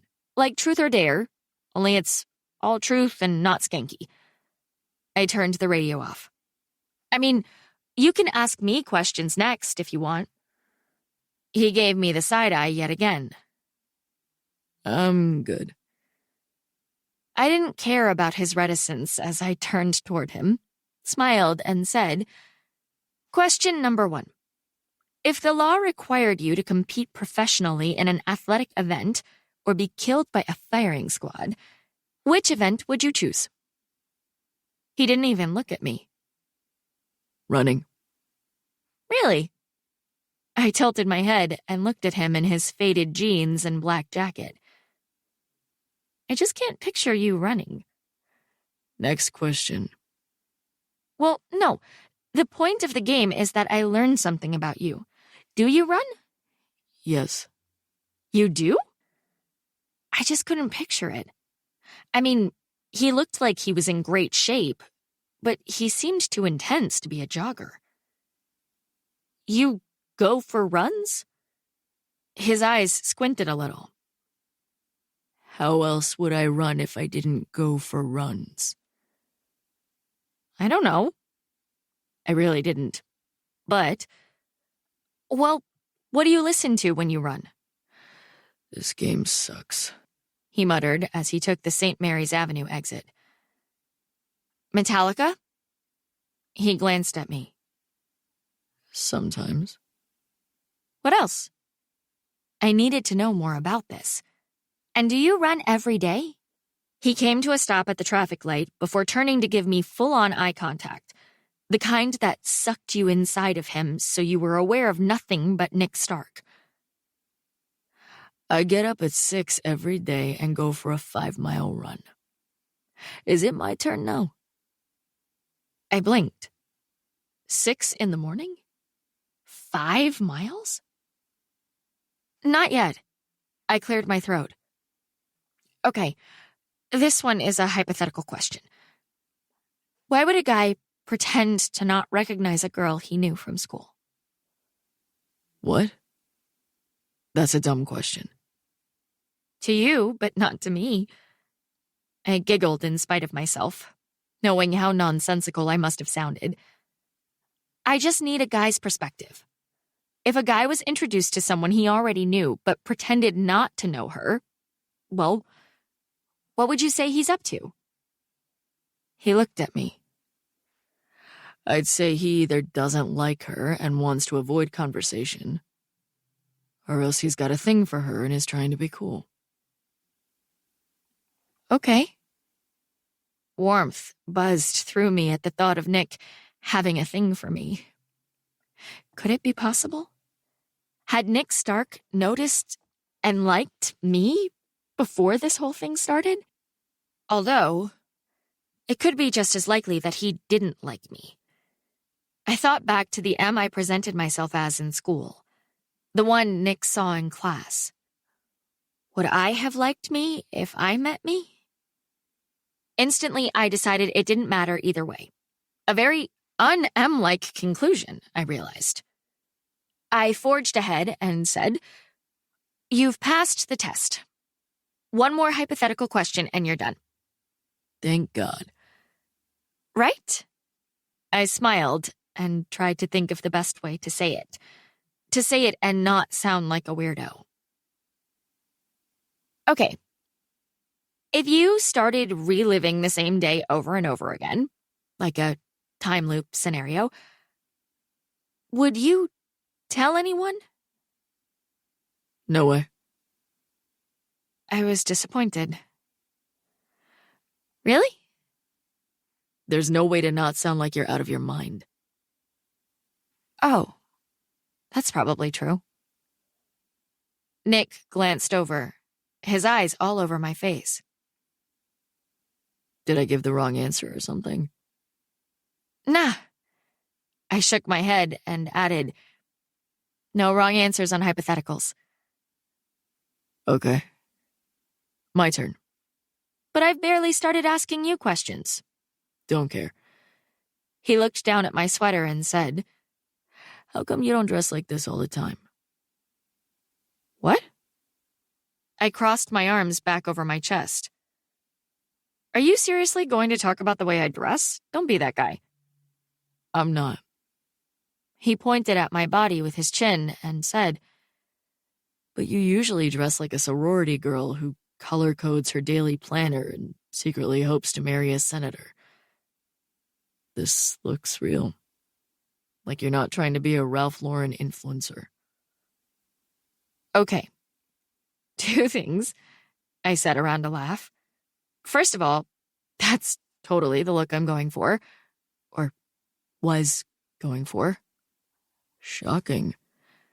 And second, you're right about today's outfit. I am feeling myself.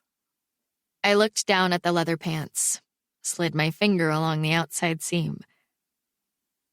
Today is M-centric, where I am only focusing on what I want.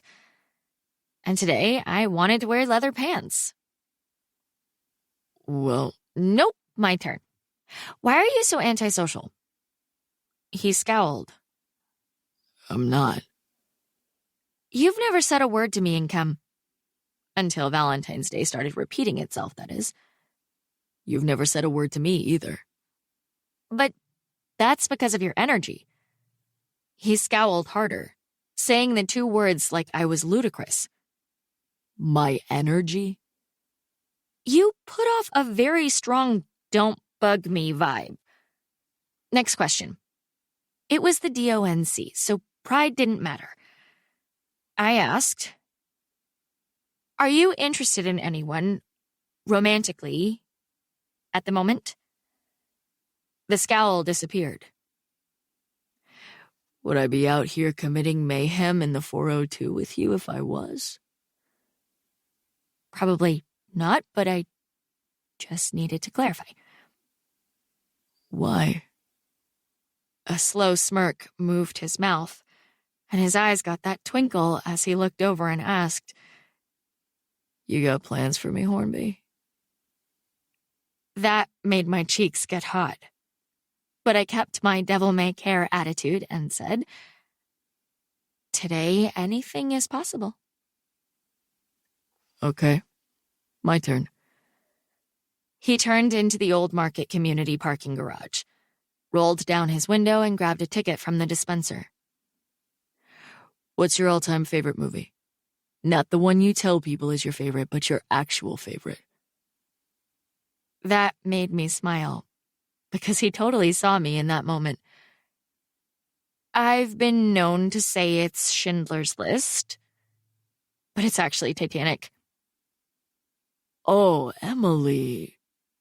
He looked horrified. You are right to lie about that. Bury that confession deep, deep in your disgusting soul forever. I asked, what's your favorite movie? He put the truck in gear and turned it off. Snatch. Ever seen it? I don't watch porn. Get your mind out of the gutter, He said, chastising me while his cerulean, "Thank you, DeVos," eyes squinted around a grin. It's Guy Ritchie and Brad Pitt, dumbass. When he came around to my side of the truck, I couldn't help it. I beamed up at him like I was a 3-year-old coming face to face with Elsa from Frozen. He frowned. Why are you smiling like that? I shrugged. Because I just kind of like you, I think. Oh, you think? He drawled, giving me a teasing smirk that did wild things to my insides. You drag me out of chem and you're not sure? I shrugged again. Jury's still out. I'll let you know when I know. I started walking, pulling him behind me, but his hand tugged me to a stop. His breath clouded around his face as he grinned down at me. You didn't know to wear gloves or a coat in the middle of February in Nebraska. You don't know shit, Emily Hornby. Before I even realized what he was doing, he let go of my hand, pulled off his big gloves, and put them on my hands. They were ginormous on me, but warm inside. Then he reached around my head to yank up the hood of the coat I'd jacked from him. You're a damn child, he muttered, still smiling as his face hovered just over mine. Maybe now you won't freeze to death. You know, if this was a movie, I would look at your mouth right now.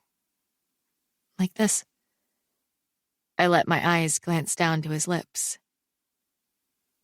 And you would kiss me. Is that right? His voice was low, and I felt his gaze in my stomach as he looked down at my lips.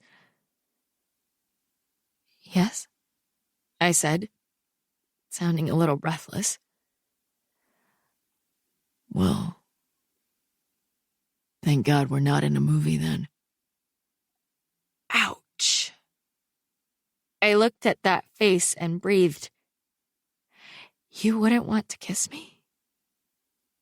He was quiet for a brief second, and the moment hovered as our collective breaths mingled and shared a cloud in front of our faces.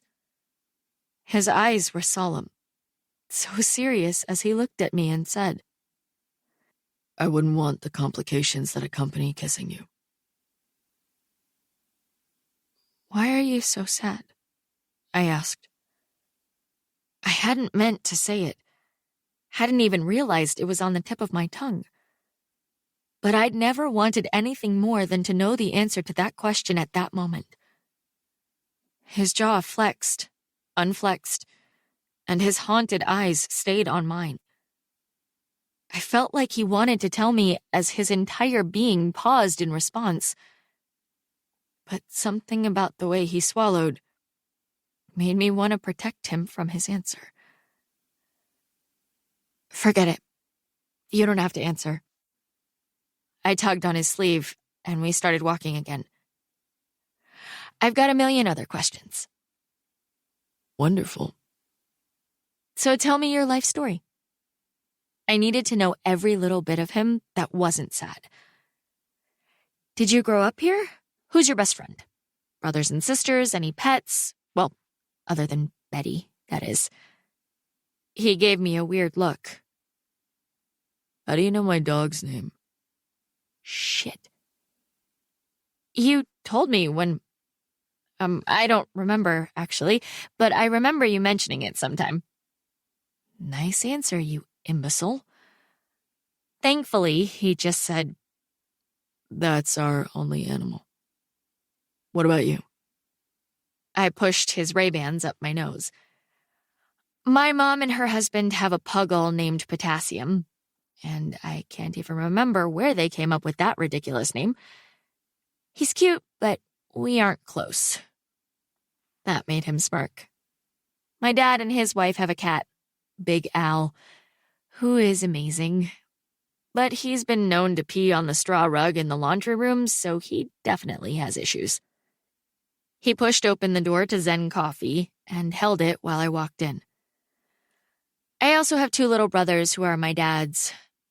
Man, that sounds utterly dysfunctional, doesn't it?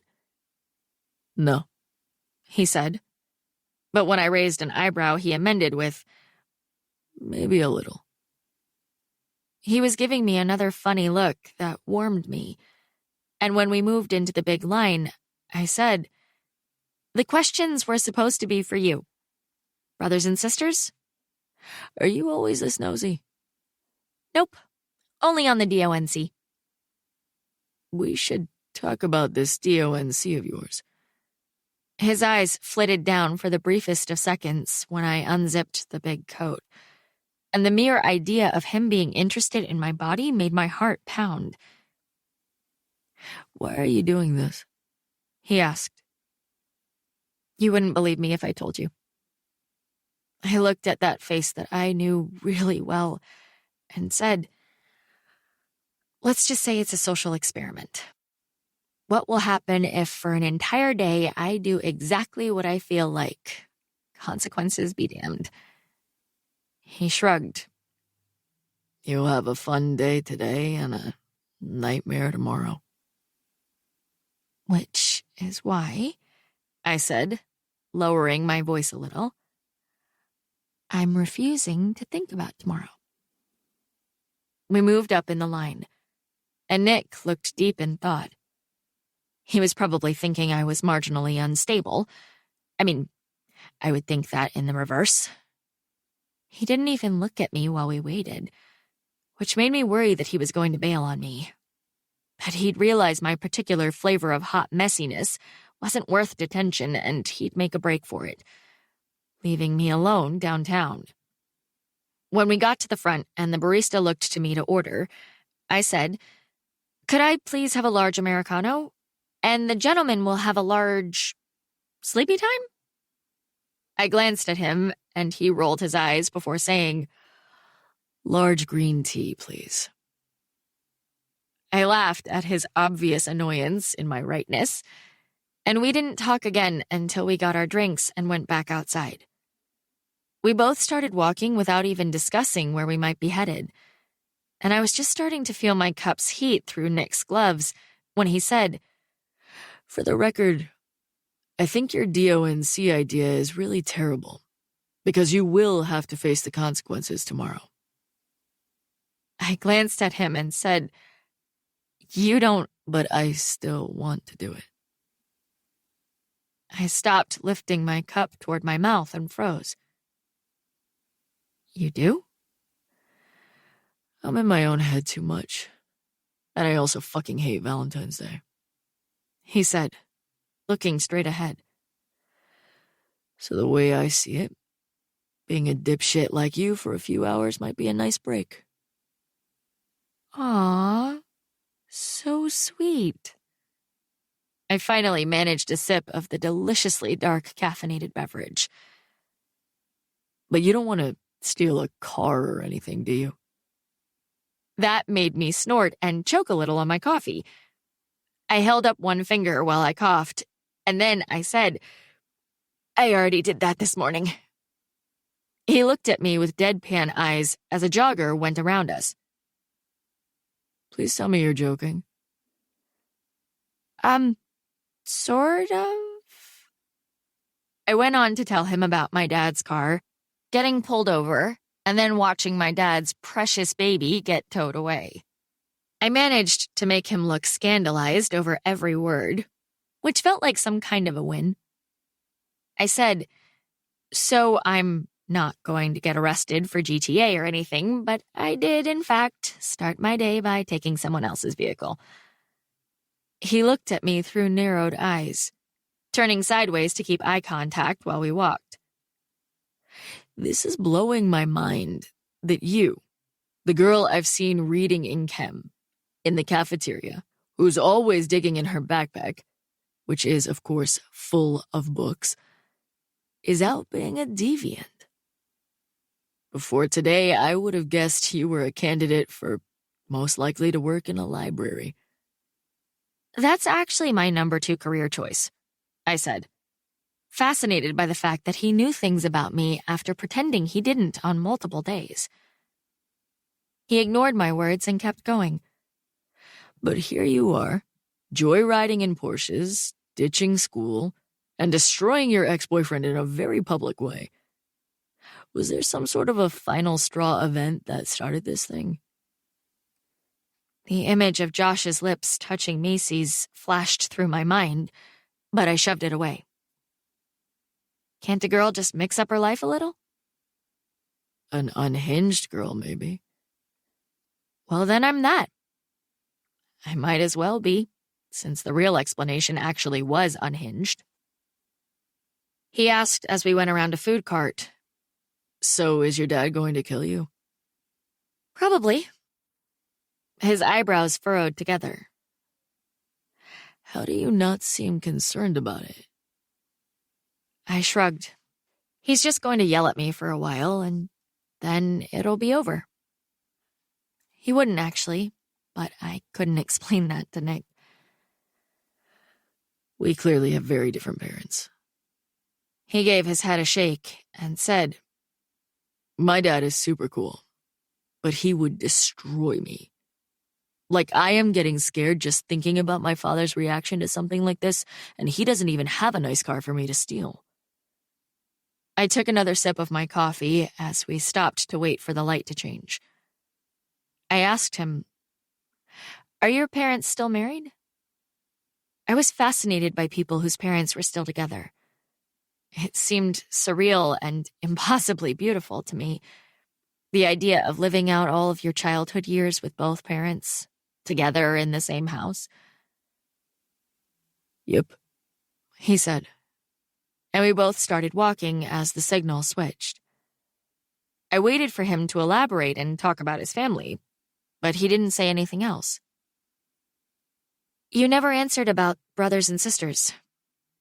I leaned a little to my left and bumped him as we crossed. 1, 2, 10? Do you have any? Irritation flashed in his eyes, and his jaw was hard when he said, Do we really have to do the tell me about your family small talk thing? Oh, sorry. Coffee splashed onto my glove as I stumbled over a crack in the sidewalk. It's fine. Yeah, sure it was. I looked straight ahead and wondered if it was possible to feel like a bigger dork, because his face had shown exactly how annoying he found me. All of a sudden, I was aware of the biting sting of cold on my cheeks as I struggled to think of something, anything to say. Stop it. I glanced over at him. What? Stop feeling like that.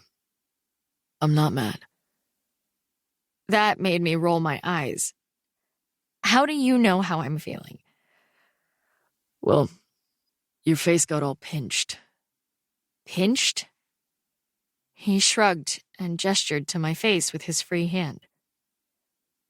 Oh, okay. That explains it. Ms. DONC. He grabbed my elbow and led me out of the foot traffic, so we were standing beside a closed storefront.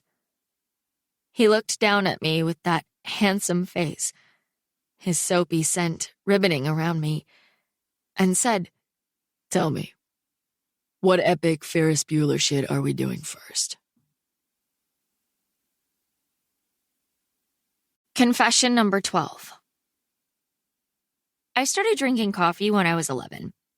My mom left for work when there was 1 cup left in the pot every day, and since it seemed like a grown-up thing to do, I did it.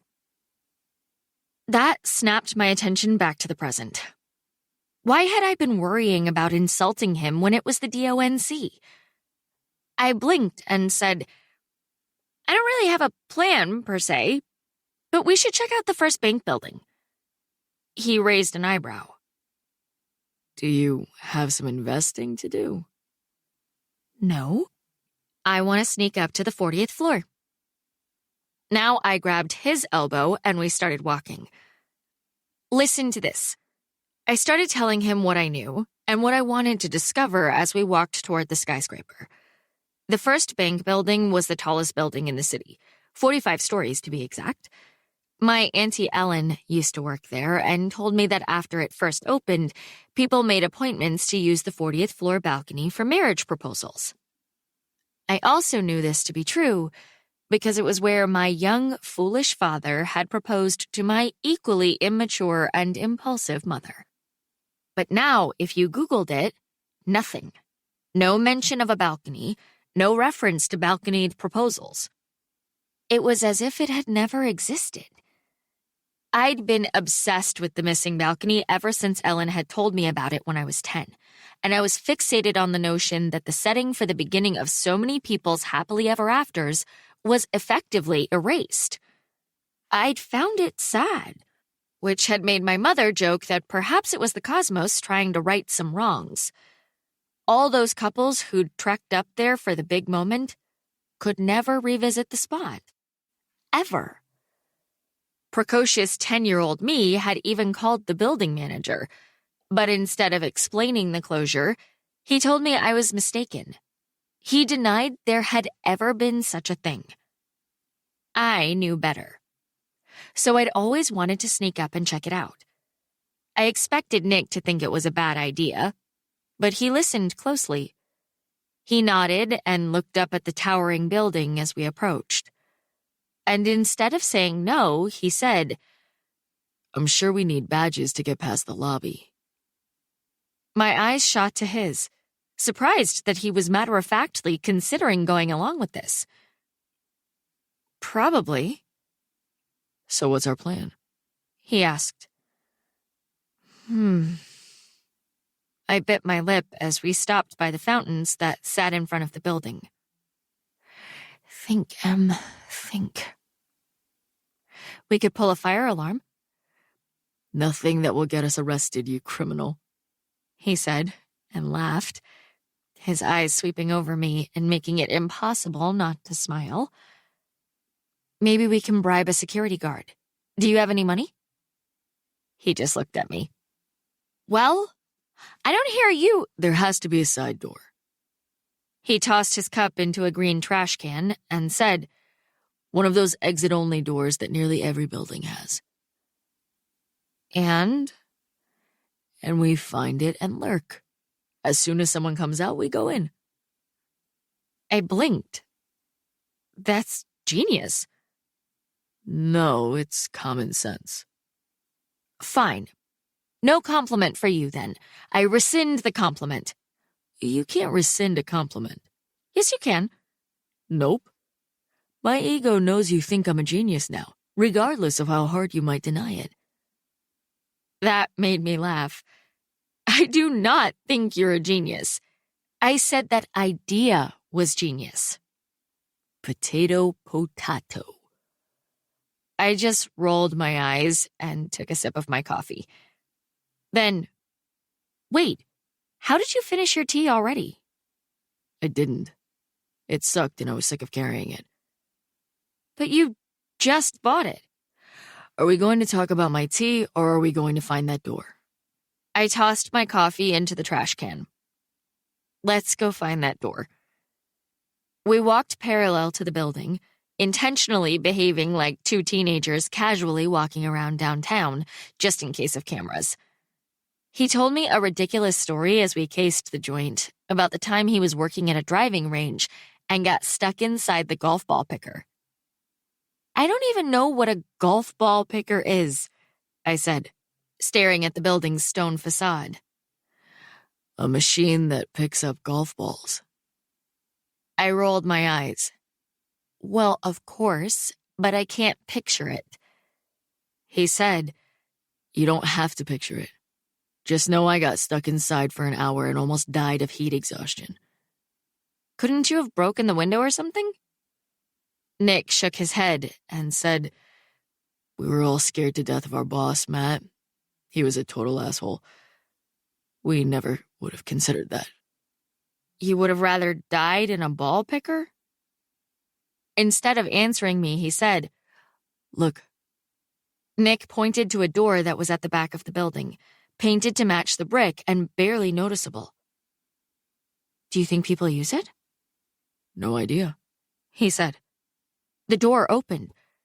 I gasped and nearly got trampled by the 3 women who came out. The lady in the middle apologized while Nick stepped forward and held the door for them like he was a total gentleman.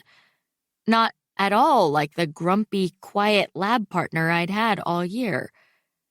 But the minute they turned away from us, he gave me an eyebrow raise. "After you." "Let's go." We stepped inside, and the door slammed behind us. We were in a stairwell. I started for the door to whatever lay beyond when he said, "Wait." I stopped. "Why?" "We don't know what it looks like on the other side of that door. But we know we have to go up to 40, so..." And he gave the steps a chin nod. "So you want to climb 40 flights of stairs?" I did not want to flex my out-of-shape-titude in front of him. Nope.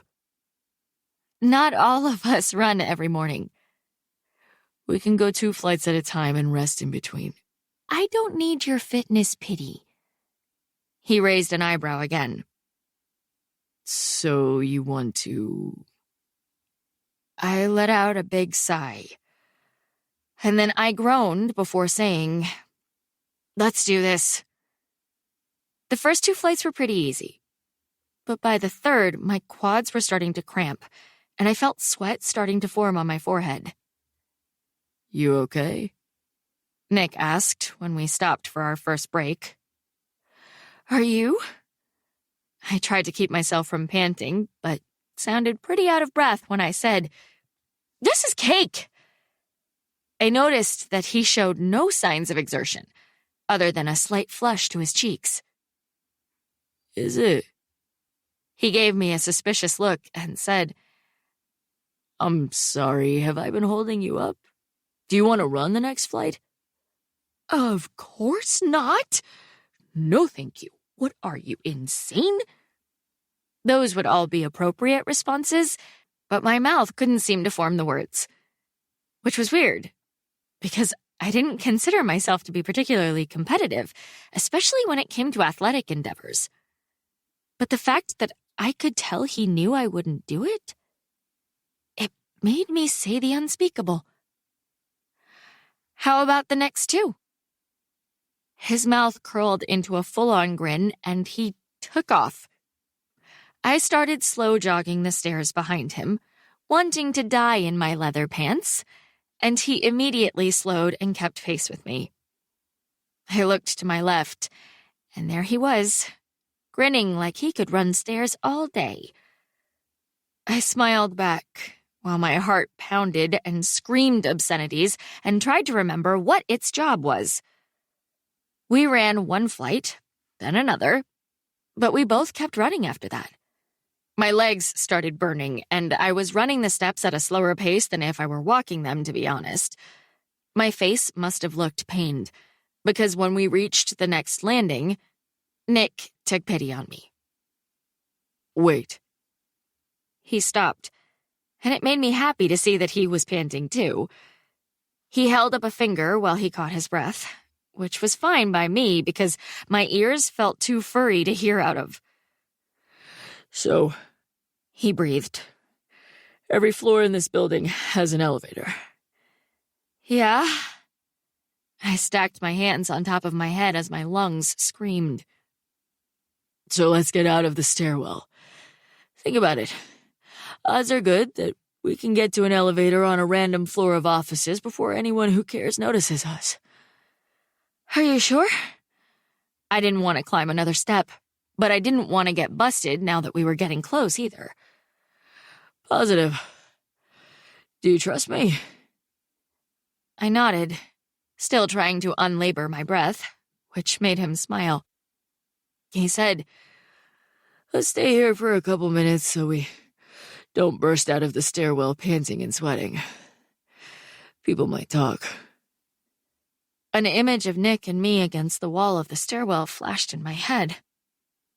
Whoa. I was happy when he distracted me and said, "I think it's my turn to ask you a question anyway. No, it's fine. I leaned my backside against the wall and asked, "Let's go big. Have you ever been in love?" He gave me a look, like he thought it was an absurd question. That's a hard no. Not even close? I don't know why, but I was shocked by that. I've loved, of course, but I haven't been in love. Not even close. He looked down and started fidgeting with the zipper on his jacket. You? I tucked my hair behind my ears and said, "When I woke up on Valentine's Day, I thought I was in love. But here I am a few hours later, wondering if I ever loved Josh at all." He raised his eyes. Maybe that's just because you're mad at him. That's what's so weird. I paused to think for a moment. Then I said, "Yes, I'm pissed that he kissed his ex-girlfriend. But only a little. Definitely not as much as I should be. It made me feel, I don't know, regretful. Had my feelings been something less than genuine?" He continued messing with his zipper. So, why? This is a new realization, so I'm still working it all out. Got it. He abandoned his zipper, straightened, then walked over to the door and opened it a crack. His eye was pressed against the opening for a solid 20 seconds before he closed it again. All right, the coast is clear. He looked at me over his shoulder. Are you ready for this? What's our story if we... I got it, no worries. He looked at me with crinkly eyes and said, You still trust me, right? It was weird how much I did. Right. Then let's go. Just pretend we're supposed to be here. Got it. Nick pulled open the door and we walked out. In front of us was a carpeted hallway with offices on each side of it. Offices with glass walls. We started down the corridor and he winked at me, which made me giggle. We hurried past office after office, and a woman in a suit gave us a closed-mouth smile as she came out of her office and walked past us. After she went by, we grinned at each other because, holy crap, it was actually working. We were going to make it to the elevators. Excuse me. Shit. We kept walking, our eyes looking straight ahead as we heard the deep voice of an older man repeat the words from behind us. Excuse me. You two. Nick turned around, and his face transformed itself into that of a sweet, innocent high school boy. I watched in awe, my heart racing as he said, Yes? Can I help you with something? Actually, that would be great. Can you point us to the elevator? We're here for an internship orientation, and we clearly got off on the wrong floor. Wow, good one, Nick. I turned around, and the man was looking at both of us through narrowed eyes. I thought Nick was super believable, but the well-dressed old guy still looked suspicious. I gave him my best good student smile. It's just over there, he said, pointing past us. But I didn't even see you two get off the elevator the first time. That's because we took the stairs, I said, smiling even harder. I like to move, but my friend here is a little out of shape. I thought he was going to puke on the way up, which is why we ditched the stairs to look for an elevator. Finally, the guy smiled. Not everyone can handle those stairs. I reached out and poked Nick's midsection, which was incredibly hard, for the record, with my finger and said, "Tell me about it. I thought I was going to have to carry this marshmallow." Thank you so much for the help, sir. Nick captured my finger in his hand while the guy laughed. Nick said to me, "Come on. We've got to run if we're going to get there on time." We managed to calmly walk to the elevators, but the second the doors closed behind us, I was cackling. I looked at his wide grin and said, "Nick Stark, you are such a good liar." He laughed and moved a little closer. "And you are such an enormous brat with your marshmallow shit." I felt breathless. He was right there, his face just above mine, while his body kind of trapped mine between the elevator wall and him.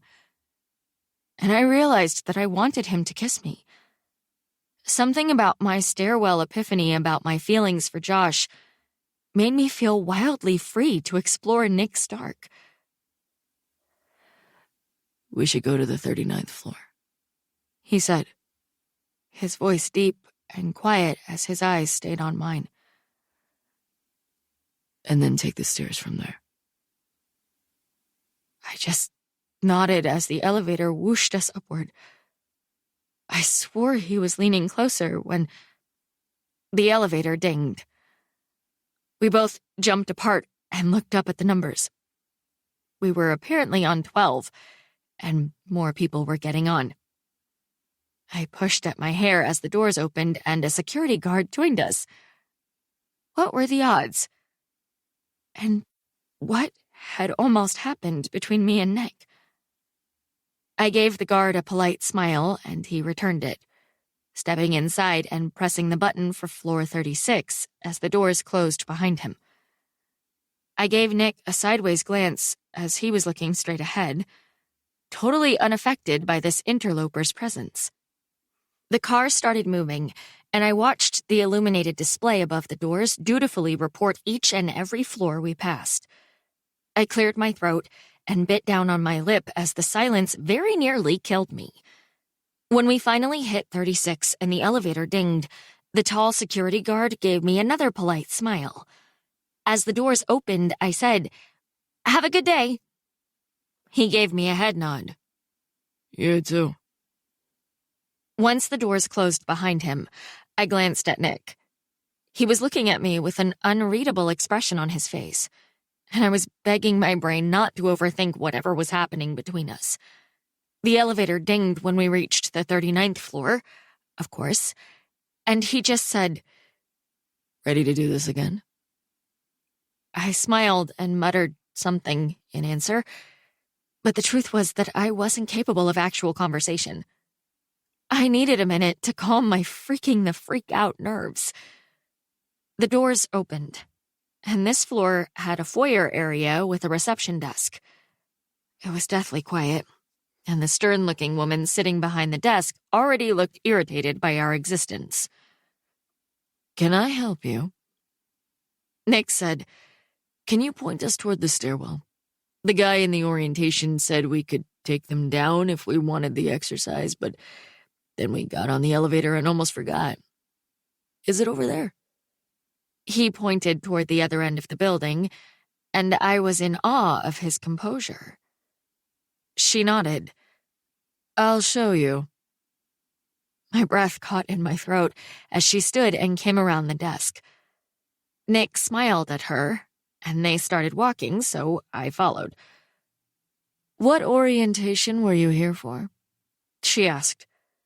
"An internship orientation with HR. It's for their new summer program." "Oh?" She looked at him with her eyebrows down. "I didn't know they had something like that. Trust me, we were a surprise to everyone today." The woman laughed, and Nick added, "I'm excited to work in this building, though. Have you worked here long?" She nodded. 15 years. Wow, that is a long time.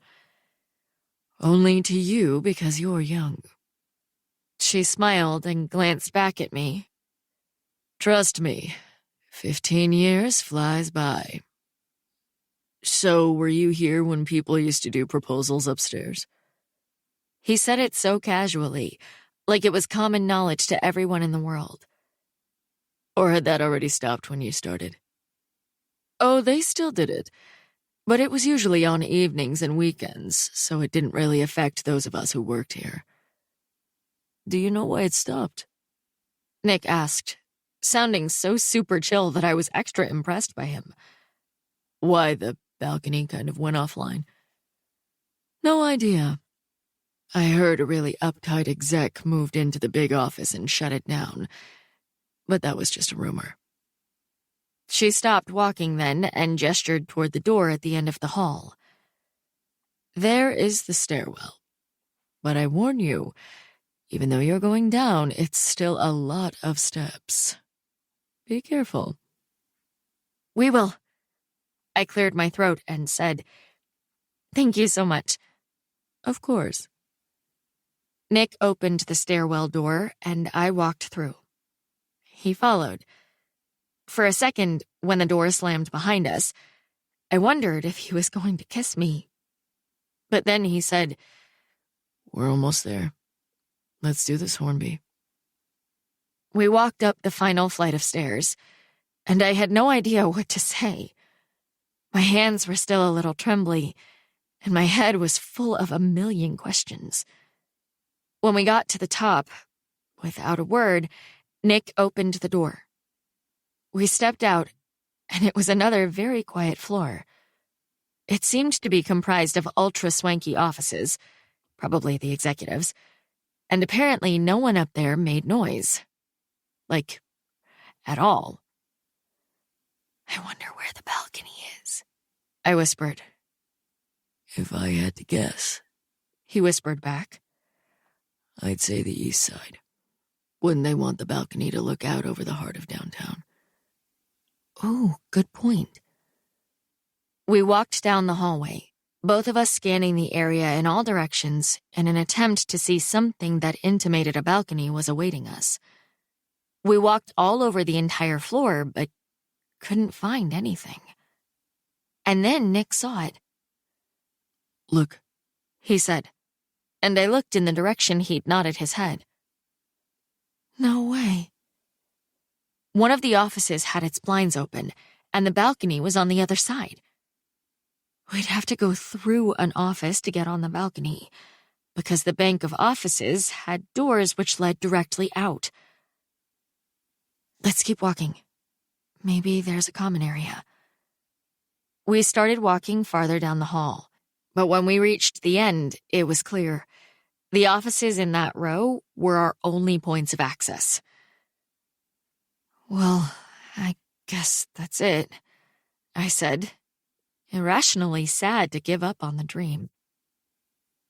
We should probably go before we get arrested. The bathroom door to our left opened and another security guard walked out. Of course. As he bent at the drinking fountain, I made bug eyes at Nick. But instead of responding to me, Nick looked over my head. I was about to tell him that we should just forget about it when he said, "Excuse me, sir." I turned around to see who he was talking to as Nick walked past me and approached one of the fancy office doorways. The guy behind the desk looked busy and important, like a really cranky exec, with his perfect tie and expensive watch, as he raised his eyes to Nick. "Yes? Can I talk to you for 1 second? He glanced back at me, winked, then said to the guy, "I can see you're busy. I swear it'll only take a minute." I had no idea what was happening as he walked into the guy's office and closed the door behind him. I giggled awkwardly as the security guard straightened and gave me a chin nod, and I had no idea what I would say if he asked me where I was supposed to be or what I was doing. "Jerome!" The guy in the office with Nick opened the door and yelled to the security guard. "Hey, can you come in here for a sec?" We were so busted. "No problem." The guard went into the office and closed the door behind him. I looked around in the empty hallway and snorted out a little laugh, because life had gotten downright bizarre. I could see Nick in the fancy office, talking to the two guys. A minute later, the security guard and the executive started laughing. What in the actual... The door opened and Nick, looking like an incorrigible child as he beamed at me, said, "Come on, Em." I blinked and walked over to the office, clueless as to what exactly was happening. When I reached his side, Nick grabbed my hand and said, "But now I owe Bill and Jerome a favor." "Who?" "Hi, I'm Bill," the executive said, smiling at me like we'd been invited for tea. "Jerome, nice to meet you," said the guard, grinning at me like I was adorable. "Nice to meet you both," I muttered, as Nick pulled me forward. He pulled me past Bill's desk, turned the knob, and opened the door that led outside. "I'm having Jerome lock the door in 10 minutes, Bill said as cold air rushed in. "We'll be done in 5. Nick said, linking his fingers tightly between mine and pulling me out on the balcony. The second the door closed behind us, I gaped at him. "Oh my God! How did you do this?" I gasped, dragging him closer toward the edge. "What did you tell them?" He smirked. "Which one should I answer first?" "Both of them." Wow. We both walked a little farther out on the balcony, and the city below was breathtaking. It was quiet up there, even though I could hear the distant sounds of the streets, and I totally understood the whole good place for a proposal thing. I simply explained that we'd been on a mission to find the elusive balcony.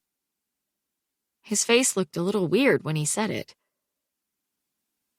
"I guess they're just nice guys." I looked out at the view and breathed, "This is incredible." I tried picturing my parents up there, young and still in love. Had my dad been nervous?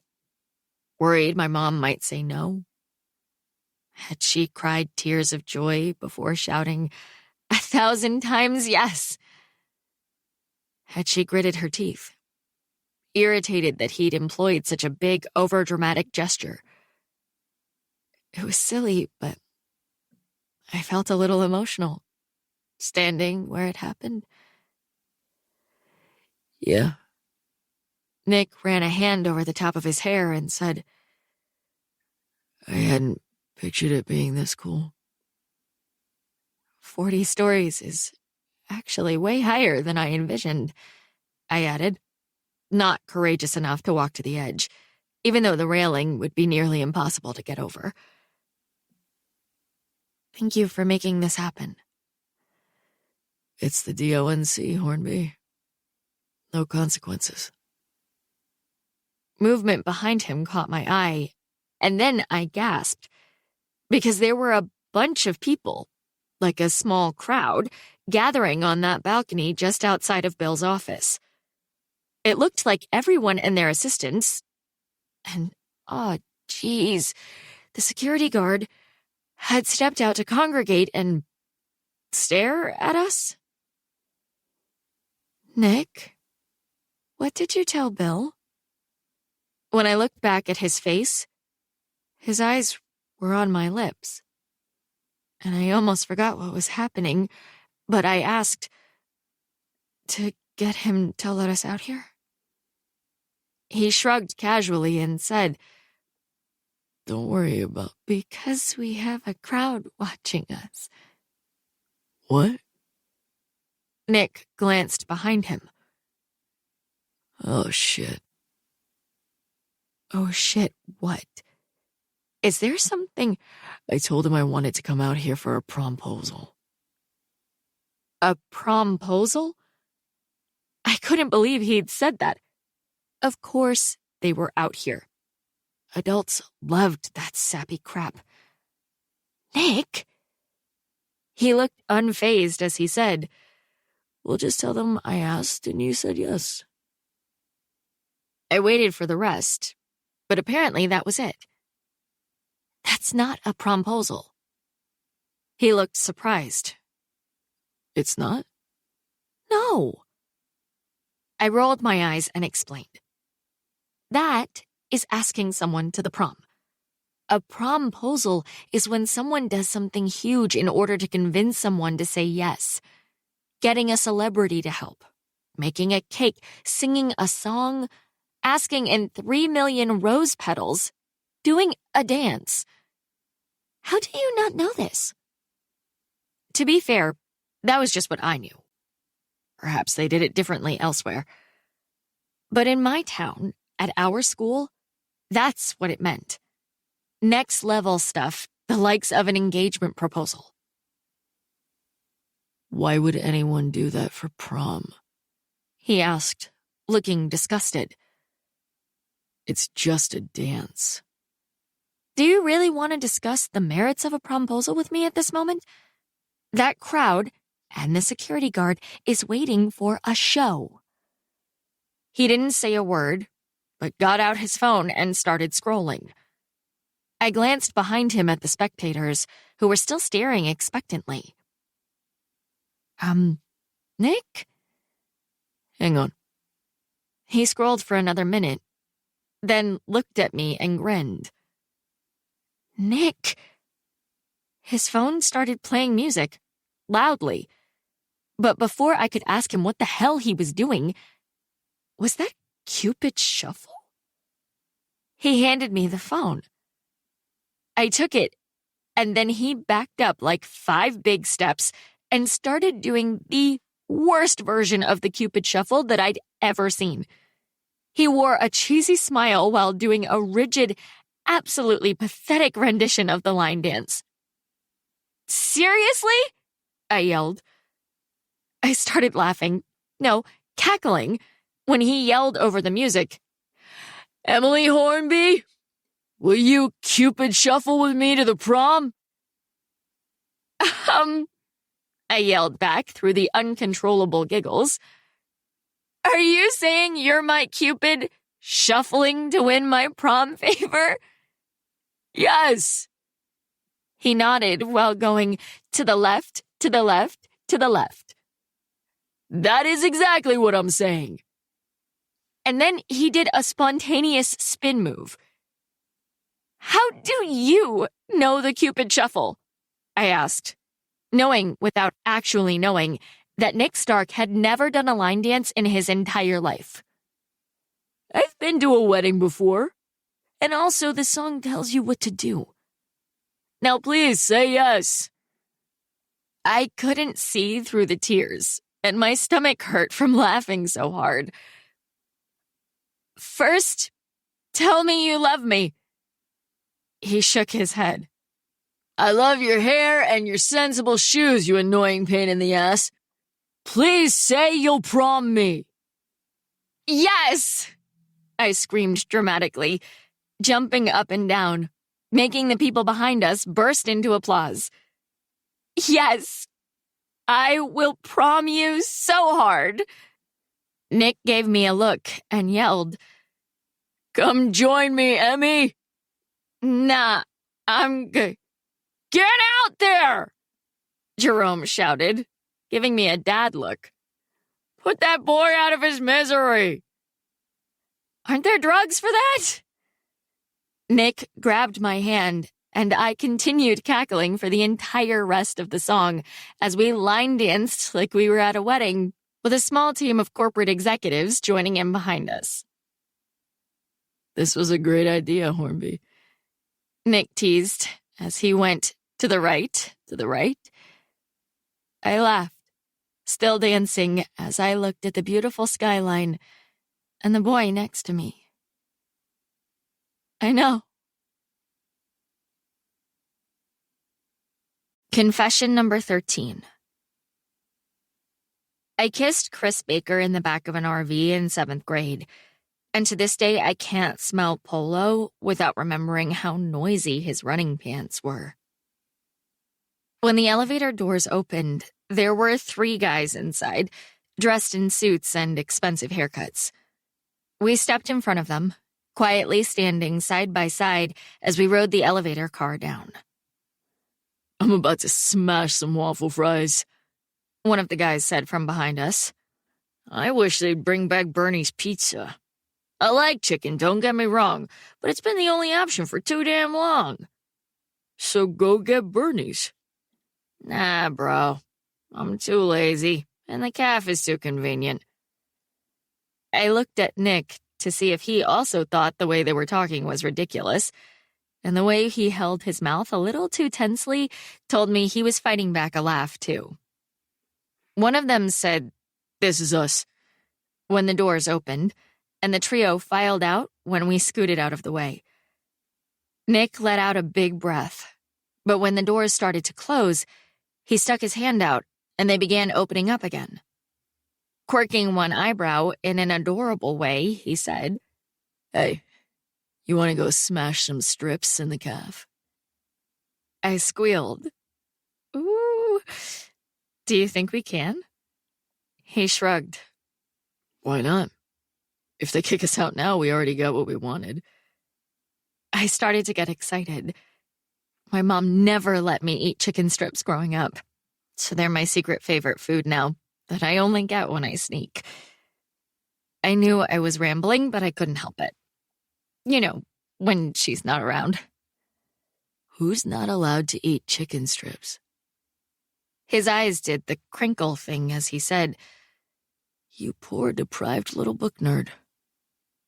I laughed at that. Right? He gestured toward the elevator doors. Let's go then. As soon as we walked out of the elevator, the sounds and smells of the corporate lunchroom surrounded us. We followed in the direction of the dudes, and boom, just around the corner from the bank of elevators was an enormous cafeteria. There were tables in the center of the room, and food stations all around the perimeter. Everything looked like generic cafeteria food, except for the Chachi's chicken booth, where a generous line was already forming. "Chicken?" he asked, his eyes moving around the corners of the cafeteria. "Chicken," I replied. While we waited in line, he told me about the time his sister ran over the foot of a Chick-fil-A employee in the drive-thru, and I was tearing up from laughter by the time we sat down with our food. "I can't believe she went back over it," I said, and laughed. She said that when he screamed, it was simple human nature for her to back up to see what was the matter. "There is a logic there," I said. "I guess," he said, dipping a chicken strip into his cup of ranch.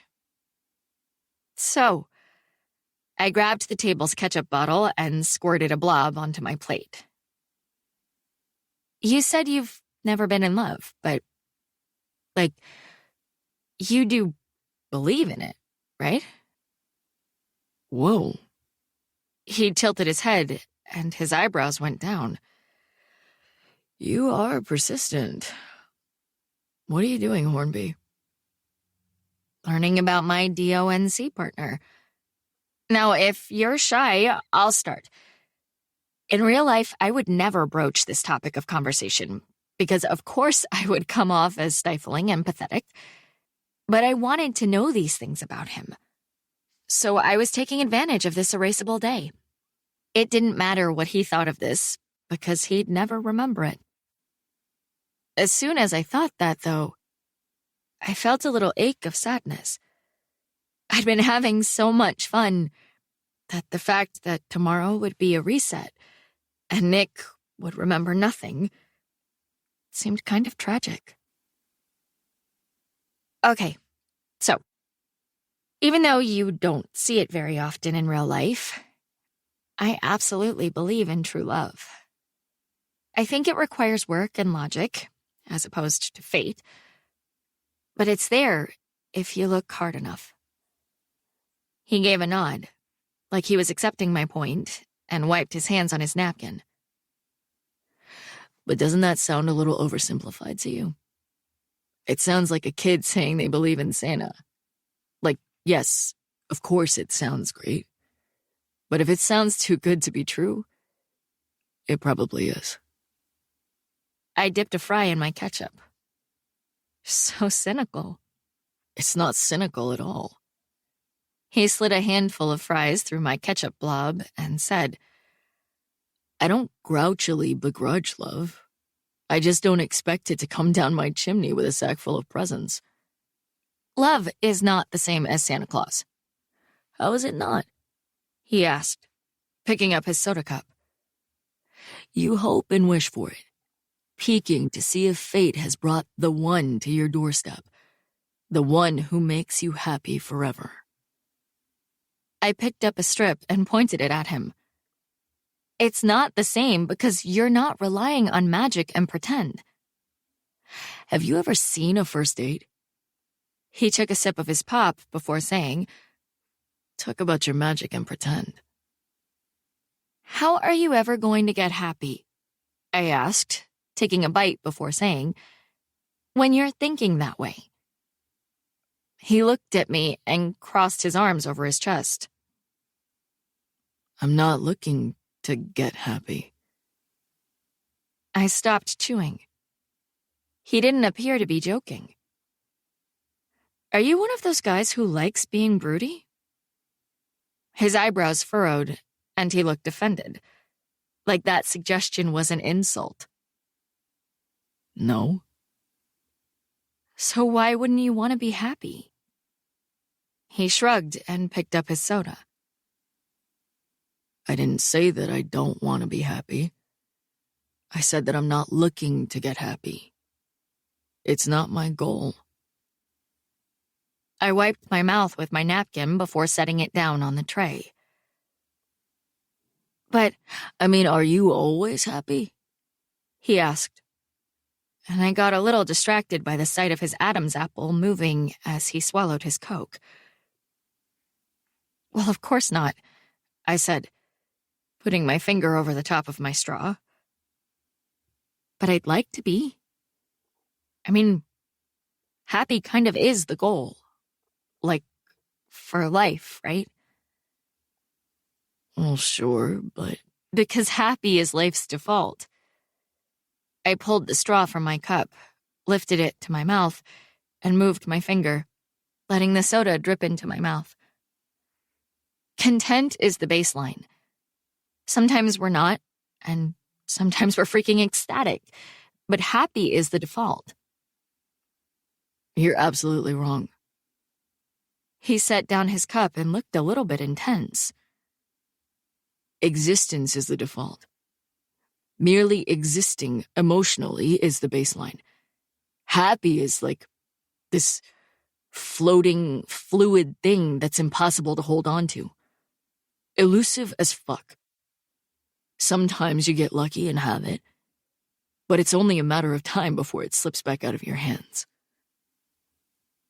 I shook my head, trying to figure out how he could have such a bleak outlook. That is the most depressing thing I've ever heard. No, it's not. Yes, it totally is. I dropped everything on the tray, done with fidgeting because I needed to find a way to change his ridiculous mind. According to your theory, anytime you're happy, you have to sleep with one eye open because it's going to implode at any moment. He gave a surprised little cough of laughter and rubbed his cheek. That's kind of the truth, though. Who hurt you, Stark? I teased, and regretted it the instant he looked at me. Because, man, oh man, there was a whole lot of sad in his eyes. For just a split second, he looked like a very sad little boy. Then he smirked, and just as quickly it was gone. Who shot you up with happy fairy dust is kind of the bigger question. It's not happy dust at all. I know that I'm the only one who truly cares about my happiness, so I make it a priority. You should seriously try, Like, really try looking at everything in a different light. Now he smiled. Is that so? Yes. I smiled back at him and said, think about it. On a normal day, you might be thinking, it sucks that I have to go to school. He said with a straight face, I would never think that. Education is important. You get what I mean. On a normal day when you're feeling less than positive, force yourself to change your thinking. Instead of, it sucks that I have to go to school, think, it's such a nice day that maybe after school I will recline the seat of my truck and read a good book while the breeze smells like springtime. Now he flat out laughed at me. Why would I ever think something that ridiculous? How about, at least I get to sit next to Emily Hornby in chemistry. Hubba hubba. Really with that? He said, back to full-on sarcastic teasing with his twinkling eyes. Oh, like you've never thought the words hubba hubba. He said, I can promise you I have not. Well, what about your friends? Mr. Existence is the default. I leaned on the table, wanting to learn every single thing about him, and asked, how is it that you're absolutely free of high school cliques and drama? I see you around school sometimes, and you appear to have friends, but I never hear about you socializing at all. Never see you at any parties or football games, any other school functions. And? And? What's the story? Do you hang out with your friends and do activities? Or are you an actual hermit? He looked over my shoulder, like he was watching someone or thinking about something, and I expected him to give me a smart-ass non-answer. But then he said, I used to hang with my friends a lot more. But somewhere along the way, I stopped caring about everything high school. It just feels so pointless. Not the learning, but all of the games. His eyes landed on mine, and he looked intense. Sometimes I try to power through so I'm not a hermit, as you so delightfully put it. But it just feels meaningless. Oh. I didn't know what to say to that. Well, maybe if you treat it... Swear to God, Hornby, I will lose it if you tell me to be positive. That made me smile. Well, it wouldn't hurt, you know. One corner of his mouth slid up a smidge. I think it might, actually. Confession number 14.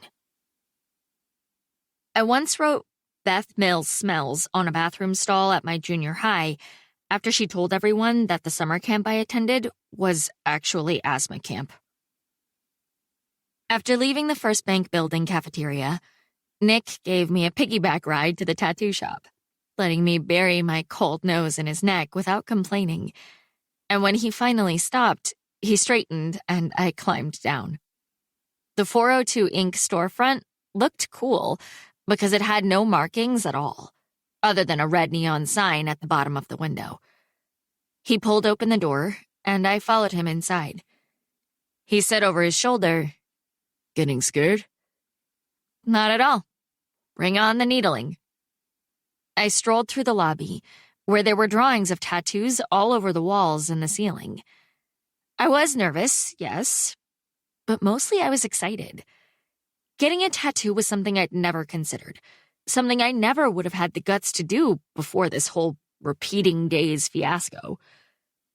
Now, however, it felt like something I had to do while I had a free pass.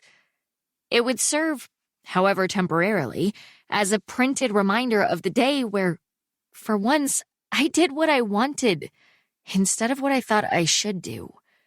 instead of doing what everyone else expected. I barely had a chance to take it all in before I heard Nick say, "Is Dante working today?" I raised my eyes from the wall and looked at him, standing in front of the reception desk. "So you do have a contingent." He just looked over at me and winked. I'd always thought winking was cheesy until that day. Nick's winks made me warm and melty. The person I assumed to be Dante came out from the back room, and they did a whole handshake thing while I strolled the room, looking at pictures.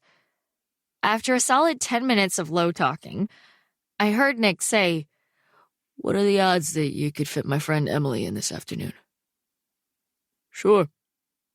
Dante glanced over at me and asked, "Do you know what you want? And have ID?" I pulled my ID out of my pocket, walked over to him, and ran a hand through my hair. "Yeah, here. And it's just 7 words. I took a screenshot of a font I like."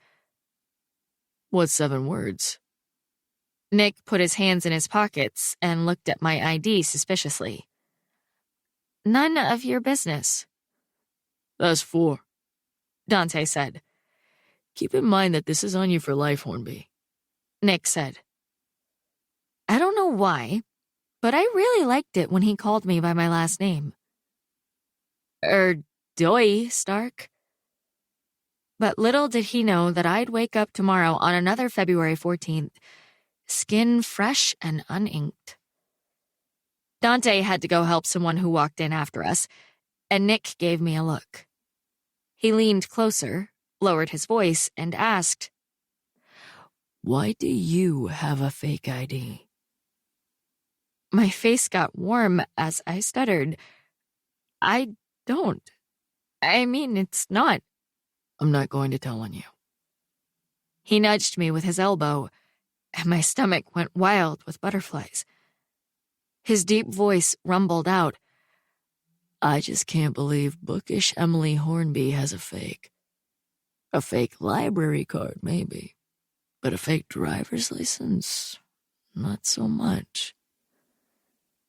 I felt a little less ridiculous and said, "Chris works with a guy who bought some kind of black market machine, and he practiced on us." His mouth dropped into an O. "Chris. Ultra nice Chris from drama." "Yep." He shook his head, smiling. "You goody-goodies are out here running wild. Who knew?" "Ready?" Dante was back, and I followed him to a room, grateful Nick was with me. I was actually a little nervous.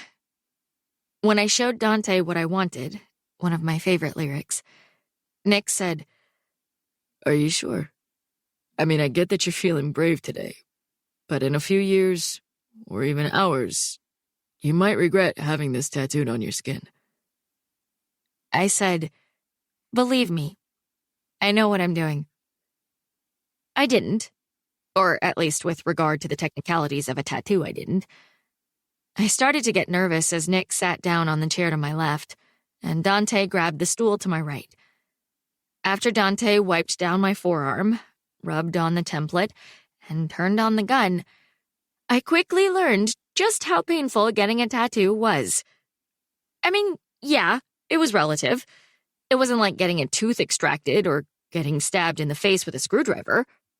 But it felt like someone was sticking a needle in my arm and then dragging it down my skin.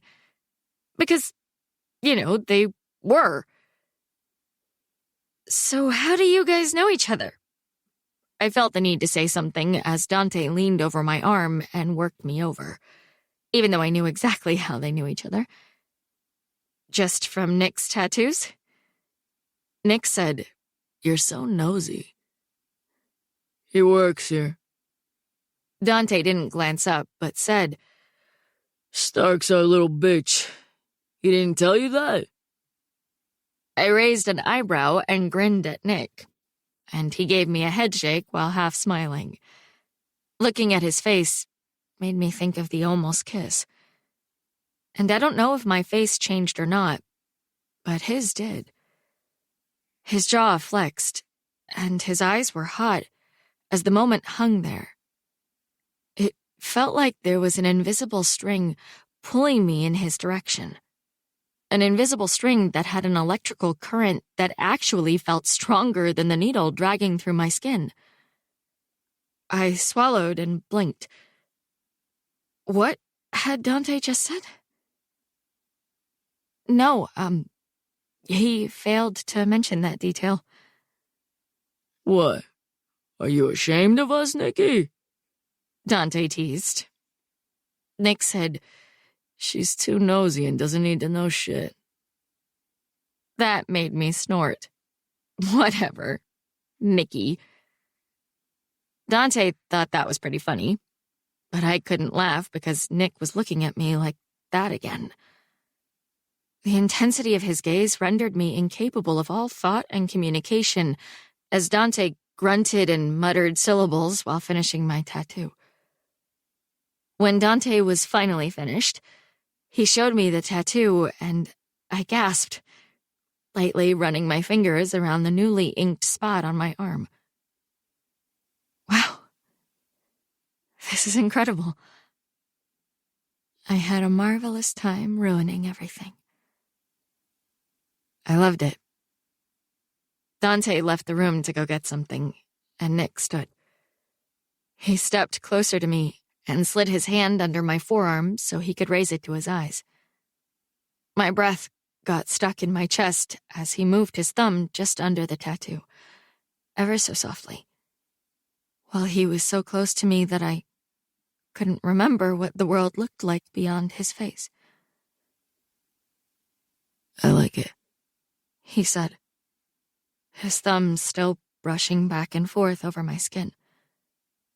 It felt like he was talking about more than the tattoo, as his face hovered over mine an inch away.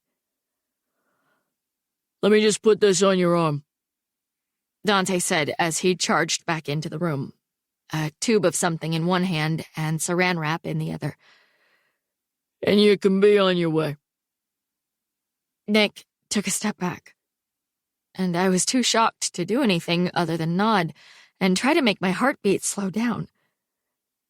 Nick walked out of the room, and Dante talked to me about how to take care of the tattoo while he put salve on it and covered it in a bandage and plastic wrap. I barely listened, knowing the tattoo would be gone when I woke up to another February 14th. When Dante led me out to the lobby, my DONC partner was standing over by the front door, talking to a guy with spiky black hair and tattoos all over his arms. My cheeks got insta-hot when Nick glanced over at me, and I quickly followed Dante to the counter. I paid, and when I was signing the receipt, Dante said, How'd you get the little hermit to come out and play? I actually bullied him into coming. I handed him the piece of paper, and he smiled a really nice, really warm smile. Well, I'm glad. Nicky's grown up too fast since the accident, and he needs to have a little fun. Accident? I glanced behind me to make sure Nick didn't hear and think I was being nosy. Nick was in an accident?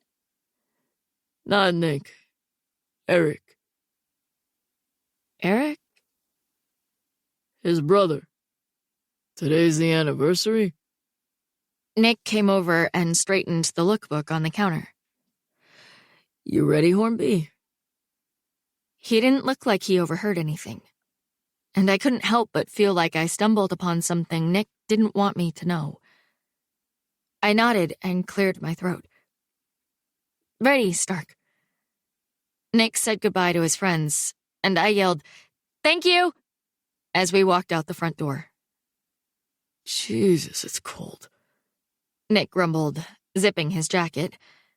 I hugged my own jacket. No, his jacket, tighter to my body. "Have I thanked you for your delightful coat?" "No problem."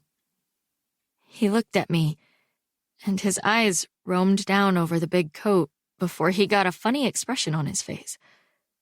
He swallowed visibly, and his jaw flexed. And he was quiet for a moment, before finally clearing his throat and saying, "So where to next?" I glanced to my left and pointed to the ladder beside us that ran up the side of a squatty brick building. My eyes followed its upward trajectory, and it looked like the building was only a few stories high. All I wanted was to distract Nick from whatever had just made his face look sad. And when you combined that goal with the fact that it was the DONC, climbing onto a rooftop seemed like a great idea. "Nope," Nick said. Because we were already up on a balcony? "Because if we're going up on a roof, we're taking something hot to drink." He turned his attention from the ladder to me. "And I know a better spot. Come on." Nick grabbed my hand and pulled me, tugging me closer as he started walking down the sidewalk. His legs were so much longer than mine that he was practically dragging me. "Slow down," I said, and laughed. "It's too cold for slow, Em." He brought us to a stop, turned around, and gave me his back. "Get on." "Again?" I asked, a little breathless over the intimate use of my nickname. "I can walk faster. You don't have to carry me like a small child." He looked at me over his shoulder. "Nah, I like it. Keeps me warm. And I get buzzed on your perfume." We shared a funny smile before I climbed on, like we were wordlessly acknowledging this attraction. I wrapped my arms around his neck, and he said, while grabbing my legs and holding them tighter against his body, "Let's go." He took off, walking so fast that it was the speed of my run. Luckily, there wasn't much pedestrian traffic, so it was easy for him to trudge down the street with a passenger clinging to his body. "You okay back there, Hornby?" "I'm getting heavy, aren't I?" "Getting?" "Shut up!" I could feel the vibration of his laugh through his back, and I laughed too, tightening my legs around him and earning another laugh. He went another block, then put me down when we got to a small coffee cart on the corner. Thrive Coffee appeared to be a charmingly restored camper that was all shiny wood and contemporary finishes. The person who was working looked at us through the ordering window and said to Nick, "I saw your parents yesterday, and your mom still looks pissed at me." Nick grinned and said, "You wrecked her car. Does this surprise you?" The guy, his name tag said Tyler, and he looked like he was probably in his early 20s, laughed and started telling me a story about the time Nick gave him a ride to work in his mother's car, and it got stuck in the snow. Apparently, Tyler was supposed to just give the car a little gas when Nick got behind it and pushed, but Tyler thought it made more sense to gun it and blow that bitch out of the snowbank, which resulted in the car shooting forward, swerving and slamming into a parking meter. Nick was full on laughing. I got out of the car, looked at the damage, and then seemed genuinely offended by what the parking meter had done. It was kind of amazing, witnessing Nick looking totally happy. I was almost overcome with the desperate need to do whatever necessary to make him like that all the time. "This is Emily, by the way," Nick said to Ty, and we exchanged nice to meet yous. Then Tyler asked, "Shouldn't you kids be in school right now?" "We actually should," Nick said, turning his smiling eyes on me. "This criminal convinced me to ditch with her. Now she wants to climb onto a roof in the cold like this is a goddamn movie." "Nice." Tyler nodded his approval. "Taking her through TJ's then?" Nick nodded. "Yeah, but we need hot drinks first. The usual big man. Make it 2. Tyler disappeared from our line of sight to make our drinks. And I said, "Who are you, Nick Stark?" He narrowed his eyes, and a gust of wind blew between us when he said, What do you mean? "I mean, people our age don't have actual lives. We hang out with school friends and maybe, drive to the mall. But here you are," I said, gesturing at the coffee stand and the downtown buildings. "With grown-up friends and, a downtown life. Are you a secret agent? Are you actually 40? His eyes moved all over my face, and he said in a low voice, I could tell you, but then I'd have to kill you. "They always say that, but do they really have to murder?" I tucked my blowing hair behind my ears and said, "Can't it be, I could tell you, but then you'd have to promise to keep my secret forever?" 2 large mochas, extra chocolate, double whipped cream. Tyler appeared in the window with 2 huge paper coffee cups. I looked at Nick, who clearly had a massive sweet tooth, and said, "I have a cavity just from hearing that order." Right? Tyler grabbed Nick's debit card, and they started talking about someone I didn't know as he rang up the order. And I just watched. Nick seemed so comfortable, so warm when he was with his friends. And that was a side I hadn't really seen before. At school, he always just seemed like he was trying to get through the day without having to talk to anyone. This was so different. After we finished at the coffee stand, Nick led me 1 block over, where we went inside an unmarked apartment building. He refused to answer any questions, simply walked ahead of me. We took an elevator to the top floor, went down a long hallway and into the maintenance closet, and then Nick gestured to a ladder that sat between 2 rusty boilers and looked like it led up to a cage. I'll go first and open the hatch if you'll hold my cup. I blinked. What? What hatch? He held out his steaming drink and said with his eyes on mine, Do you trust me? I just nodded and held out my free hand. Good girl. He gave me his cup, then turned and started going up the ladder to God knows where. I heard his shoes on each metal rung, and then all I could hear was the sound of hardware before a gust of icy wind blew around me and the boiler room was flooded with light. I'm coming for my coffee, I heard him say as he climbed back down. So don't try to start climbing with full hands. A second later, his legs came down in front of me and he grabbed his coffee. You should probably go up first, so if you slip, I'm here to break your fall. Do you think you can climb one-handed? If not, I'll leave my cup down here and I can carry yours. Wow. I looked up at the chute and said, So chivalrous. He raised his eyebrows and said, That, or I really like the looks of those leather pants from behind.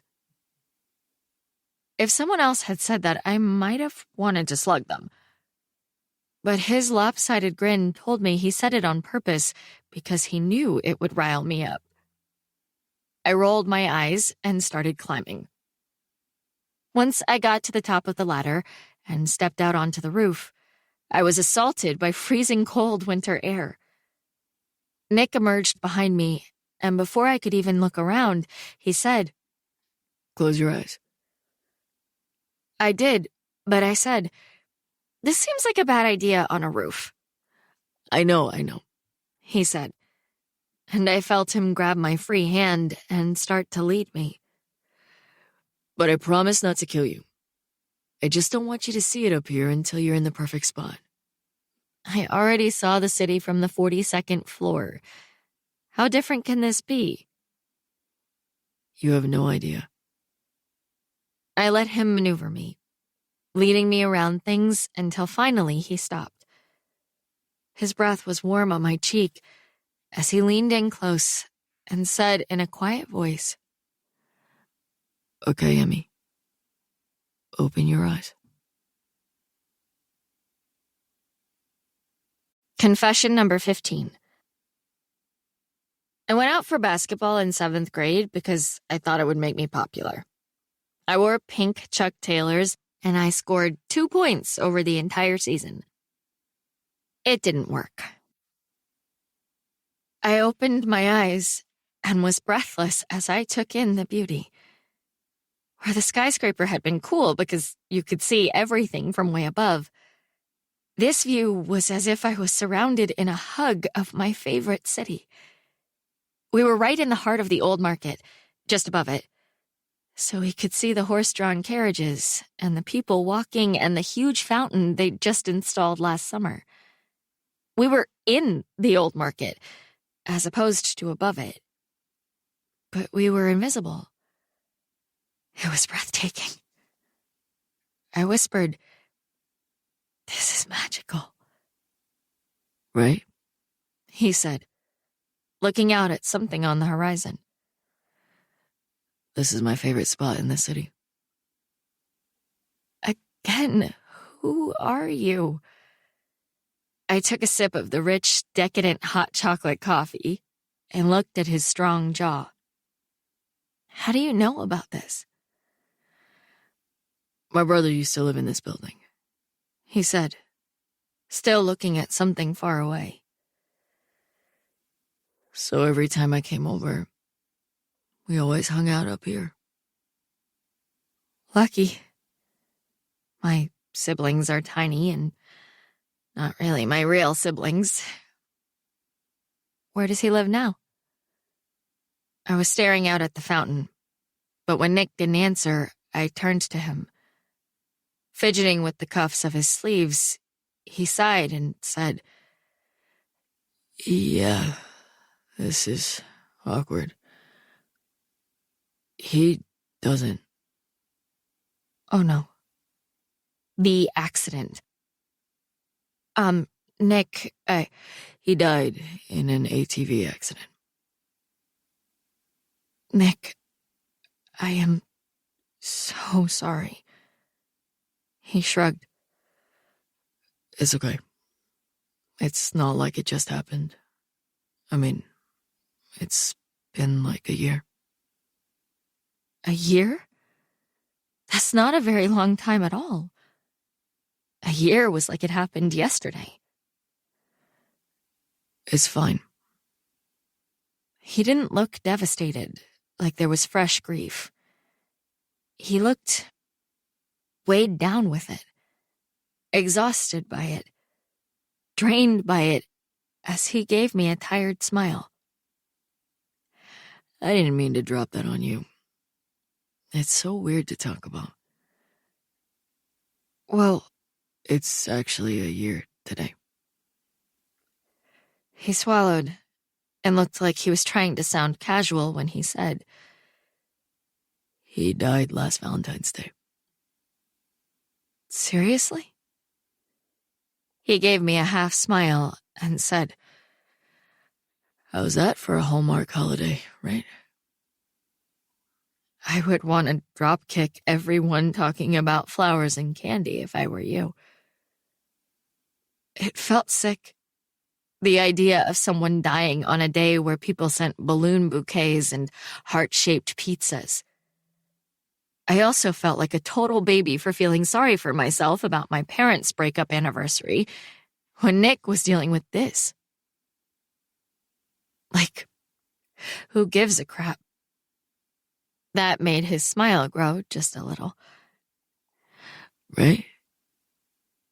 It totally made sense now, the way he lived his adult in a high school body kind of life. How would things like prom and parties and basketball games seem like anything other than pointlessness after experiencing a loss like that? I totally get it if you don't want to DONC with me, Nick. I set my cup on the railing beside where he'd set his, shoved my hands in my pockets, and felt guilty for dragging him along on my adventures. Maybe you'd rather Hang out with my parents and listen to how quiet the house is? Nah. This is way better. I followed him over to a bench that sat next to a dead plant on the roof's corner. He sat down, and when I sat beside him, he grabbed my sleeve and pulled me closer, slid me into him so my back was leaning against his front. He wrapped his arm around my shoulders and rested his chin on top of my head. That's okay? He murmured, and his voice vibrated through every follicle of hair on my head. Mm-hmm, I replied. We sat there like that, quietly watching the world all laid out in front of us, for what felt like a very long time. It wasn't uncomfortable, though. Just silent. You know, the weirdest thing about it is the disconnect in my brain between life and death. Nick's voice was nonchalant when he said, I can spend an hour thinking about the fact that he's dead. But then 5 minutes later, if I hear a noise down the hall, I'll think bizarre shit like, he must be taking a shower. It's like my brain knows, but my memory forgets or something. That's so incredibly awful. In a way. His voice was quiet, and the sun made my cheeks marginally less cold as he said, But part of me likes that confusion, because for that half second, it feels like things are normal. Weird, right? Not at all. My heart hurt for him, and I set my hand on top of his. But the half second after that half second has to be awful. The worst. He made a half laugh, half groan noise and said, How did you know that? I don't know how it couldn't be. I ran my finger over his knuckle and asked him, Were you too close? Yeah. I mean, close the way brothers 3 years apart are close. We spent most of our childhood fighting, but we were always together. You must be so lonely now. I knew there were things far worse than loneliness, but I also knew firsthand that the empty achiness of feeling alone could be utterly suffocating. I turned around on the bench and set my hands on his cheeks, stricken by the sad in his eyes. I had no idea what I was doing, but I kissed the tip of his nose. Because this wasn't about boys and girls and love and attraction. This was about a human soul needing to feel seen. I knew that because even though it wasn't comparable in scale to what he must be feeling, I felt that loneliness often. Every time my mom forgot it was her weekend, or my dad left a note telling me to just order a pizza because he and Lisa and the boys already had dinner, I felt like I was all alone in the world. Stop that. Nick's hands covered mine, trapping them on his face. Stop wearing that heartbreaking look on your face. Were you just thinking about Sutton? What? That made me snort. And I realized that I felt nothing at the mention of my ex-boyfriend. You know, I actually forgot that he existed. And what was that? His thumb stroked over my hand as he removed it from his face and then wrapped his fingers around mine. What made your face so sad? I rubbed my lips together. I never, ever talked about my parents to anyone. But as Nick looked at me as if he actually wanted to know, I found myself telling him everything. Our fingers ended up linked together, caught in between us as I got lost in rambling away about infighting and shiny new families. I didn't realize the level of share I was at until I saw the bubble of tears blurring my vision. No, you dork. Don't cry in front of Nick Stark, the one person who should be crying. Sorry. I blinked fast and said, that was weird. I never talk about that stuff. It's probably the last thing you need to hear about today. My pathetically mundane family life. You're wrong. He swallowed. Somehow, knowing I'm not the only, lonely one. Yeah. Somehow I think that helps. I forced my mouth up into a smile. So you're happy I'm crying? Such a dick. That made him grin and squeeze my hand. Little bit. We both laughed, and I said, I actually do know what you mean. Nothing makes you feel alone quite like thinking you're the only one who is alone. Nick smiled and said, Tell me more about you. It's a good distraction. I told him a million little stories, but he seemed fascinated by each and every one. He joked and teased, but it was warm and sweet, and everything my lonely heart needed. You sociopathic little deviant. He laughed, tugging on a piece of my hair after I told him about my secret box of lifetime confessions. Hazelwood's valedictorian is not at all what she seems. For the record, I haven't added any confessions in quite some time, I clarified. Bullshit! He coughed, and we both laughed. Oh, this is a good one, I said. All I wanted for my 9th birthday was this purple unicorn cake from Miller's Bakery. It was majestic, Nick, for real. It had glitter in the frosting, so it looked like it was dusted with 1,000 tiny diamonds. Every Saturday when my grandma took me to get donuts, I would gaze at that glittery, beautiful cake. I loved it for like a year, and I wanted it as my present. No toys, no clothes.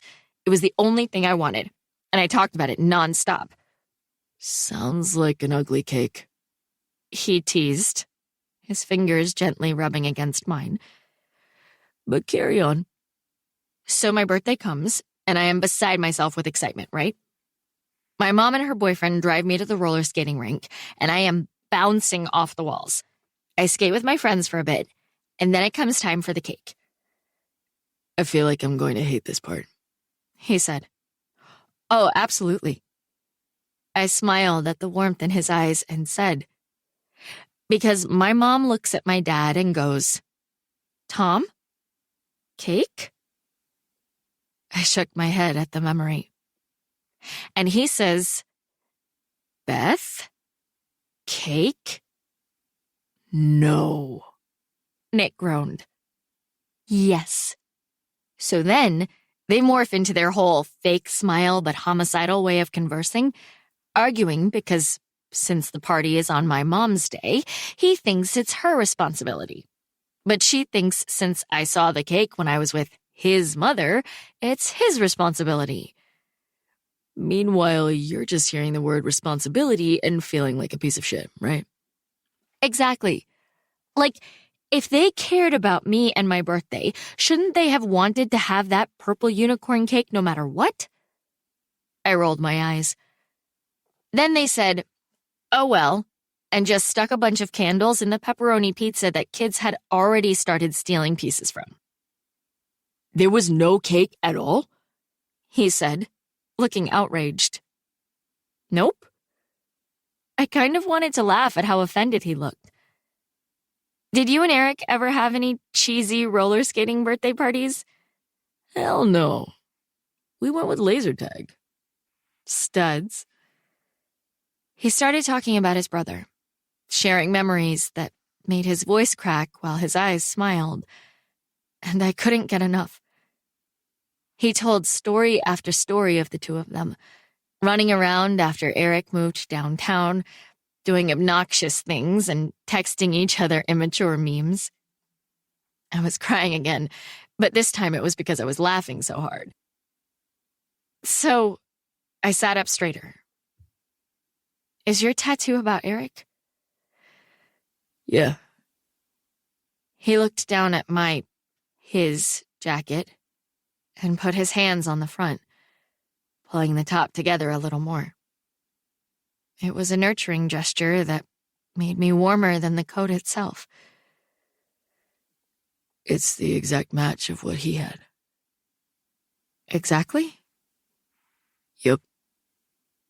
That's actually really cool. Did Dante do it? Yep. He did Eric's, and then he did mine. Can I see it? He smiled a dirty smile. I'd have to take off my shirt. Oh, well, I'm sure you don't want to, I teased, pretending my cheeks weren't suddenly on fire. You're probably ashamed of your marshmallow body anyway. His eyes crinkled. You really want to see my chest, don't you, Hornby? Don't flatter yourself. I gestured to my forearm and said, I'm just super into tattoos, obviously. Yes, that's right. You badass. Just forget it. I rolled my eyes dramatically and said, I don't want to see it anymore. He gave me a grin and stood. He had that ornery little boy look in his eyes, the one I imagined he'd worn every time he screwed around with his older brother, as he took off his coat and dropped it on the bench. It's freezing, Nick. Maybe... If Emily Hornby wants you to show her your tattoo, he said, casually pulling the back of his sweater over his head like he was changing alone in his room, and it wasn't freaking freezing outside in the middle of the city. You show her. I got up, laughing as he stood there with his sweater in his hand. Stepping closer, I forced my eyes to stay trained on his tattoo, which was some kind of Celtic pattern that wound up his bicep and twisted around his shoulder. I set my fingers on his skin and let them glide over the inked lines, my eyes never daring to look up at him. He was all lean muscles under tight skin, and it felt more like we were alone in the dark than exposed on the roof as my hands moved over him. He groaned. Okay, stop. This was a terrible idea. I looked up at his face, and his eyes were hot. I managed to nod and take back my hands. And I watched as he put his sweater back on, and then his jacket. I started to wonder if I should feel awkward for feeling him up as he zipped his coat. But then he said, I gotta hand it to you, Hornby. The DONC was one hell of a good idea. That dissolved any tension that might have been building, and I grinned. I said, okay. I have an idea of what we can do next, and it's either great or terrible. So, probably terrible. Probably. I took a few steps away from him. pacing as I tried pitching it in a way that would make him see its merit. But since it's the 1-year anniversary of Eric's death and he's obviously on your mind, what if we, pay him tribute? Emily. No, hear me out. I kept walking, taking steps back and forth to keep warm. It sounds like you guys always had a blast in the city. Like it was the setting for a lot of your best memories. So, what if we revisit some of those activities? He opened his mouth to speak, but I ran over and set my hand on top of it. Let me finish, Stark. He tilted his head, and his eyes crinkled at the corners, so I let go and started walking again, happy that he was smirking. Any time that I could be responsible for that look on his face, I was thrilled. What if we, zip the scooters over to the Jocelyn, like you guys did on the 4th of July? Or maybe we could ride bikes to the park and go down the big slides. Feed the ducks, the way you guys did when your mom brought you down here in grade school. I don't want to overstep, but it'd be kind of cool if you were able to feel like Eric is somehow with us on the DONC. Hornby. Please don't be mad that I'm butting my Emily. nose in. I just want, for the love of God, stop talking. He stepped over to me, grinning, and put his hand over my mouth. If you don't shut up, I can't tell you that I think it's a great idea. Christ. I looked up at him, giving me teasing eyes from such close proximity. And I realized that I was actually feeling kind of big things for him. I mean, yes, we hadn't known each other long, but I felt like I knew more about him than so many people who were important parts of my life. I felt like he knew me. And I rarely felt that from anyone. He lifted his hand from my face and said, "Shall we embark upon the next part of our journey, then?" Confession number 16. When I was little and my mother made me apologize, I silently added, "though I really am not," to the end of every single apology. So that's why you don't date? I stopped chewing my pizza and gave Nick the most screwed up face I could come up with. You don't have time for it? It was starting to get dark outside, so Nick and I had wandered into Zio's Pizza for a few slices to fill our bellies and warm us up. After hanging on the rooftop, we'd ridden scooters to the Jocelyn Museum. Nick still had Eric's admin code from his brief stint working as a scooter jockey, so he'd been able to override the Bluetooth so we could leave the zone, where he'd taught me 5 things I'd never known about Van Gogh as we'd explored the art museum. Some people theorized that the artist Gauguin was actually the one who cut Van Gogh's ear, and it wasn't self-inflicted at all. Van Gogh painted a portrait of himself with a bandaged ear after the cutting. He only sold 1 painting in his lifetime. He shot himself in the chest in a field where he was painting, but managed to walk back to his house afterward and didn't die until 2 days later.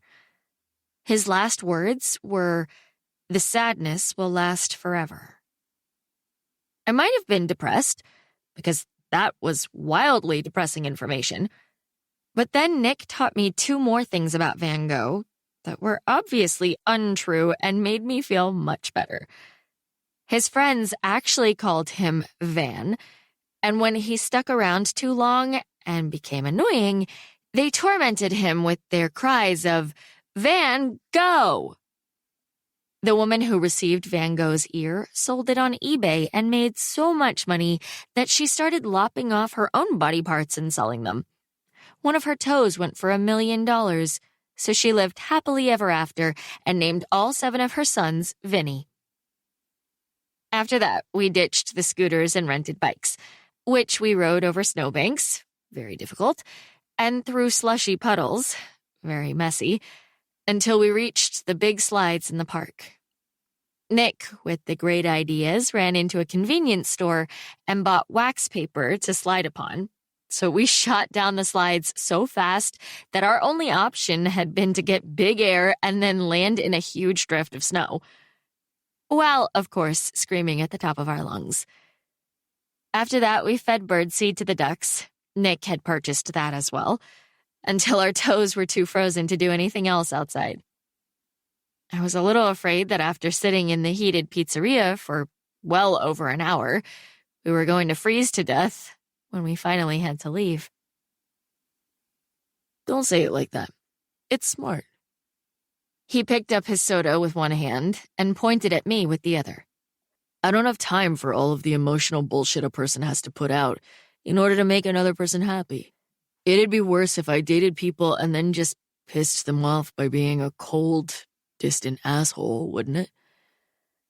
I rolled my eyes and set down my pizza. There's a backward logic to what you're saying, I suppose. But I really think you're overestimating the actual number of minutes required to emote your feelings properly. A text that says, "I love the sound of your laugh," takes like 15 seconds to send, and it'd mean everything to someone who really cared about you. He said, "You're being obtuse on purpose."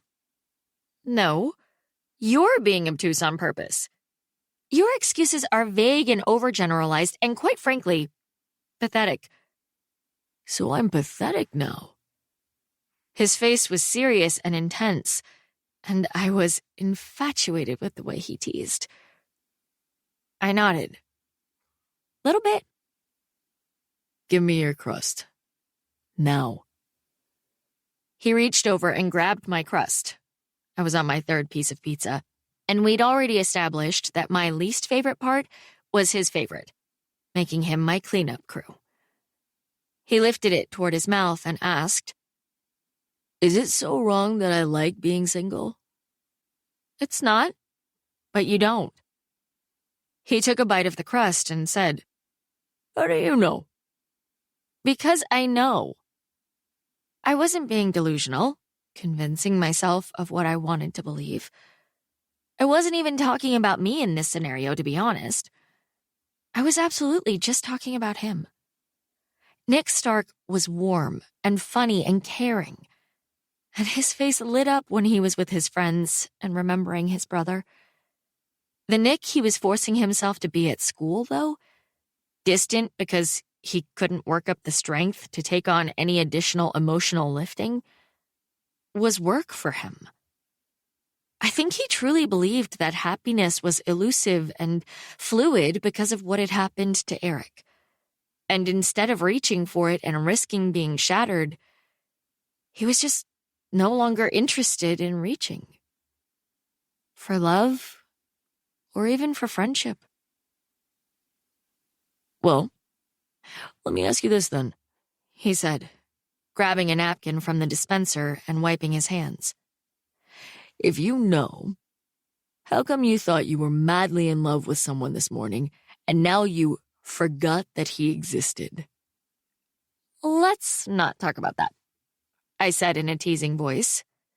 But I really didn't want to talk about it. I was way more interested in Nick.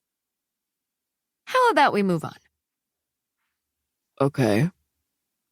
But," he narrowed his eyes, "first tell me the thing he does that works on your last nerve."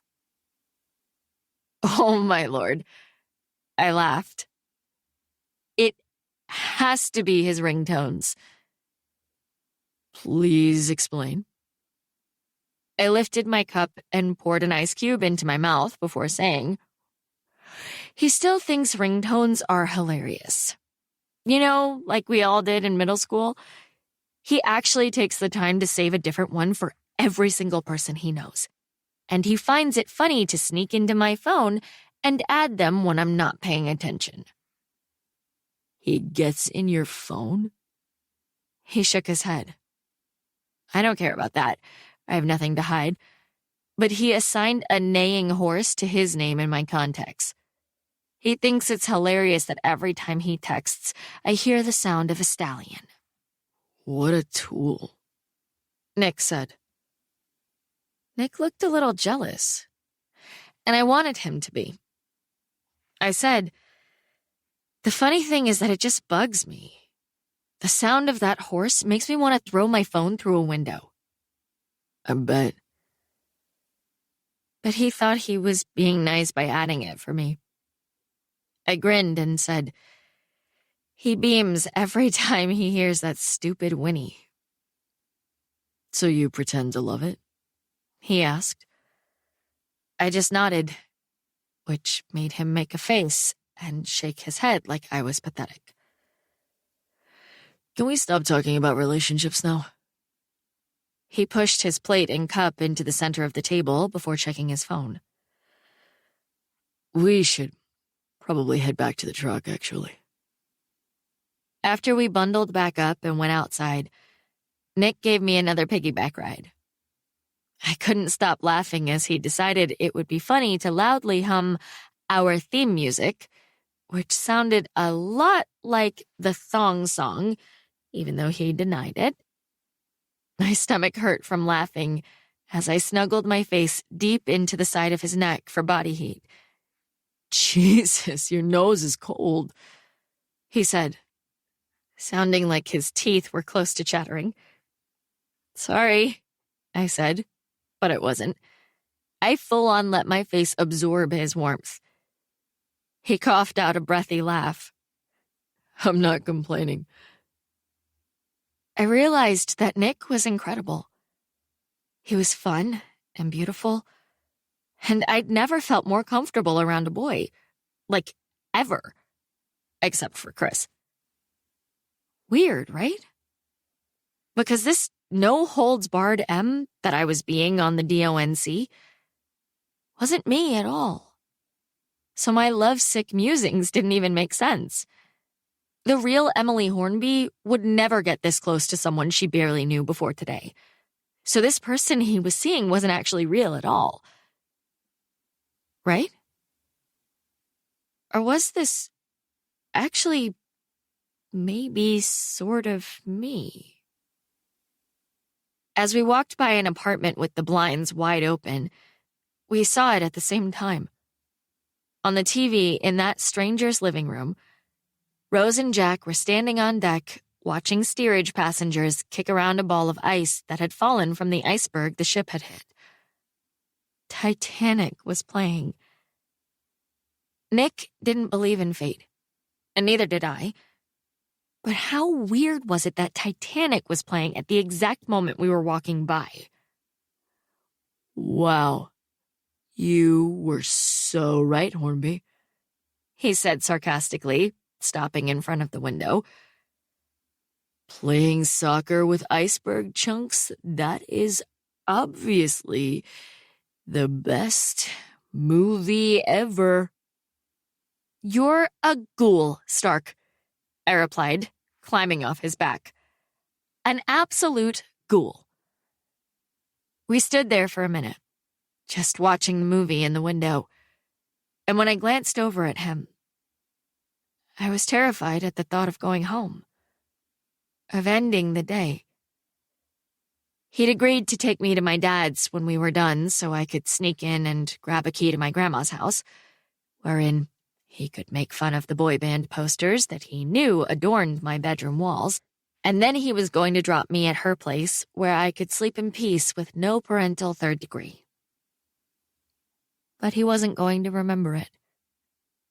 Not any of it. The day had been unbelievably wonderful. Yet when I woke up tomorrow morning, it wouldn't have existed for anyone but me. For some reason, I had to clear my throat and blink fast to recover from the emotion that came with the realization. He looked over at me. You okay? I tried to sound light as I said, I don't want the DONC to end, Nicholas Stark. Same. He stepped closer, so his face was all I could see, and his voice went deeper and quieter. And I've thought about it, and I really want my DONC to include kissing you, Em. You do? My voice was embarrassingly breathy. Yes. He put his hands on my waist, one on each side, and leaned even closer. I could feel a hint of his breath on my ear as he said, But I don't want to if you're still tied up about Sutton. My voice barely had sound when I said, I meant it when I said I forgot that he existed. So it's okay then? On a normal day, I probably would have given him a shaky, okay, or maybe even a, yes, please. But it was the DONC. The second half of the DONC, to be exact. I nodded, and in one move, lifted onto my tiptoes, put my hands on his chest and my mouth on his. His lips were warm, and he kissed me like he'd been dying to kiss me for the whole of his life. My fingers curled into the soft fabric of his jacket as he opened my mouth with his, making me a little dizzy while he wrapped his arms all the way around my waist and pulled me closer. Just like that, I could feel every inch of his solid body against mine, knees to chest to lips, and it made me weak as I slid up my hands and grabbed onto his shoulders for support. It was heady, heady stuff, being kissed by Nick Stark. He kissed me like he was trying to prove something. Everything disappeared, except the feel of his stubble against my skin, his fingers flexing on my back.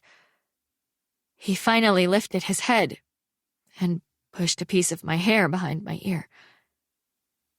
I felt almost shy as we looked at each other. I ran my tongue over my bottom lip and said, Don't you think it's weird that before today, We didn't really know each other. And now it feels like we've known each other for years. I nodded. Yes. I mean, it's kind of bizarre? For sure. His eyes moved over my face, and I could feel the vibration of his voice in his chest against my chest when he said, I didn't know you this morning. And now I know the feel of your hand in mine. The sound of your voice when you're trying not to cry. And the taste of your mouth. I know that you hate potato salad and love that video with the cat that dings the dinner bell. I grinned, feeling swept off my feet by his words. I said, and I know that the scar above your eyebrow was from the time Eric chased you into a heating vent. I know that you scream obscenities when a cool girl is beating you in a scooter race. And I know that you kiss with teeth. In a good way. His lips turned up. It's really only been one day. Hard to believe. I was happy he hadn't stepped back. I liked being pressed against his body, held there by his arms. I grinned up at him and said, I have a confession, by the way. Let me guess. You cheated. You had those answers written on your hand. I held up my hands. Nope. Then,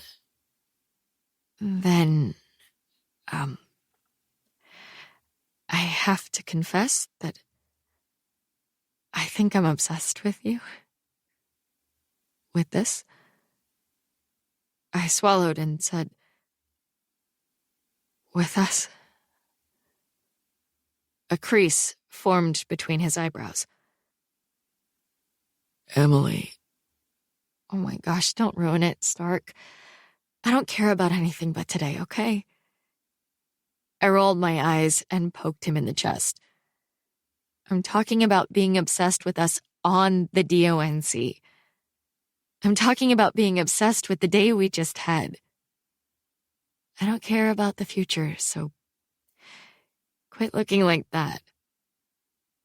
I leaned my face closer, like I was going in for another kiss, but I reached into his coat pocket instead and wrapped my hand around his keys. He groaned, and the sound of his disappointment made me feel victorious. Looks like Emmy's driving home.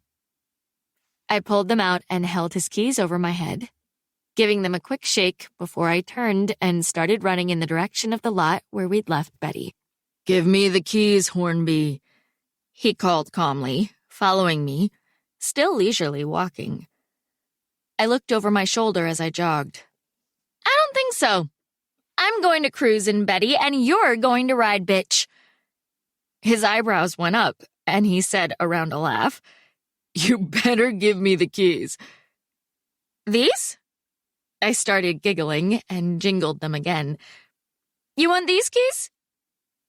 His face broke into a grin, and he said, That's it.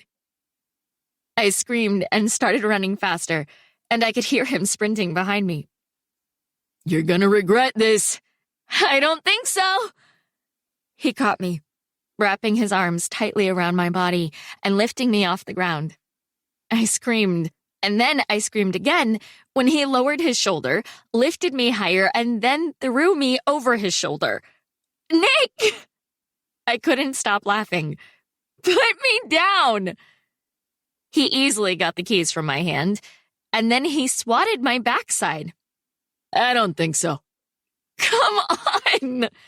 I cried, laughing hysterically as we walked by an older couple taking their dog out.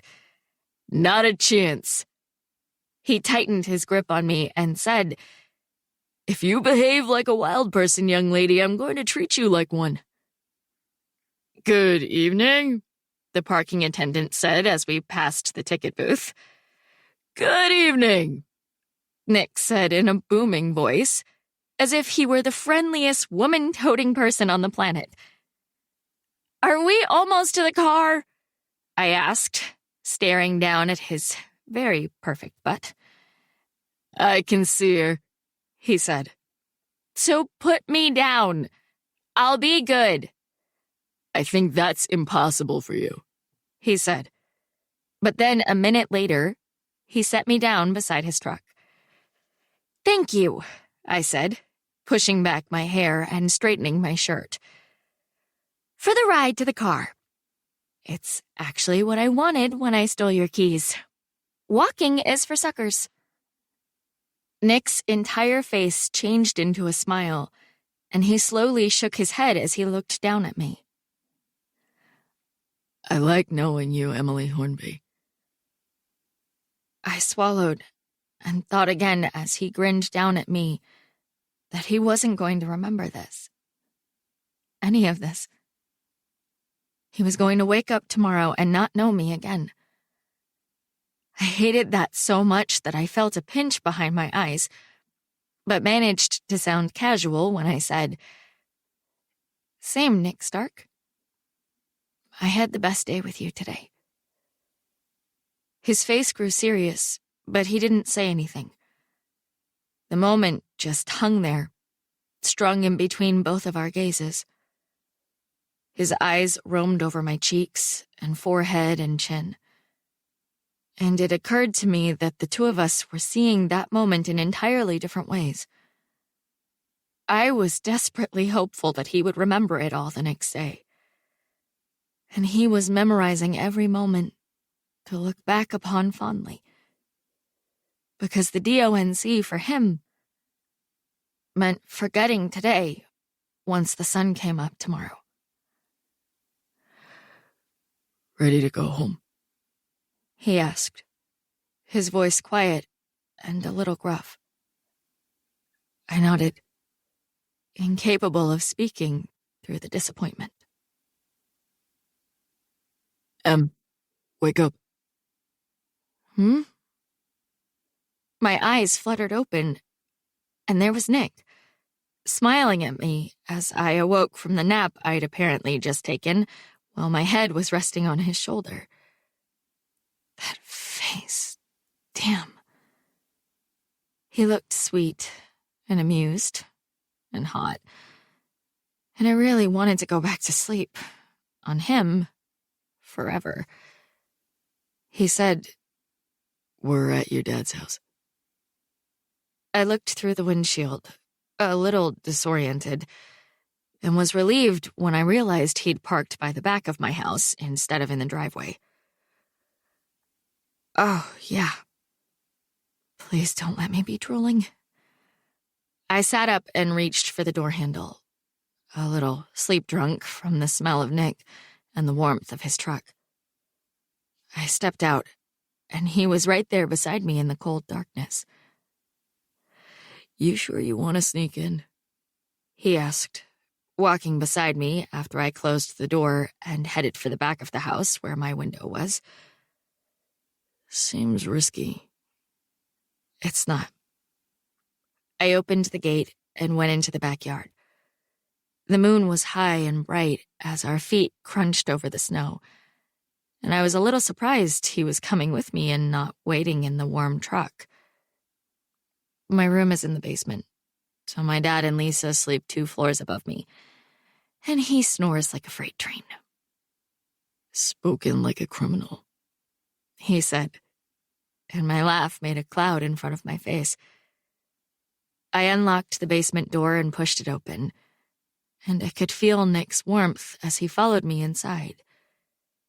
He didn't say anything as I opened the door to my bedroom, but as soon as I closed it behind us and we felt a little safe from getting caught, he full-on grinned in the dark.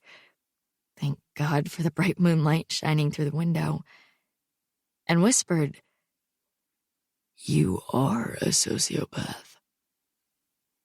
I followed his gaze to my bookshelves, which were color-coded without a single book out of place. And I had to admit that my room looked a little sterile, even without the lights on. I just shrugged and smiled as I opened my nightstand drawer and grabbed the keys. Is that? He pointed to my closet with his eyebrows raised. The closet? Where the infamous confession box lives? Something about the fact that he remembered made my heart flutter. I felt like Nick saw me, saw all of me, and it caused a warm pinch in my chest. I nodded, giving him an embarrassed smile, and then I said, "Want to see?" Stop trying to get me to play 5 minutes in the closet with you, he whispered, his eyes playful. And of course I want to see. I opened the door, flipped on the light, and pointed. He stepped inside the walk-in closet, and I went in behind him. My mind immediately raced to intimate places as I quietly closed the door. We were so alone together in the quiet of my basement bedroom closet. Thankfully, before I could overthink too much and die of a heart attack, he gave me an open-mouthed grin of surprise and said, Wow. Your closet is color-coded too. Are you a deviant? "No. I just like to know where everything is, and this system makes it simple." He whispered, I might be a little afraid of you right now. "Then maybe we shouldn't pull out the confession box." Will you show me? He crisscrossed his hand over his chest and said, I'll be good. A quiet giggle escaped as I reached behind him for the shoebox. He poked me in the ribs as I stood on my tiptoes, and I was so ticklish that I nearly fell on top of him as I grabbed it. I heard his deep, quiet chuckle in my ear. He was so close, and it occurred to me that my closet was a really nice place to be. Especially when he said into my neck, Your perfume is making me dizzy. Swear to God. We need to hurry. That made me breathless as I spun around and held out the box. This is it? He narrowed his eyes. Just a shoebox? Really? I pictured something much more interesting. It's undercover, hiding in plain sight and all that. He took the box in one hand and set the other on the lid. Can I? I rolled my eyes and nodded, nervous to let someone see all those past vulnerabilities, but confident that Nick was safe to share it with. He opened it and picked up a paper strip, read the words, then raised his eyes to me. You threw potatoes in your neighbor's pool? They were out of town and I was bored. I wanted to see if I could make it into their pool from our deck. And? He was looking at me like I was about to confess to murder. And I did. Chucked 15 spuds in a row. His grin returned with a vengeance. Did you get caught? No one ever even suspected me. He reached into the box and grabbed another strip. He immediately started cracking up when he read it, and I had to shush him as I laughed too and waited to see what he'd read. He was still laughing as he asked, You have a performance video on YouTube with 100,000 views? I nodded and bit my lip, trying to quiet my giggles. I was in 7th grade at the time. It's not under my name, and I was wearing a disguise, so you'll never find it. But you'll show me, right? Maybe someday. I shrugged, trying to be light and flirty, but the awareness of his impending amnesia about all of this almost made it impossible. I said, You have to earn that privilege. Is that right? The way he said it, his voice quiet and his eyes hot, made breathing difficult. I just nodded. At least tell me what song. He put the strip back in the box and asked around a smile. What song did the little bookworm deviant sing? I cleared my throat before whispering, Lose Yourself by Eminem. He didn't even blink. You're joking. I raised my chin and met his gaze, which made him smirk and shake his head. We went through a few more confessions, but had to stop when Nick cracked up upon learning I'd used my dad's credit card to send flowers to Justin Bieber's hotel room, and we were afraid of waking up my dad. And just as I was tucking away the box, we heard footsteps upstairs and we both froze. Waited. Whoever was up there seemed to be pacing, or walking in circles, and finally, after a few minutes, I whispered, Let's just go. You sure? He whispered back. I shrugged, remembering it was the DONC. There had been times that day when all I'd been focused on was the day of no consequences. Yet at other times, I'd forgotten about it entirely. But the bottom line was that tomorrow wouldn't count. So tonight was all I had. Tonight was my everything. He grabbed my hand, and we made it out of the house undetected. By the time we got to Grandma Max's, I was glad I'd stopped for the key because the lights were all off like she was already asleep. Nick looked down at me under the yellowy glow of the porch light as I stuck my keys in the lock. He opened his mouth and got out, Whoa, before I covered it with my hand for the second time that day.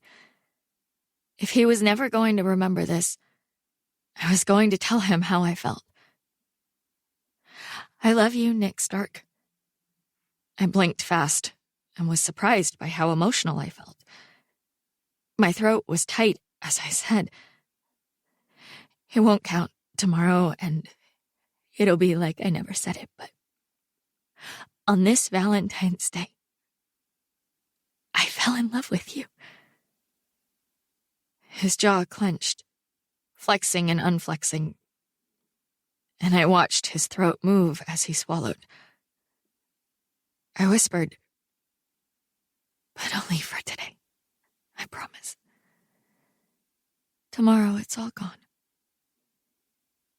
He looked at me like he was frustrated and confused, and also completely into me in spite of himself. And I felt the gravitational pull of him leaning closer. And then he looked down at his watch, pressed a button. Come on, He said, grabbing my hand and leading me off the porch. He was nearly running as he pulled me over to the dark side of my grandma's house, where there were no porch or streetlights shining. His feet crunching in the snow, he walked toward me until my back was against the cold siding of the house. We were face to face. With a shaky breath, I said, "What are you doing?" there's only 7 more minutes. I felt dizzy as he looked down at me through the most intense gaze. "So?" His body leaned into mine as he cupped my cheeks and breathed against my lips. You only love me for 7 more minutes. I raised my hands and set them on his jawline. He lowered his face, and I whispered, "Let's make it a good 7 then." He couldn't know that tomorrow none of this will have happened. But he kissed me like we had 7 minutes before the world ended. I felt his fingers on my back and against my skin as they slipped under my sweater. This was Nick Stark. Those were his confident hands, and my heart was absolutely his at that moment. His heart was pounding under my fingers, and our bodies strained against each other. And then, in the blink of an eye, it changed. Our kiss didn't get slower, but suddenly felt deeper. Or maybe that was just me, because I was hyper-aware of how this moment would disappear with the morning. But things became rich, every movement meaningful and infused with emotion. Nick kept kissing me lightly, but his eyes opened. I felt lightheaded as we watched each other, his blue eyes making me dizzy with their intensity. His hands were still on my back, but his fingertips were softly stroking along my spine. He lifted his mouth the tiniest amount and whispered my name against my lips. And then, Damn it. he stepped back, and his hands fell to his sides. It took me a second to hear the beeping and understand. Our 7 minutes were over. The DONC was done. He scrubbed his hands over his cheeks, looked down at my face like he was disoriented. And then he said, Christ. I don't want this, Hornby. "What?" I swallowed and shook my head. "Oh, I know. It was nothing." Emily? My grandma's voice rang out from the front yard. Are you out here? Your keys are in the door and there's a truck in my driveway. I'm calling the cops if I don't hear. "I'm here, Grandma!" I yelled. Nick and I put even more space between ourselves and straightened our clothes. "Listen, Nick," Come on. Before your grandmother calls the cops. he said, cutting me off. He grabbed my hand, leading me around to the front yard. I followed, still processing what had happened. And when we reached the porch, my grandma looked a little ferocious as she scowled at us. "Grandma, this is Nick Stark," I said, hoping my lips weren't swollen from the kissing. "Nick, this is my Grandma Max." "Nice to meet you," he said. "Please get off my porch," she replied. He nodded and smiled like he appreciated her bluntness before he walked to his truck and drove away. I just stood there watching as my mind replayed every little thing we'd done on that incredible day. "I'm going to kill you in the morning, dear," my grandma said, opening the door and stepping inside. "But I need some sleep first." I stayed on the porch, wishing the night would never end. "I love you. Good night, Grandma." "Good night to you, you little pain in the ass." It wasn't until I went inside and slid off my shoes that I realized I was still wearing Nick's jacket. Confession number 17. I went through a phase in 6th grade where I wore the same t-shirt every day, just to see if anyone noticed. They didn't. So I gave up after 16 days in a row. "Wake up, Emily!" My dad's voice woke me up with a start. My heart was pounding as I squinted up into the bright light and tried to see him. He was standing beside the bed with his hands on his hips, looking furious. I said, "What time is it?" "That is a great question, Em." His voice boomed. "It is 1:15 in the morning." "What?" I sat up, pushed my hair out of my face, and grabbed my glasses from the nightstand. "What's wrong?" "What's wrong?" His face was beet red, and his voice got even louder. "What's wrong is that my daughter never came home last night. What's wrong is that you ignored my texts and stayed out without telling me where you were. We called all of your friends, and we're just about to call the goddamn police because we thought you might be dead." Wait. 1:15? It's not Valentine's Day anymore? He huffed. "Did you not hear me say it's 1:15? Get your stuff and let's go. Now. Thomas, you need to settle No, I don't, Mom. She didn't come home last night and I was worried sick." My dad literally spat the words at my grandma, his voice louder than I'd ever heard it. "I should have known she'd be here." Or in the basement closet, under your feet in your house with Nick Stark. "Oh, now that's helpful." My grandma crossed her arms over her chest. "I assumed you knew she was here. The poor thing always comes here because she's invisible to you and Beth. Spare me." My dad turned back to me. "Get your stuff and get dressed now." I scrambled out of bed, grabbed my stuff, and ran into the bathroom. I closed the door behind me and quietly dug my phone out of my bag. "Where's my car?" My dad yelled through the door. "Out on the street where it can get dinged, I'm assuming?" Not exactly." I set down the phone, opened the door, and wished there were a way to make this seem less bad. I gnawed on my lip and looked at my grandma when I said, "I got pulled over for speeding, and they impounded the car. I've got the information about how to get—" "They impounded the car?" Okay, now that was the loudest I'd ever heard his voice as he stacked his hands on top of his head and stared at me as if I'd just confessed to murder. "How fast were you going?" I swallowed. Go change, Emily." My grandma stepped between me and my dad and stared at me with huge eyes. Now. I closed the door and let out a breath as my grandma argued with my dad and led him down the stairs.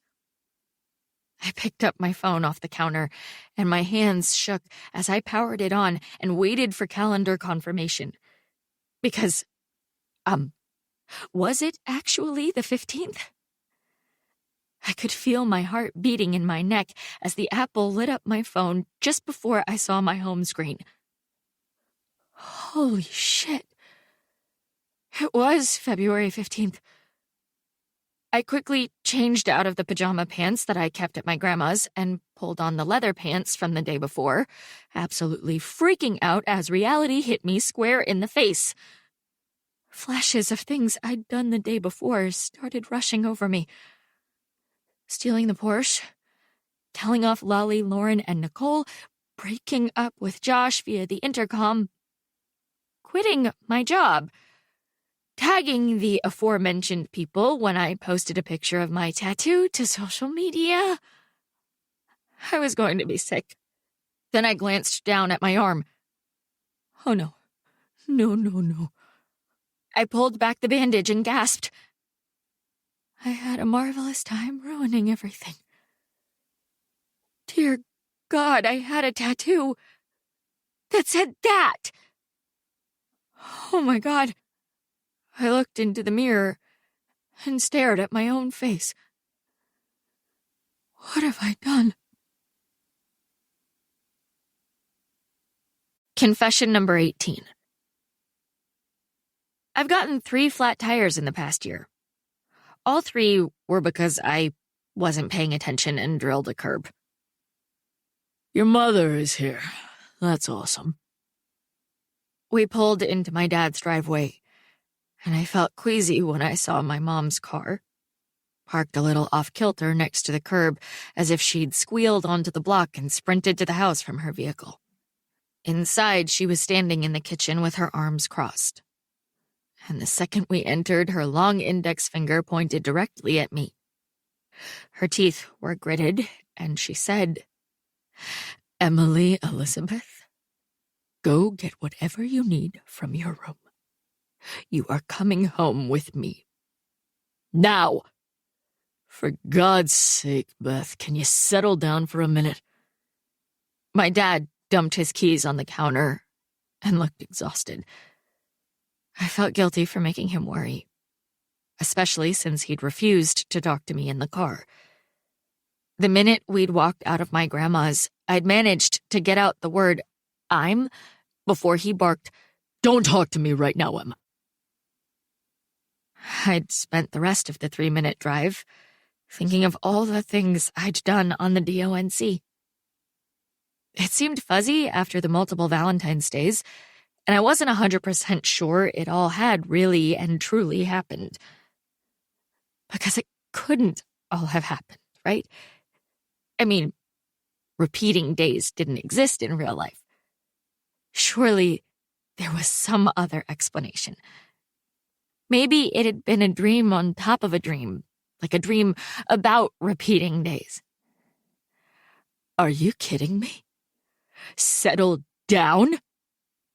My mom's eyes were narrowed, and she was ready to fight. She was wearing tartan plaid flannel Ralph Lauren pajamas, and her hair was pulled back in a tight ponytail. The faint smell of her moisturizer cream wafted across the kitchen and hit me with a 1-2 punch of nervous dread and homesick longing. I have a hard time settling down when your lax parenting led to our daughter misbehaving at school and not coming home last night. Shh. Lisa, who was sitting in a chair at the table, moved her hands like she was patting the air to remind everyone that the boys were sleeping. Oh, come on. You know I'm not a lax parent. My dad lowered his voice and dragged a hand through his messy hair.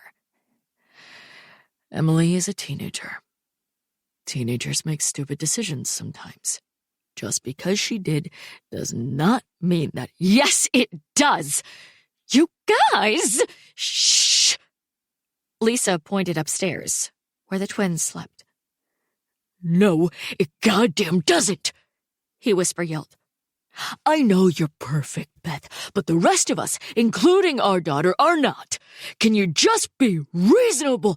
Don't you dare call me unreasonable when you couldn't find her. Shh! You! Shh! Lisa! Christ! My mom gave up on volume control and barked at me. Go get your things now! Today is my day, regardless of this bullshit! I was still just standing right inside the door, paralyzed by their fighting. I glanced at my dad, and he gave a terse nod, so I ran up to my room. I blinked fast and tried not to cry as I jammed clothes into my backpack. I was way too old to cry about parents fighting, right? It was just that it had been a while since they'd had a big fight. And I hated when I was the cause and they talked about me like I wasn't there. Like I was an object they were arguing over instead of the kid they were supposed to love. Thankfully, I discovered early on that I had the power to extinguish many of their M-related disagreements. By bending over backward to please whichever one of them was aggressively upset, I was often able to curtail the fight. My superpower, if you will. Unfortunately, that wasn't going to help me at all. Not this time. I ran down the stairs, and the second I walked into the kitchen, my mom said, "I will be at my lawyer's the second his office opens, Tom. I'm filing to amend our custody arrangement because there's no way in hell I'm letting her visit you in Texas after this. I haven't even had a chance to tell her. Good. Beth." His breath hissed through his teeth. "You are out of your mind if you think Em forgetting to text me is grounds for an amendment." From upstairs, and through the monitor on the kitchen table, Logan's sleepy wail rang out. Lisa glared at both of my parents for a second, but then swung her gaze to me, accusing me of once again screwing everything up before she stood and marched up the stairs. Logan's cry got louder through the monitor, and the three of us kind of just stared at it for a second, listening. "Come on, Emily." My mom had her keys in her hand. "We're leaving." I cleared my throat. "I'll be right out. I just need to grab one more thing." "You have 1 minute." She went out the door, and I turned to my dad. "I'll talk to her. I'll make her." He held up a hand. "Just go before she comes back in." I swallowed. "I'm sorry, Dad." He finally looked me in the eyes, and there was so much disappointment on his face that tears blurred my vision. He swallowed, and his mouth was sad when he said, "You have no idea what you just did, kid." As soon as we got to my mom's house, she launched into a 45-minute tirade about how irresponsible I was. Apparently, she wasn't concerned about her husband or Puggle sleeping because she yelled the house down. She took my phone and told me I was more grounded than anyone had ever been. No friends, no phone, no library, no car. I was essentially under house arrest. I could walk to school and back, and that was it. She grounded me from reading. Seriously. I removed all the books from your bedroom. And don't even think about checking anything out from the library. She'd crossed her arms and looked disgusted by me when she said, "It's a bizarre thing for a parent to have to do. But I think you'd be happy in solitary confinement if you had a book to read." She changed the Wi-Fi password so I couldn't go online at all. And she told me she'd called Boys Town to get all the details on how to send a troubled child to live there for a while. I knew she was just blowing smoke. But when my mom got in a rage, you just never knew what she'd do. And I couldn't blame her for being mad. I mean, I had crashed at Grandma's without telling anyone, making them freak out and worry and spend hours calling everyone I knew. I went to bed, but sleep was elusive. There was so much pinging around in my brain that the power button was totally stuck in the on position. First of all, I couldn't stop wondering why. Why had I experienced that cosmic anomaly, that it isn't possible movie plot repeating of days? Because as much as I wanted to sweep it under the rug as a blip, the reality was that it had happened. It had. Whether it was an altered state of consciousness, like a drug interaction or some bizarrely long dream, or the real thing, I had experienced multiple Valentine's Days. I wasn't delusional. So, why? I tossed and turned for a while, but worrying over what had caused my bizarre experience was ultimately overshadowed by the enormous sense of impending doom. Because with every passing minute, I remembered something else. Something awful that I'd done on the DONC. Things I'd done. Words I'd spoken. People I'd surely pissed off. How was I going to go to school in the morning? Was there a way to change my appearance so no one would recognize me? Could I switch schools before tomorrow morning? I buried my face in my pillow and groaned, because short of a violent accident, there was no way my mother would give me a break on school. And that wasn't an exaggeration. I could be projectile vomiting in the morning and she'd tell me that I should just grab a Ziploc to spew into during my classes. Every time you hurl, Emily, think about how you could have avoided this situation. It'll be a good lesson. There was no way of getting out of it. I was going to have to go to school and be destroyed by the entire student body of Hazelwood High School. Lauren, Lolly, and Nicole were going to annihilate me in some sort of public spectacle. And no one in the entire school was foolish enough to jeopardize their own social status by going against those girls to support me. Everyone else would pile on to save their own asses. And who could blame them? And I had no idea what to expect with Nick.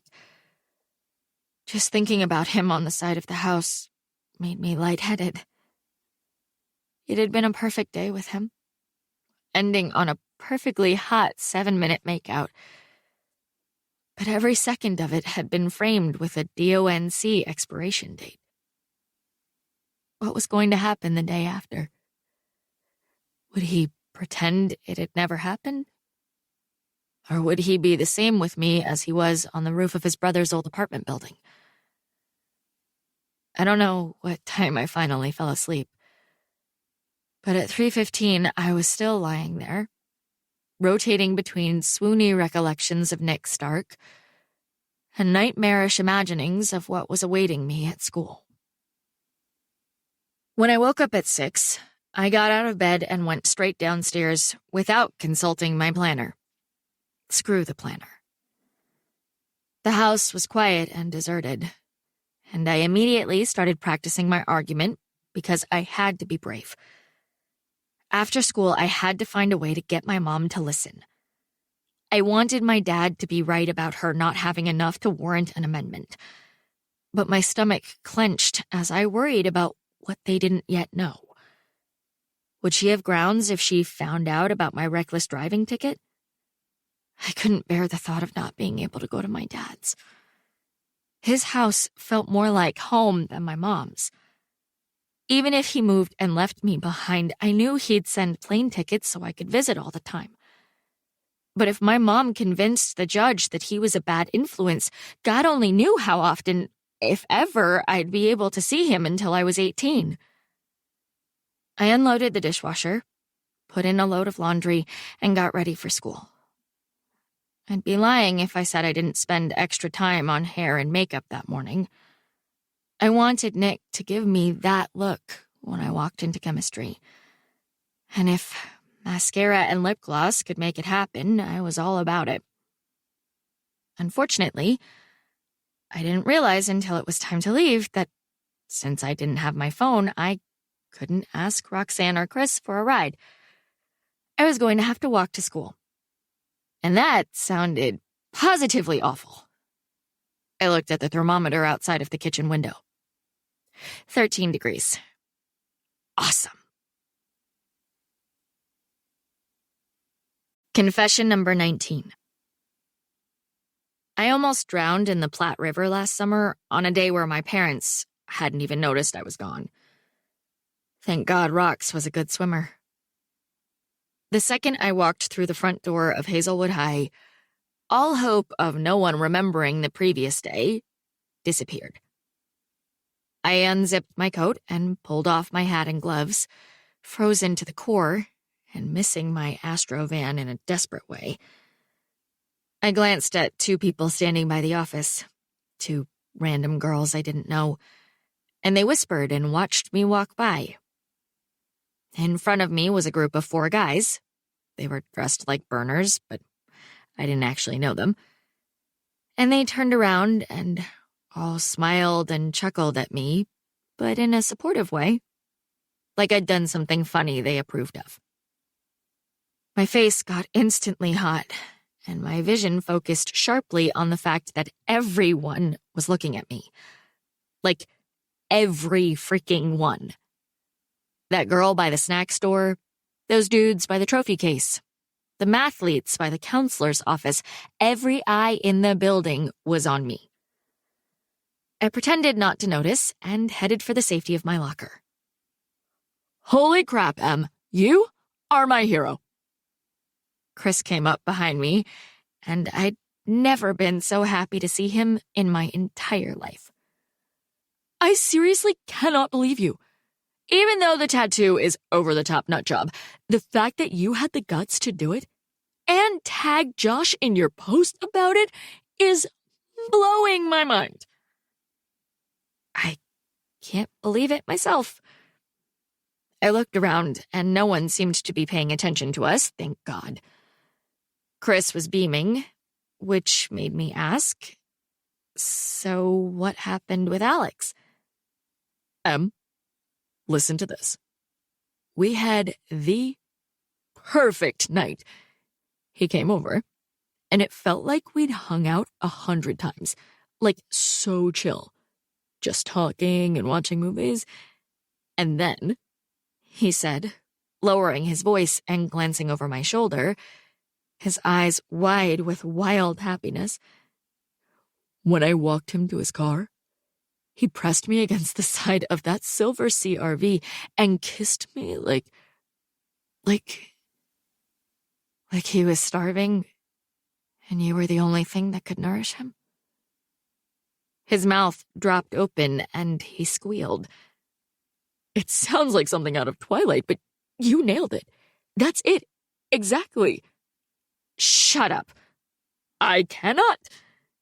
He was jumping up and down a little, and I joined him in his celebration because nothing was better than Chris finding love. He deserved all the movie moments. And he already texted to tell me he can't stop thinking about me. Of course he can't. You kiss like a dream. You wish you knew. I don't need to wish when you've told me that like 100 times. I do, though. He leaned closer and said, "It's my special gift." We all have special gifts. He rolled his eyes. Don't quote Pretty Woman at me when I'm having my great date freak out. Carry on, then. Did I tell you he's going with me to Village Point after school to shop for jeans? That made me snort. Seriously? I mean, jeans shopping is the worst, right? Focus, Em. He wants to go. He beamed and looked totally love-drunk when he asked, Is it too soon for the L word? I love you today, Nick. I shook my head and said, not at all. He looked at his phone and said, I've got to go. Hey, can I get a ride home? Of course. He started walking away and said over his shoulder, Meet me at my locker after school. I made it through my first few classes by pretending not to notice that the eyes of the world were upon me. I ignored everything and replayed in my head the moments with Nick the day before, choosing to concentrate on the swoon instead of the actual dumpster fire of the day's reality. I overheard people saying my name in the halls during passing periods, but I pretended not to as I counted down the minutes until Mr. Bong's class. On the way to third hour, I saw those girls walking in my direction. Lolly was talking, and the other two were walking beside her, listening to what was certain to be a riveting conversation. The halls were jam-packed with students because it was a passing period, and it felt like time was moving in slow motion as Lauren turned her head and looked directly at me. Oh no. They were going to destroy me. I did what anyone would do in my situation. I turned to my right and pulled open the door to the auditorium. It was mostly dark inside, with just a couple of stage lights shining, and I crept to the right as the door closed behind me. Would they follow me in? I heard the bell ring as I ran down the last row of theater seats and crawled behind the big box that they used for props storage. My heart was pounding as I squatted and waited, and I wondered if this was rock bottom. I heard a few random voices as I crouched behind the container. Clearly, there was a music class about to start, and my heart pounded as I literally had no idea what to do. Crap. This was not normal behavior, right? People didn't just hide during the course of the school day. All right, settle down, I heard someone say, a woman whose voice sounded very teachery as it boomed through the auditorium. I know you're excited, so if everyone's ready, let's just try it from the top and see where we're at. My squatting legs felt wobbly as music started playing over the sound system. The noise made me think it might be safe to come out and sneak toward the door, but as soon as I peeked around the corner, I knew I was screwed. Because at that exact moment, 15 or so pop choir students on the stage burst into Summer Nights as they began rehearsing. Every single one of those superstars would see me if I came out now. Damn it. Not only was I going to get in trouble for ditching the class I was supposed to be in, but now I was going to have Danny and Sandy's Meet Cute songs stuck in my head all day. I sat down behind my box and got comfortable. As it turned out, they weren't too bad. Their loud rendition of the songs from Grease kind of made me forget my train wreck of a life for a little while as I hummed along. Hopelessly Devoted to You was still kind of catchy. Who knew? When the bell finally rang and the auditorium started emptying enough for me to be able to leave my hiding spot without being noticed, I straightened my cramped legs and hightailed it out of there. Unfortunately, the second I opened the auditorium door, I ran right into Josh. Gah! I jumped back, my body feeling the collision even after the split-second bump passed. Emily. Josh's nostrils flared, and his eyes moved over my face before he said, What were you doing in the auditorium? You know what? I don't care. He touched my arm and said, Come here. As he led me over to the enclave of hallway trophy cases and away from passing students. He moved closer to me and asked in a quiet but angry voice, "What in the hell was yesterday, Em?" I cleared my throat. What to say? I didn't know the 15th would actually ever come. I saw you kissing someone, but I don't even know anymore if it was real or not. Yeah, that wasn't bonkers. I thought things were fine with us in the morning at my locker. And then you just walked away from me to go humiliate me over the intercom? And then the tattoo? Who does that? His face was a little flushed, and he looked hurt. Sad, actually, as he looked at my face like he genuinely needed an answer. I took a deep breath and said, "Listen, Josh, I know it seems like you're an asshole." Wow. That was the first time that a guy I'd loved had ever called me a name, and it was a jarring, nasty feeling. I said, maybe I wouldn't have acted like one if you weren't still involved with your ex. His eyes widened a little, like he was surprised. But it wasn't just surprise that I saw. There was something else as his head tilted the tiniest bit. Almost a satisfaction that I was jealous. He said, "Macy and I are just what? Friends who kiss." He blinked a slow blink that somehow made him look pretty and accentuated his ridiculously long eyelashes. "We didn't kiss." I tilted my head. Don't lie to me. "I have no idea what you're talking about." His eyebrows were all scrunched together. "You think I kissed Macy?" Man, he sure looked like he was telling the truth. "Didn't you take her with you on a coffee run yesterday?" His eyebrows unscrunched. "Yeah." "You didn't share a moment in the parking lot? In your car?" He narrowed his eyes and opened his mouth to speak, but then closed it again. Swallowed before saying, "I'll admit that things are a little complicated with Macy. But I swear to God, I didn't kiss her." "Really?" I looked at him, really looked, squinting my eyes to try to find my hurt. The first couple of times I'd seen him kiss her, it had felt like my insides were being twisted. But now I looked at him and just saw a guy. A guy who was a relatively attractive person, but had absolutely no emotional hold over me. Well, I guess I uncomplicated it for you. Later, Sutton.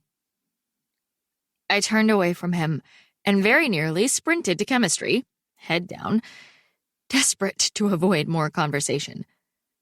I didn't want to be decimated by the mean girls, and I didn't want to be talked about like I was some sort of urban legend for being an asshole. I took a deep breath and walked into the classroom. It didn't look like Nick was there yet, and I was glad to have a minute to get myself together before seeing him. I sat down and got out my book, more nervous than I'd been all day, because I had no idea what to expect. Would Nick be funny and warm like he'd been the night before? Would he be the surly lab partner I'd had all year? Was he going to ask me out and maybe kiss me again? Or was he regretting all of his choices from yesterday? My heart was pounding as I waited for him to show up. But when the bell rang, he still wasn't there. Bong marked him absent and started talking about our upcoming projects as my brain kicked into paranoid hyperdrive. Where was he? Was he sick? Absent? Ditching class? And was it because of me?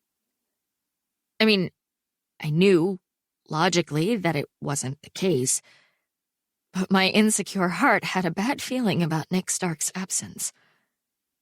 Mr. Bong spoke for a solid 5 minutes before he turned his attention directly to me. Are you recovered from yesterday's misbehaviors, Miss Hornby? Bong looked down his glasses at my face. I'm assuming the office spoke with you regarding punishment. Yes, I said, dying of mortification. Good. He looked back at the class. We've got a lot to cover, so let's get right to work, folks. He started lecturing, and I started taking notes. Face aflame, but the burning ball in the pit of my stomach didn't go away. It got worse with every passing minute. Was Nick avoiding me? 12 hours ago, he'd been kissing me, but now he was nowhere to be found. The rest of the day went by in a blur. Between my lack of sleep, Nick's absence, and the fact that all eyes were on me all the time, I was basically numb. I went through the motions of the afternoon, shuffling from class to class and trying to be invisible. And when I finally got home, I went straight to my room and shut the door. Hopefully, I could avoid parental confrontation. I knew my mom was probably champing at the bit to give me a little more hell, but I didn't have the energy. Apparently, my closed-door plan worked incredibly well, because I stress-ate Cheetos and watched reruns of Gilmore Girls until I fell sound asleep in my clothes. Didn't talk to my mother or Todd at all. Didn't wake up until the next morning, in fact.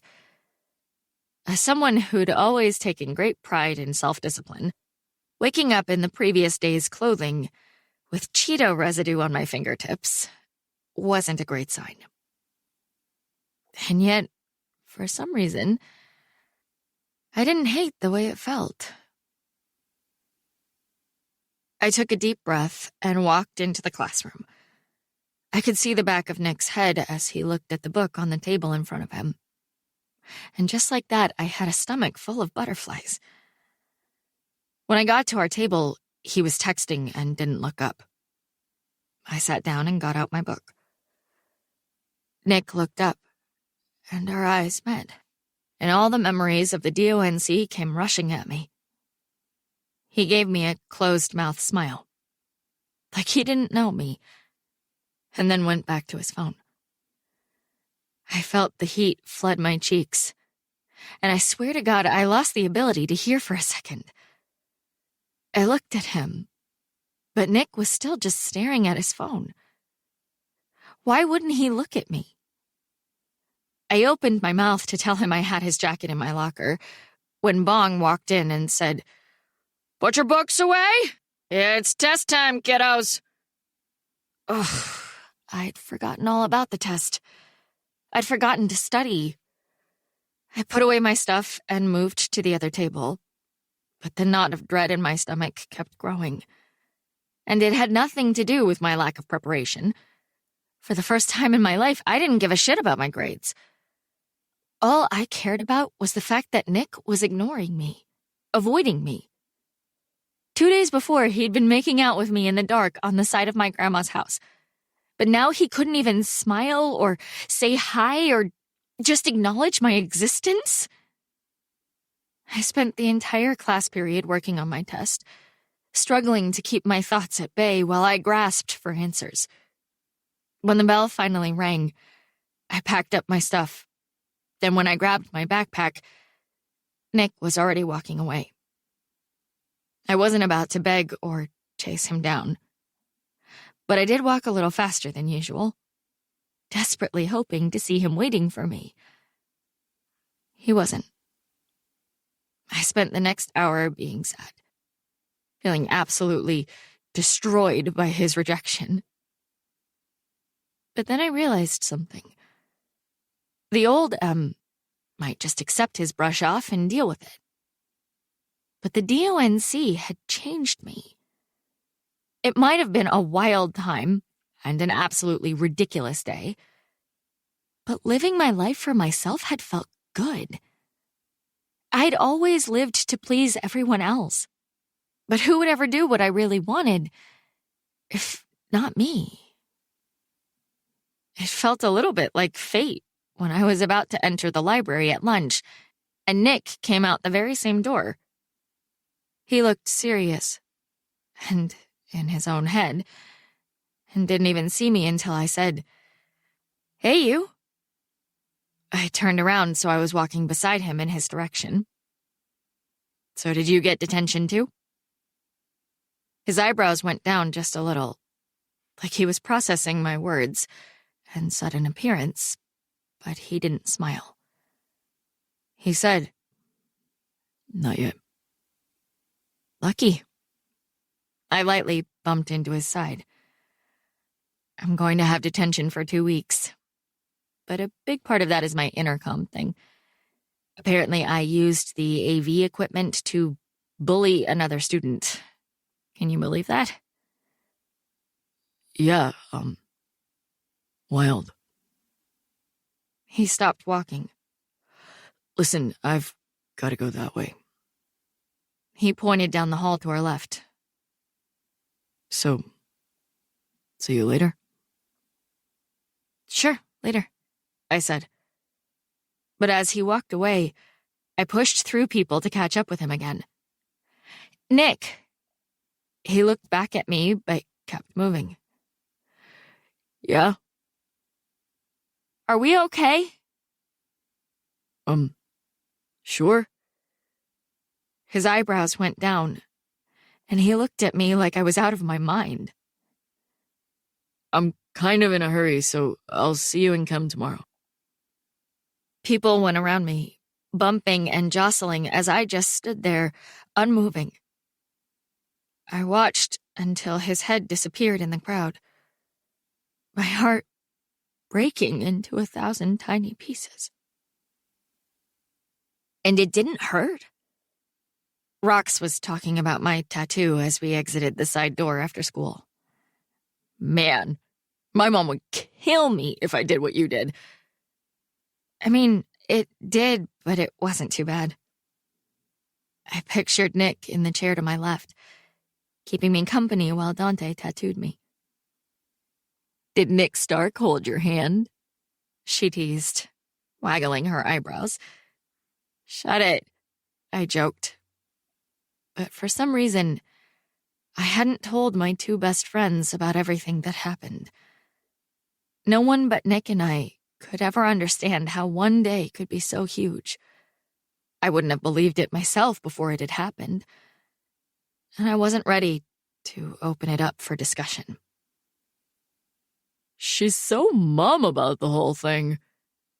Chris put on his sunglasses and said, Part of me thinks something major happened. I rolled my eyes, but couldn't find a smile.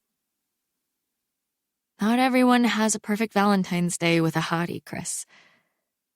Rox said to me, Can you believe he kissed Alex? Chris said, It was like movie-level shit. I was jealous of Chris's love hangover, as I said. So romantic. Shotgun! Rox opened the front door of Chris's car and got in, and I was about to pile in the back when I heard Chris say, Looks like M's tattoo buddy is having car problems. I stopped and turned around. The hood to Nick's truck was up, and he was leaning over the side with a can of starter fluid in his hand. Screw this. What? Chris looked at me over his shades. Oh, I didn't mean to say that out loud. I blinked. But I deserve a conversation, at least. What? Chris and Rox exchanged an "is she okay" look, while I unzipped my backpack, pulled out Nick's big jacket, then dropped the bag onto the ground. I'll be right back. I walked over to Nick's truck. Need me to get in and turn her over? He looked up, swallowed, said, Nah, I'm Good, but thanks. I rolled my eyes. But if I start it while you hoosh it with fluid, isn't that way easier? I got it, Emily. His voice was clipped, like when I'd asked him about his family after the coffee shop. Why are you acting like this? Are you mad at me or something? He sighed and shook his head with pursed lips. No. It's just... I told you the other night that I don't have time for this. For what? I'm not asking you for anything. I offered to help with your... Emily. He bit out my name. It was really fun. It was. A fun day. But it's a different day now, okay? I closed my mouth, mortified. I was about to walk away, but then I changed my mind and said, So I had an epiphany the other night, after both of my parents screamed at me, grounded me, and vowed to fight to the death in court over who I should live with. Do you know what it was? I don't. It was that no matter how it turns out, good or bad, I'm going to start living for me and what I want, instead of for other people and what I think they want me to do. Because if I don't, who will? He straightened and put his hands in the pockets of his coat, his face unreadable. That day, with you, was incredible. I know you don't have time or want a relationship. And I'm cool with waiting or just being friends. But the DONC was a fantasy, Nick said. It was a mirage, Emily. So, what? You're going to avoid happiness completely because it might float away? He looked at me for a moment before he turned away and said, I'm just not interested in you that way, okay? My brain immediately went to, I must have misunderstood. I'm so sorry. My mouth actually opened to say it. But I hadn't misunderstood. And I wasn't sorry. You can insist on that, Nick, I said, angry and disappointed that he would rather be a dick to me than be honest with himself. But I'm not imagining what that day was. Days like that don't happen, Nick. They don't. I get why you're scared to put yourself out there after Eric, but please don't bring my brother into this. I pressed my lips together and looked away, frustrated. He dragged a hand over the top of his head and said, You don't know shit about my brother, and you're using what I told you to convince me and yourself that there was more to our skip day than there actually was. I'm sorry to break it to you, Emily, but the DONC was just a play date. A day where two people blew off school and screwed around downtown. That's it.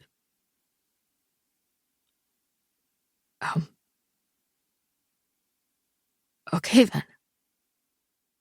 I blinked back, big, fat tears of humiliation. I don't want to hurt your feelings, but that's all it was. Got it. I thrust his jacket at him and went back to the car where Chris and Rox were sitting inside with the windows down, witnessing the entire mortifying rejection. I squeezed into the front seat, and my friends didn't ask me a single question. Rox put her arm around me, and Chris handed me one of the Kleenex pouches he always kept in his center console.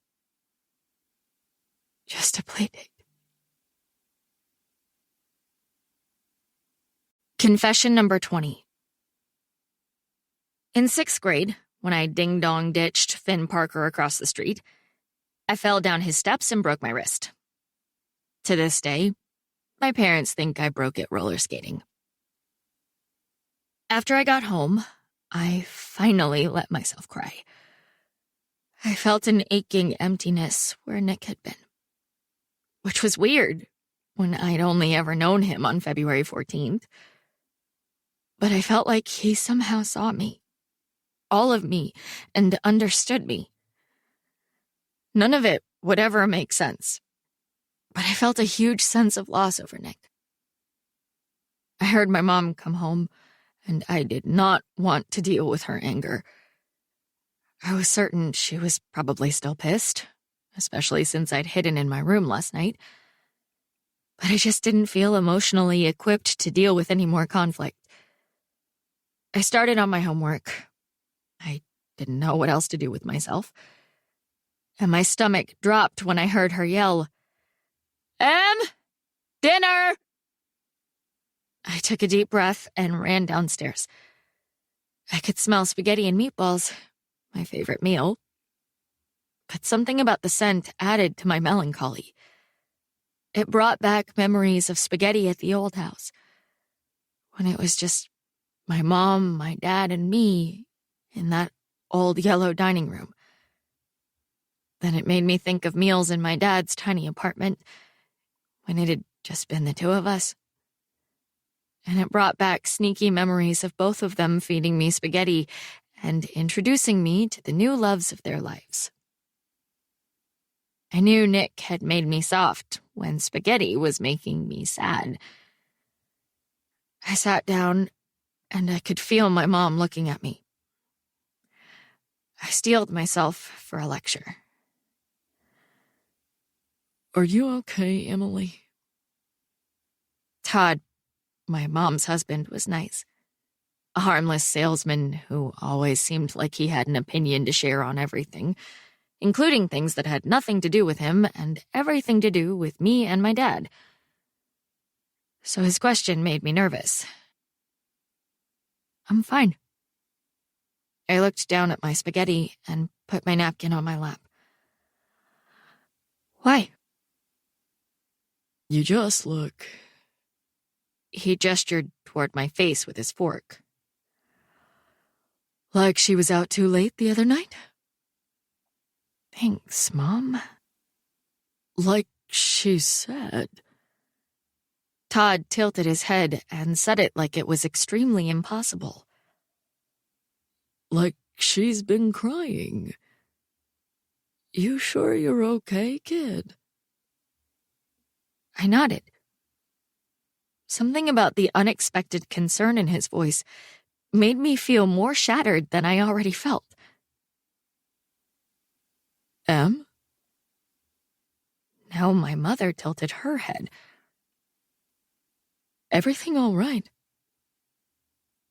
I nodded again, but my vision blurred with tears, my eyes too full to keep them all inside.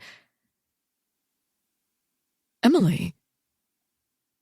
My mom sounded truly bewildered by the sight of my tears. Honey? The endearment did it. I crumpled into a sobbing mess at the kitchen table, blubbering into my spaghetti and meatballs while my baby brother, Potassium, stared at me like I'd lost it. You're shitting me. I'm here, aren't I? I took a sip of my Americano and said to Rox, my mother, the woman who gave away my guinea pig when I was 7 because I forgot to clean his cage, actually ungrounded me. Aw, I forgot about Dre. I sighed.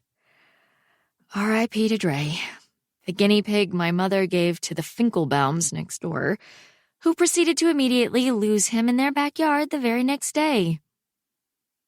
So I don't get it. Rox took off her glasses and looked at them, wiping something off one of the lenses. She was one of those people who looked good in and out of glasses. Her skin always looked perfect, whether she wore makeup or not. And she looked good in any hairstyle. Since I'd known her, she'd had braids, dreads, short hair, long hair, blonde hair, pink hair, and an afro. and she looked good in them all. I ran a finger over the logo on the cup and wondered if perhaps it was time for me to change my hair, too. All of a sudden, my usual aesthetic felt wrong for me. Rox said, "You actually deserved to be grounded this time. No offense. But now she's being lenient?" Well, no. I sat back and felt a little shaky still. It's more like she decided to be a human mom.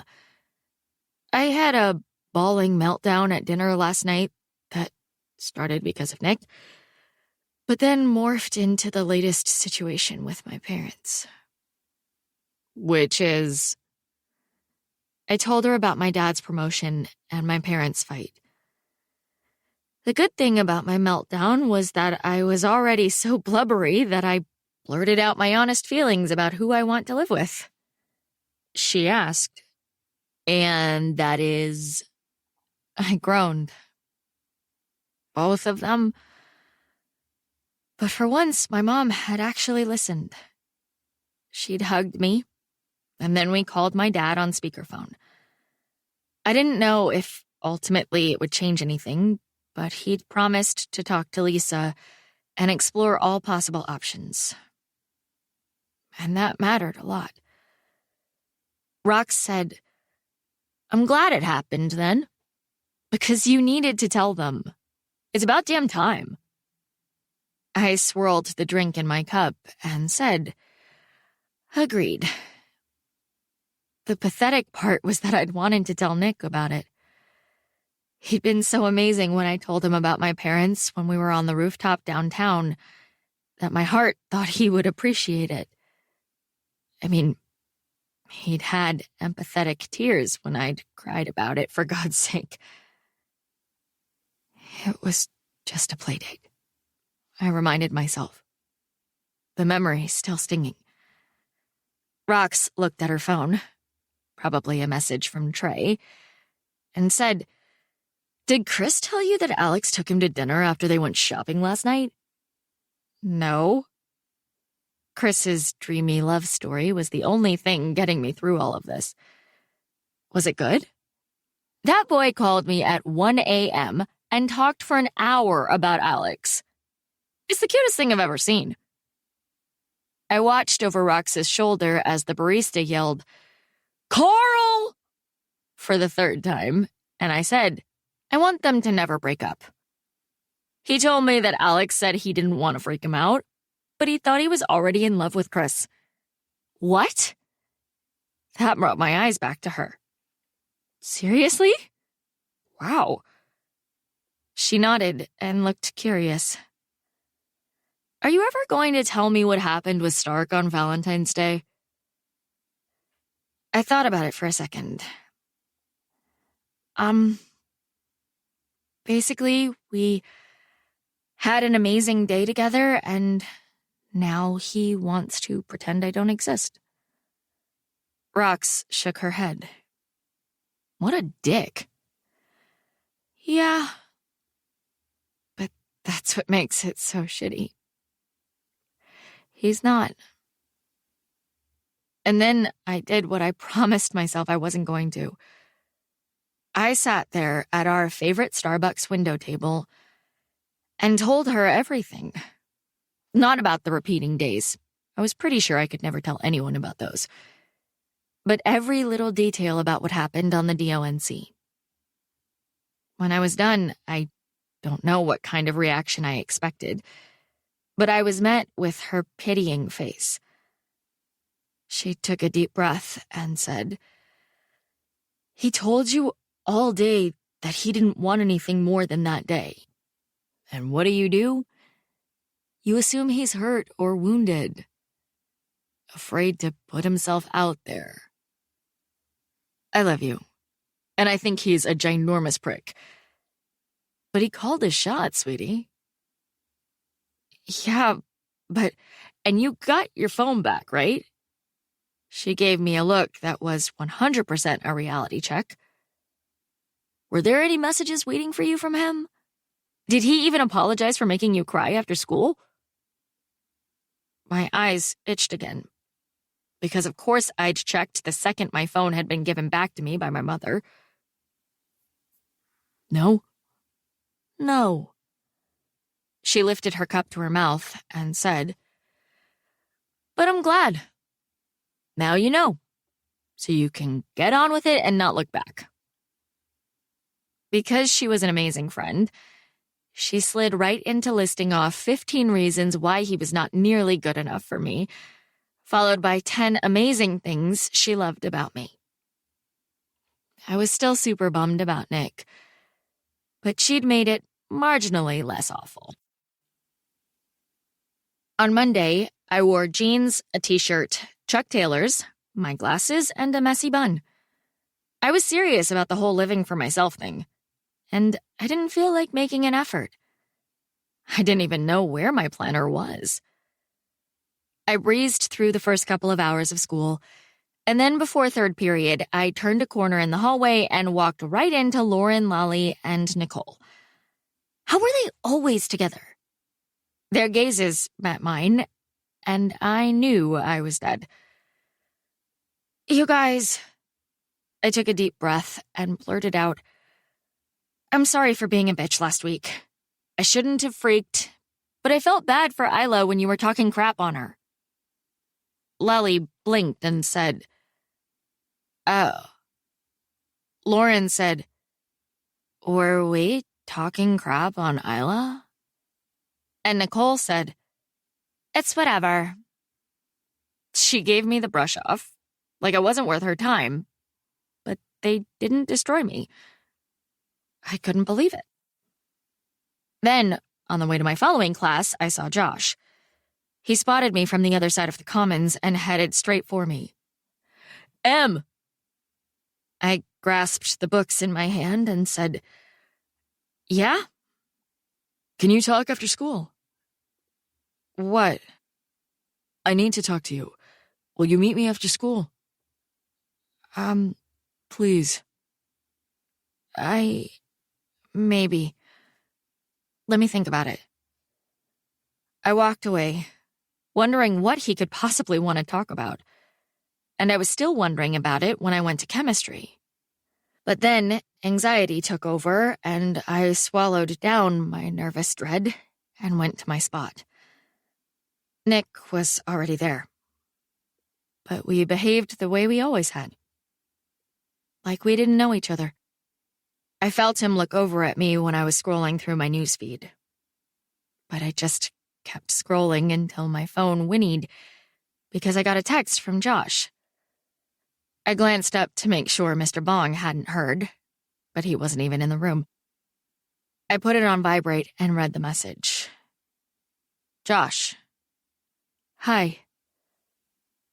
I stared at it for a second. "Me. Hey. Josh. Have you decided?" "Me. Decided what?" "Josh. If you'll talk to me." "Me. No." "Josh. No, you won't?" "Me. No, I haven't decided. Honestly, what do you want?" "Josh. Ouch." Tell me you aren't texting the guy who cheated on you. I raised my eyes and Nick was looking at me. There was annoyance in his voice when he said, "You're smarter than that."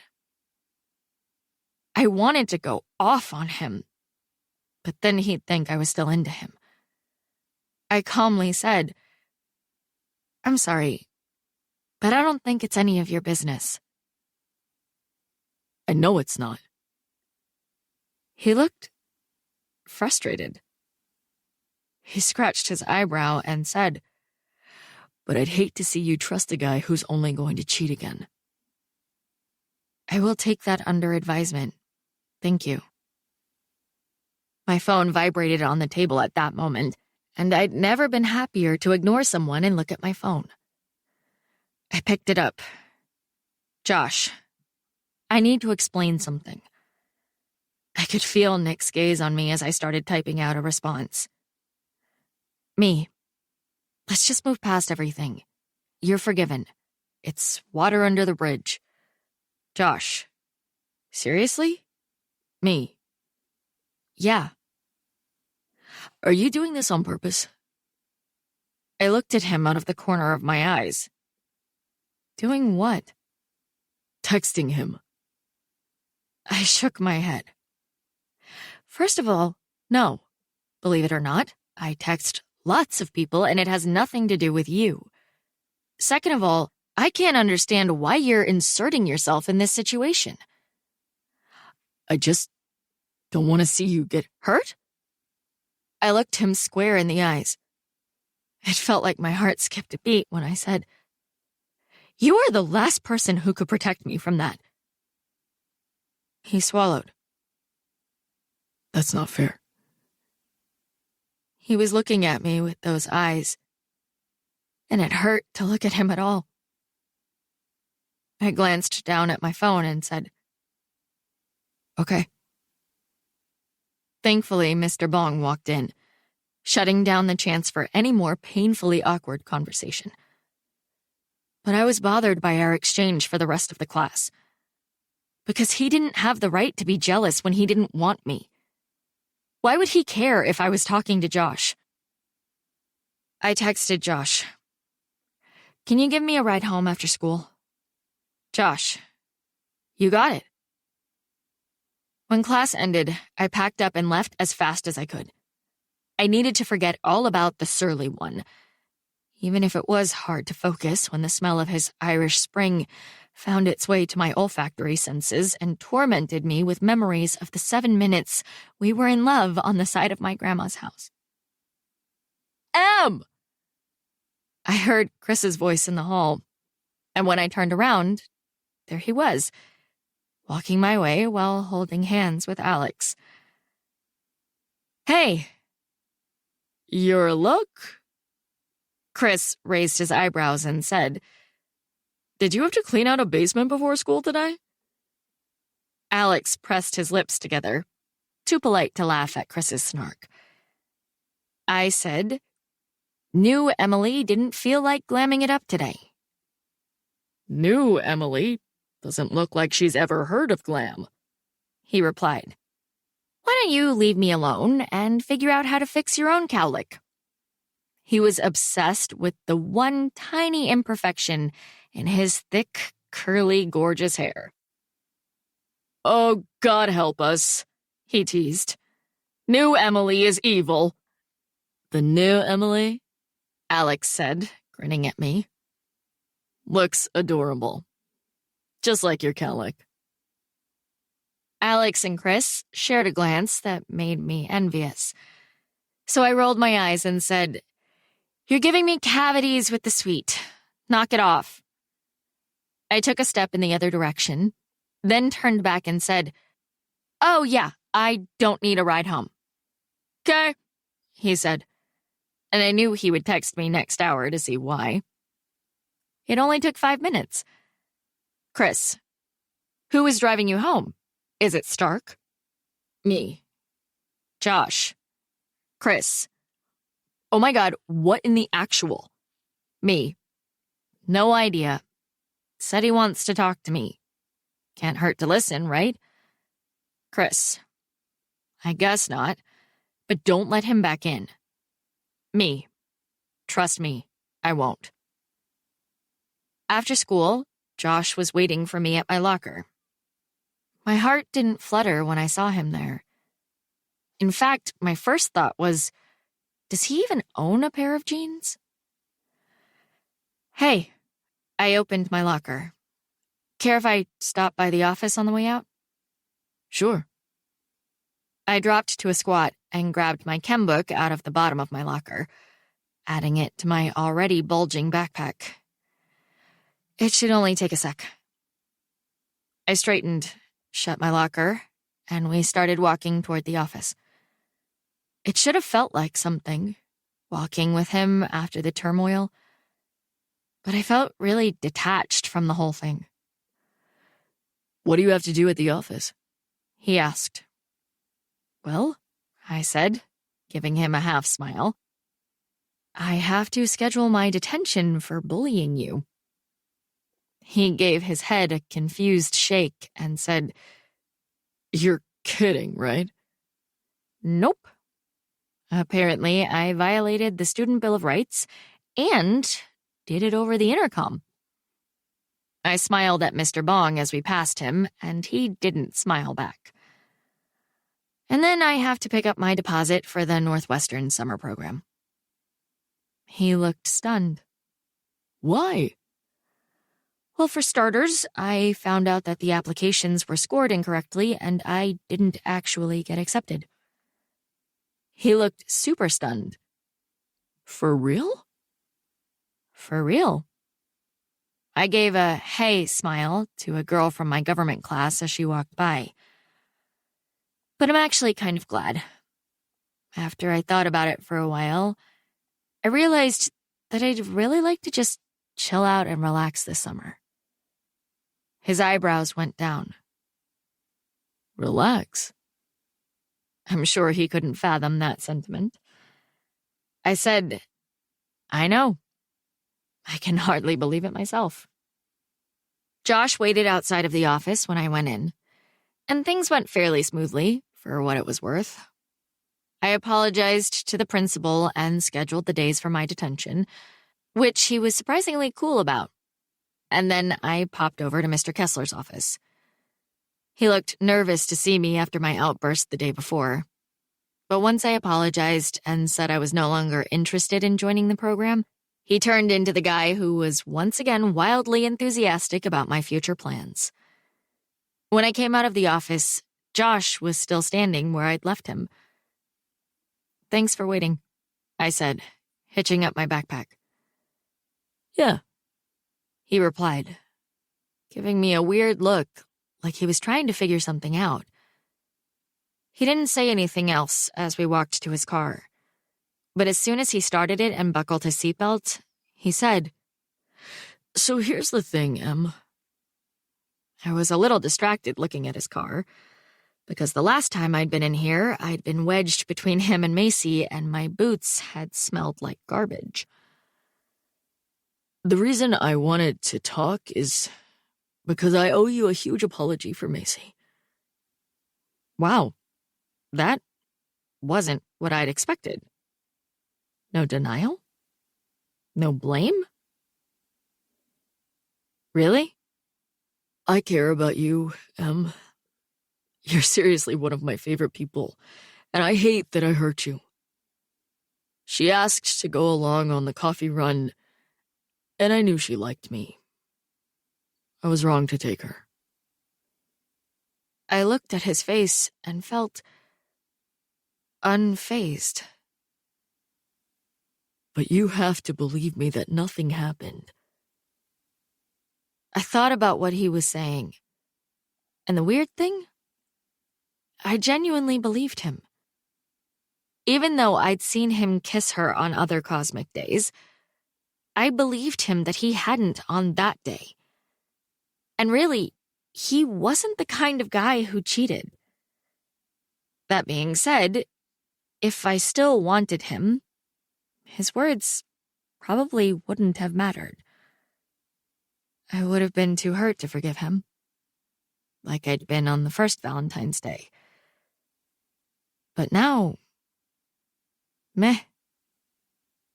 He wasn't finished explaining, though. He said, I don't expect you to forgive me. I was totally in the wrong, and you have every right to hate me.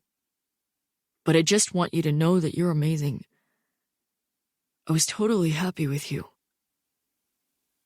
I didn't really know what to even say to that. Sorry, I'm stunned you're being so nice after the intercom thing. He glanced over. I mean, I didn't love that, but I probably had it coming. Wow, Sutton. You sound so mature. That made him look at me again. I think checking to make sure I was teasing. When he saw my grin, he smiled. We'll call it personal growth. So, I tucked my hair behind my ears as my brain filtered through information. You said it's complicated. Are you going to ask Macy out now? Reconnect with her? He crinkled his nose. I doubt it. What? He was crinkling his nose about Macy? I mean, it's none of my business, but why not? He downshifted and glanced over at me. Besides the fact that I just got out of a relationship? I gave him an eye roll. Well, He said around a sigh as he turned his eyes back to the road. I'm just not really into Macy anymore. That answer irritated me. But you two have chemistry. I saw it. More times than I wanted to. We have history. That's a pointless distinction. It's not. He swallowed. I mean, of course it is. But do you know what popped into my head when we were alone in my car? WWJD? Hilarious. He reached out and adjusted one of the heat vents. What popped into my head, smartass, was the realization that you've never been like that with me. Like what? Buzzing. He shook his head, his eyes staying on the road, and he said, Nervous. I've always known that you like me as a person, but I've never felt like you were into me. I squirmed a little in my seat. What is this, couples therapy? Are you filing a complaint that I wasn't attentive enough, so you had to go elsewhere? That's not at all what I'm saying. He turned onto my street and said, It was more that I had this moment where I wondered if you'd ever been into me at all. That's not fair, I said, even as I doubted. I'm not directing this at you, Em. My point is that I wondered, when I went back to class after the near kiss with Macy and tried to figure out what in the hell had just happened, why we were dating at all. I looked down at my lap. I couldn't meet his eyes. The words, "because you were on my checklist," hovered on my lips, but I held them back. Josh was the perfect boyfriend for me on paper. Smart, motivated, and charming. But I didn't realize until I watched him kiss Macy that the paper didn't always translate. Josh was the guy that the girl I wanted to be should want. My throat felt tight as I thought about how wrong I'd been. How wrong I still was. If planning didn't root out true love, and fate didn't either, was it even a tangible thing one could hope for? We like each other so much. He cleared his throat and downshifted. We have since the beginning. We're like the perfect match. And we have a blast together. But can you honestly say that you have feelings for me? I raised my eyes to his face, and he was giving me a patient smile. But then Nick's face popped into my head, the face that weakened my knees every time he looked at me. The boy I had instigated a downtown kiss with. That's what I thought. He looked at me and slowly shook his head. But it wasn't mean. It was a little bit sweet, like a gaze of fondness. I think the idea of us together was so good that we both might have forced it. I took in the fact that Josh knew how I was feeling before I did. So, you never... I think you're hot, Em. Don't worry. Like always, he kind of understood the way my brain worked. I just think that maybe we're meant to be the best of friends. Stop saying things that make it sound like you're dumping me. Remember the intercom? Oh, I remember. He coughed out a laugh and said, I'll be 95 years old at the home, and I'll still remember you slamming me in the bards. That made me laugh. Is this weird? That everything feels just as comfortable, even though we aren't a thing anymore? He shook his head. It feels right, I think.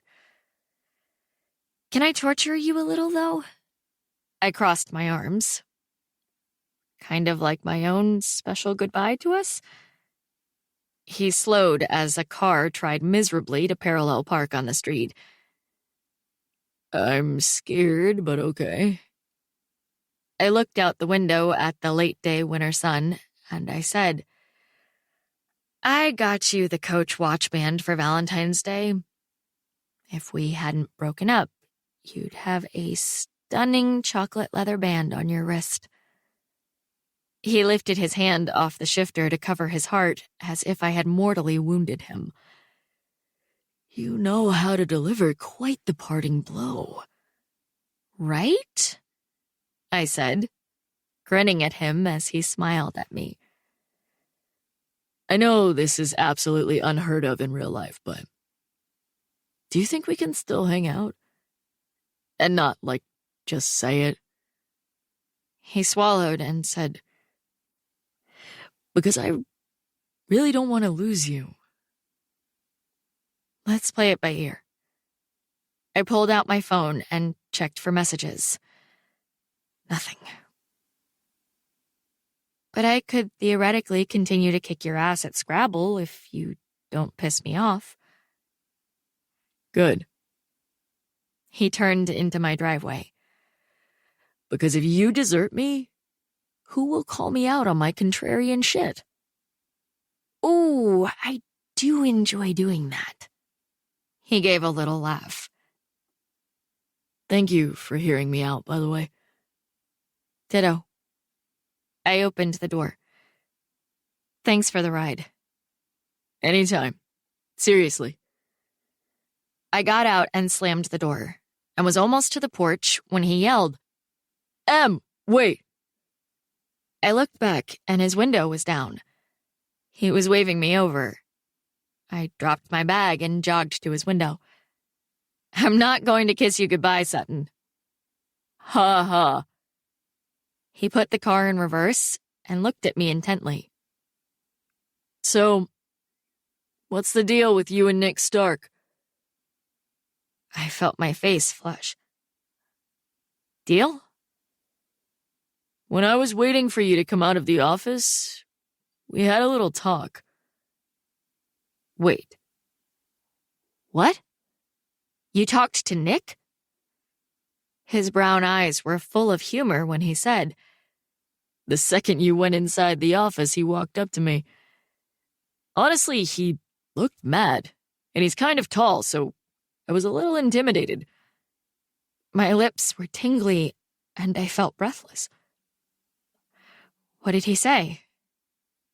He said, I don't really know you, Josh. And he totally said my name like he thinks I'm a douche. Well, I might have. I figured. He gave me a look and said, But then he goes, Emily's too good for you. If she takes you back, don't screw it up this time. I couldn't believe what I was hearing. What? He said that? The thing is, and I can't believe I'm saying this, the guy seems really into you. Josh rested his elbow on the open window and said, So, if you like him... I don't. I shook my head and felt sick to my stomach. My body was all aflutter at the thought of Nick pining over me or giving a shit. But it wasn't enough. Thanks for telling me all that, but Nick likes me enough to want me not with you, but not enough to actually do something about it.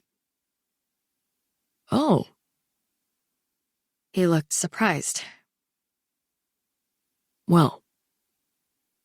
Yeah, I said, trying to force my lips into a smile as my heart ached inside my chest. That made him get out of the car. Come here. Josh wrapped his arms around me and pulled me close.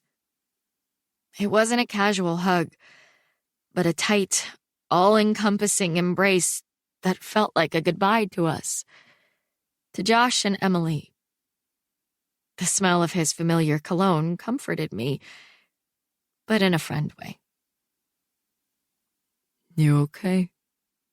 He said into my hair. And I just nodded and swallowed. Somehow, over the course of many February 14ths, one DONC and multiple days of fallout, everything had changed. I was emotional yet again by the time I got inside. As someone who rarely got feelsy, it was beginning to get ridiculous. I threw my keys on the table just inside the door, but stopped short when I looked to my left and saw that my mom and Todd were already home. Hey, I slipped off my shoes. How come you're home already? I want to talk to you, my mom said. Sit down, Em. I went into the room and sat down on the love seat across from them. Time for an impromptu family meeting? Todd said, In a way. Your dad and I had lunch today, my mom said, steepling her fingers together like she was in a boardroom, not a living room, to discuss our situation. I glanced at Todd, and he gave me a reassuring closed-mouth smile. He is still taking the job in Houston, but his company is allowing him to work remotely until August.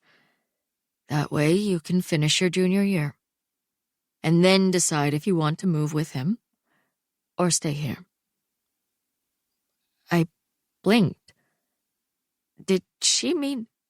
After much discussion, we've decided that as long as your grades stay up and you stay out of trouble, you can make the call on whether you want to finish with your friends at Hazelwood or start over with your dad in Texas. She gave me a smile and said, We will respect your wishes. No hard feelings. Are you serious? My mom nodded, but her brow was wrinkled, like she was unsure about the whole niceness thing. I looked at Todd, and he smiled. Oh, thank you! I got up and ran over to my mom, hugging her, even though we didn't really do that very often. I breathed in Chanel and hairspray as I said, Thank you so much. My mom smiled when I pulled back, and she pushed my hair off my face. It was Todd's idea, and your dad was the one who had to renegotiate his new job. Still, I said, my heart nearly bursting with love for the confusing woman whom I both loved and was terrified of. I know how hard it is for you to, give in. Todd laughed and said, Yeah, she's growing. My mom smiled at him like he was her whole world. And for once, it didn't piss me off. Then I hugged him too, feeling guilty for the thousands of unkind thoughts I'd had about him over the years. Maybe he wasn't so bad after all. Confession number 21. I knocked down a mailbox with my car last month and didn't even stop. You guys are ridiculous. I pushed the pile of balloons into my locker before slamming it shut. This is horrifying. Horrifyingly fantastic. Chris laughed, and Rox straightened one of the streamers on the outside of my locker. It was March 4th, my birthday, and instead of being subtle, they'd decorated my locker and filled it with balloons, which, I had to admit, was nice. I'd been bummed for the past couple of weeks, but now I was able to make it through an entire period of chemistry without looking at Nick Stark once. I was a damn hero. Things were feeling better, so this celebration was like a little punctuation mark on my life's refresh. I'd worn an adorable new black and white dotted dress that made me feel like Audrey Hepburn, and the ruffled cardigan I paired with it made me feel a little Taylor Swift as well. I've got to get to class, I said, pulling my bag over my shoulder. Meet you here after school? You got it, Chris said, grinning at Rox like they were hilarious before walking away with her. I had lit after that. Then, chemistry. I went straight to my stool, pulled out my book, opened it to the correct page, and then immediately started scrolling on my phone, like I'd done every day for the last couple of weeks. I'd just opened Instagram when Nick said, Emily. I stopped scrolling but didn't look up. Yeah? Did he need a pen or something? Happy birthday. I raised my eyes and said, Gee, thanks. But in that half second before I looked back at my phone, my brain archived his serious blue eyes, clenched jaw, black hoodie, and the gravel in his deep voice. Is it? Please don't. I slow blinked and managed.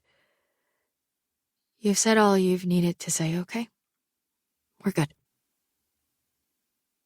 He didn't say anything, but just swallowed and gave me a nod.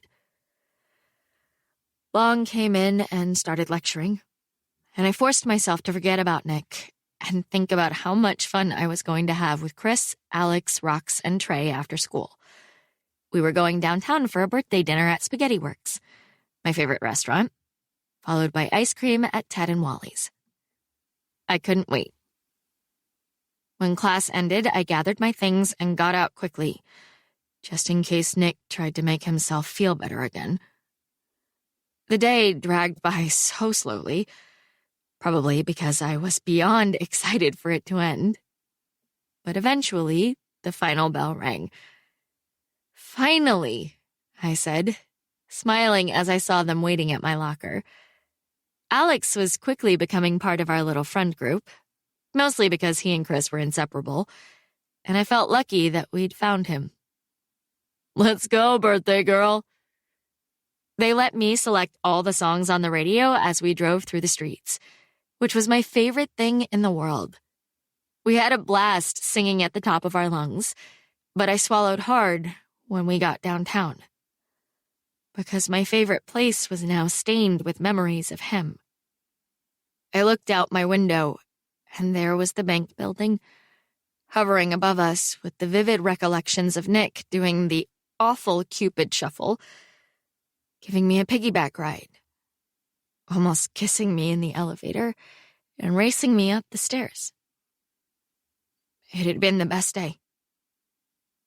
I forced myself to put those events out of my head and focus on fun with my friends. We rummaged through antique stores, vinyl shops, and expensive boutiques before finally going into the restaurant. I'm starving, I said, breathing deeply as my favorite smells in the world found their way to my nose. You're always starving when carbs are involved, Chris said, and he wasn't wrong. He actually attempted to eat healthy and had always been disgustedly amused by my utter lack of caring. Have you ever had their chicken strips?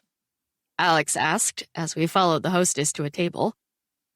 You're in Spaghetti Works, I said, rolling my eyes and making a face at him. Please do not embarrass me and order chicken. I wouldn't test her, Rox said, holding hands with Trey as they followed behind us. She's absurdly loyal to this place. Noted, Alex said. When the hostess led us to a big table that overlooked the salad bar car, Chris said, I'm sorry, can we get a window seat? I looked at him and smiled, and he threw one right back at me. Chris and I used to play a game at the window seats, where we'd guess the backstory of every person who walked by. I was kind of touched that he was still sentimental about it. No problem, she said, and gestured toward the table in front of the big bay window that overlooked the sidewalk. Thanks, I said, and we all sat down at the window table. We lost ourselves in laughter and conversation after that. Rox and Trey and Chris, and as it turned out, Alex as well, were the funniest people I knew. There was nothing as fun as having multiple hours to just hang with them without things like jobs, homework, and boyfriends getting in the way. They made fun of me, rightfully so, when I finished my second helping of spaghetti before Alex had even finished his first. And I cackled when Rox and Chris got super into the backstory game. The couple walking the dog have been together for 15 years, but only married for one, Chris said. It's been their worst year, and they both know they ruined it by taking those vows.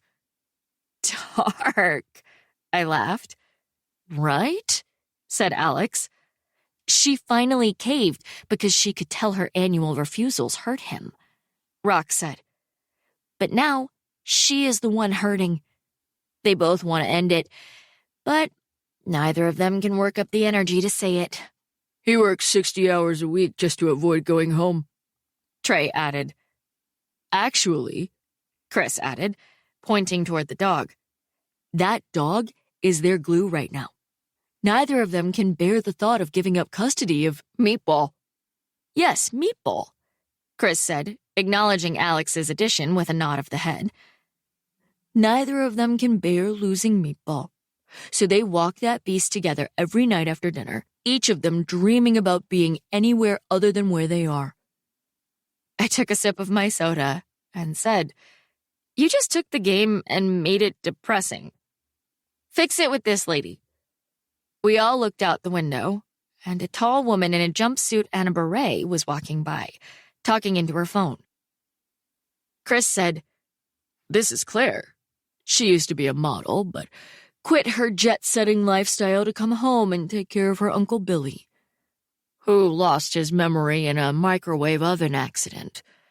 Alex beamed, getting into the game. Now he can only talk about NASCAR and the women from The View. We all started laughing. Rox said she takes care of that guy during the day, but at night, she likes to put on her supermodel clothes and search the old market for men who might be interested in taking her swing dancing.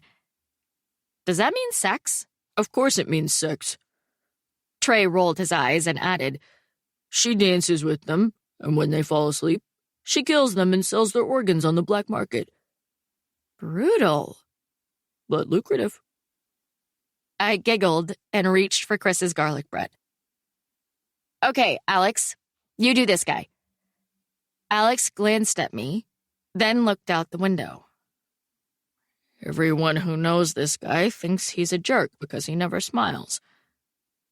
I glanced up from my bread and saw a guy in a black jacket walking by with a box under his arm. But he's actually a nice guy who is racked with regret for being a jerk to someone he truly cares about. The guy glanced up at the window and it was Nick. He had a perfect day with the perfect girl, Rox said. But his cynical heart refused to believe it could last, so he pushed her away. I looked at Rox and could barely find my voice to say, What are you doing? It wasn't until he cleaned out his truck and could still smell her perfume on his brother's jacket. Trey said. That he was almost suffocated by how much he missed her. What is this? I sniffled and blinked fast as Nick stopped walking and looked directly up at us. At me. Alex continued as if I hadn't spoken. He knows he screwed up his chance, but he just wants to give her a present for her birthday. Then he'll go. I looked down at his face. Handsome. And the only face in the world that made me want to cry. As I watched him, he swallowed and gave me the intense stare that I could feel from the top of my head to the tips of my toes. I shook my head and looked away from the window and into the faces of my friends. I don't think my heart can take this game anymore. Chris said, Just go hear him out. I took a deep breath. Then I stood and walked across the restaurant and over to the front door, throwing it open and stepping outside. I was about to walk in the direction of where we'd seen him through the window when I heard, I looked to my right, and there he was, standing beside the door, waiting for me. It wasn't fair how handsome he was. He was still wearing the black hoodie, and I hated how the sight of him negated every little bit of fun I'd been having with my friends. Looking at Nick just made me want to go home and cry. I crossed my arms and said, I'm trying to have dinner with my friends. What do you need, Nick? He gestured with his head for me to follow him over to one of the outdoor seating tables that was vacant because it was too cold for anyone to eat outside. I rolled my eyes and walked behind him, irritated that he was somehow managing to be bossy on my birthday. Open it. He set the box on the table, looked at me with those eyes that had haunted me in my daydreams, and he said, Please. He seemed so intense. His jaw was clenched, his eyes laser-focused on me. I took a deep breath and told myself that I didn't know why my stomach was full of butterflies. I reached out and pulled the edge of the red ribbon that was tied into a perfect bow, but when I pulled the lid off of the white box and looked inside, I couldn't believe what I was seeing. I glanced at him, and the only word I could come up with was, how? He shrugged as I put my hands in the box and pulled out the cake. The purple unicorn cake with the sparkly frosting. The one I'd wanted on my 9th birthday. I couldn't believe my eyes as I lifted it all the way out and set it on the table.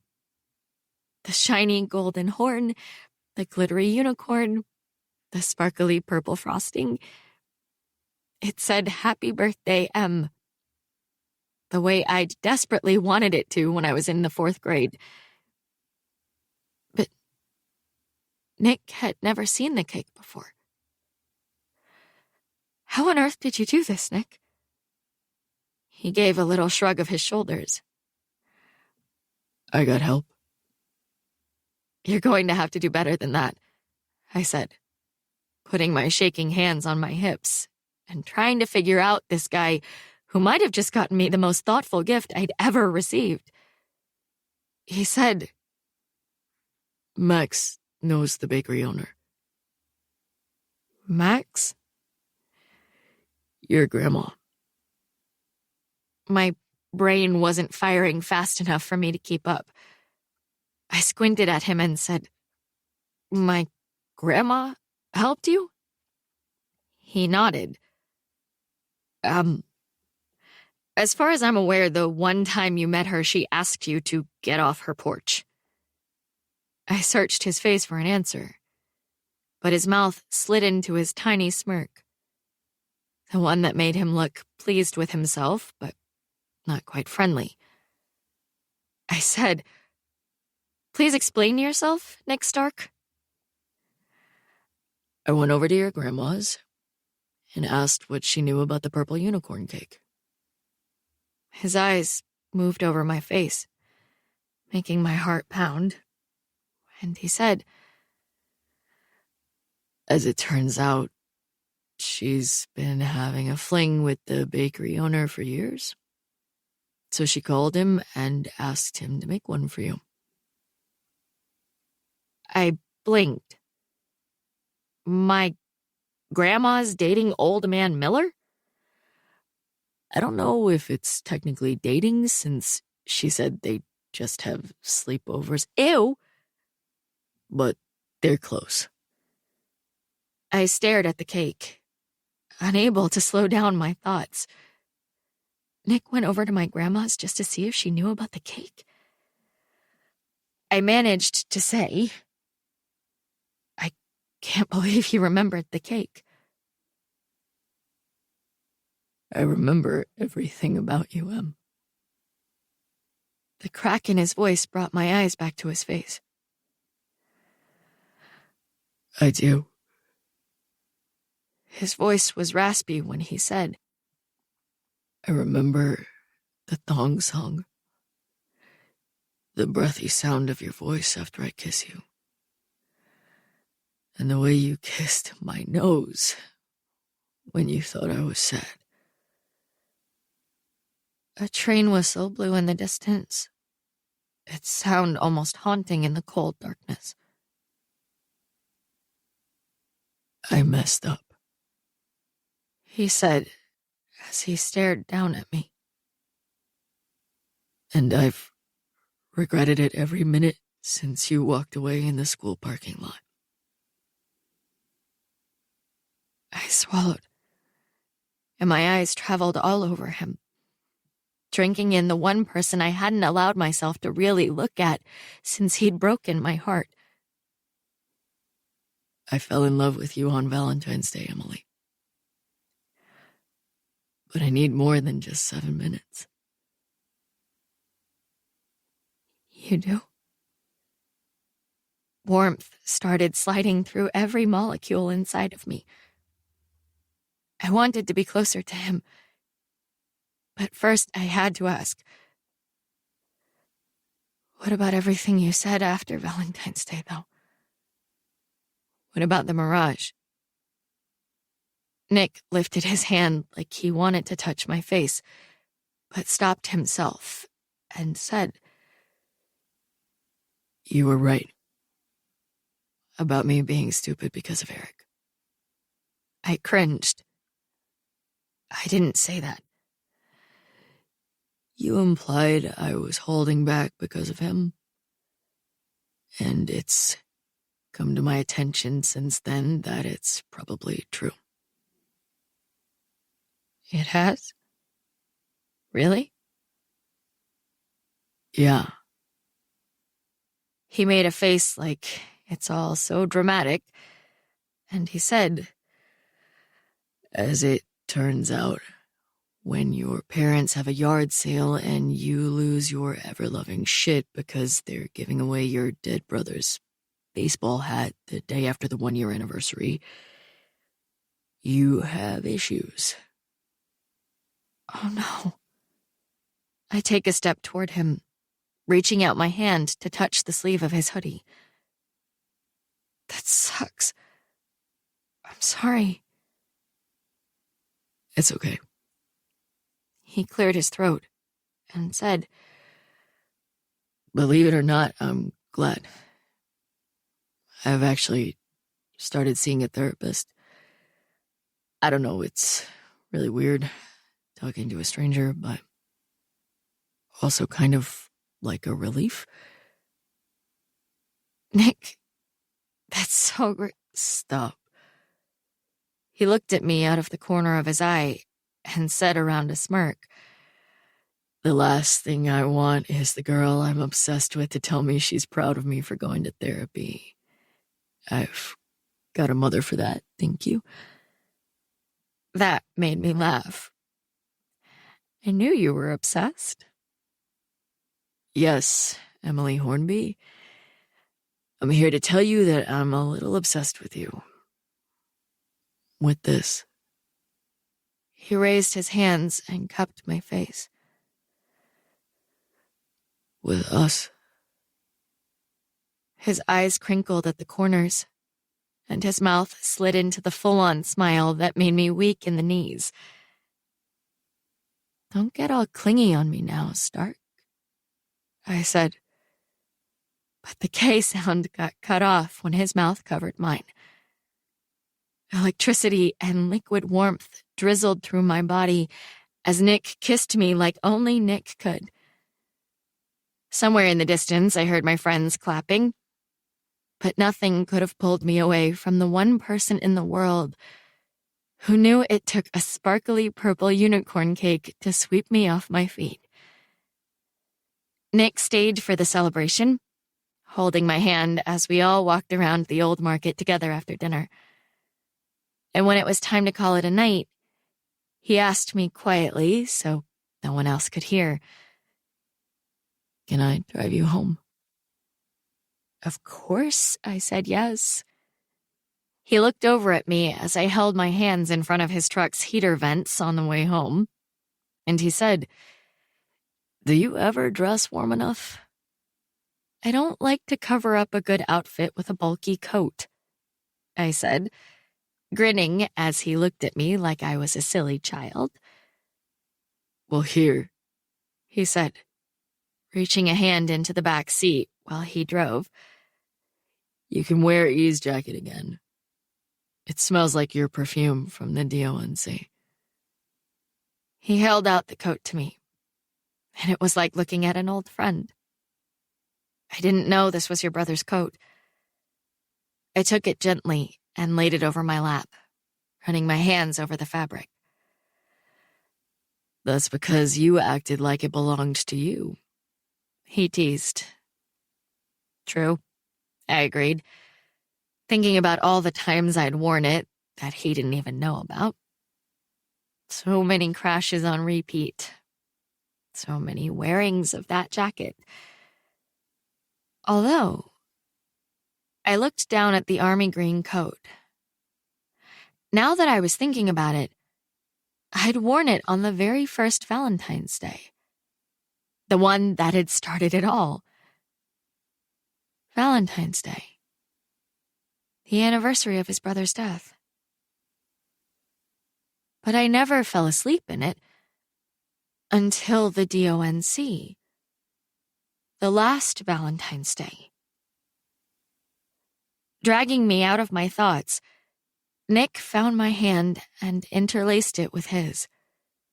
He gave me a look that made butterflies go wild inside me, and then he said, "By the way, I never thanked you for making me go along with your DONC day.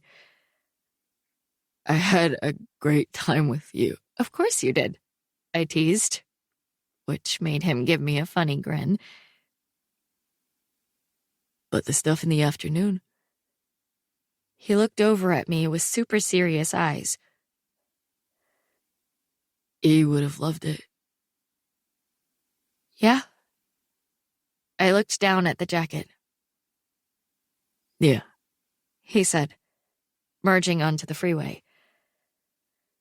"I'm not going to act all trippy universe hippie shit, but swear to God, if you knew him, he would have thought it was the perfect day." Whoa. I leaned back against the seat and buried my hands in the pockets of that coat. Eric's idea of a perfect day, the day I forgot to give back the coat, was the day the time loop ended. "Why are you smiling like that?" I hadn't even realized I was smiling. I glanced over at Nick and asked, "Like what?" He kind of laughed, his eyes crinkling in the happy way that I adored, and said, "You're scary grinning." "I'm not scary grinning." You seriously were. He shook his head and said through a big smile, Like some creeper who likes watching televised parades and dressing cats in sweaters. he was quoting himself from one of the forgotten Valentine's days, and he had no idea. I fell hard into his teasing laughter, the warm rumble of happiness that should have always been his sound, and I felt incredibly grateful. Thank you, Eric. I'm not a creeper. I scooted closer to him on that old truck's bench seat. I'm just a girl who is incandescently happy at the moment. His eyes met mine, his grin mischievous, and he said, Any girl willing to rip off Austin to express her happiness is totally my kind of creeper. And I was. I was absolutely Nick Stark's kind of creeper. I glanced down at my arm and smiled. I couldn't see the tattoo through the sweater and jacket, but I could almost feel it buzzing. Its words were like an electrical current burned into my skin. Everything in my life had changed, but I had zero regrets. I had a marvelous time, ruining everything. The Do-Over was written by Lynn Painter and read by Jesse Valinsky. Editing and post-production by Matt Kartsonis. This has been a presentation of Simon & Schuster Audio. The Do-Over is available in print from Simon & Schuster Books for young readers. Also available from Simon & Schuster Audio, Better Than the Movies, written by Lynn Painter and read by Jesse Valinsky.「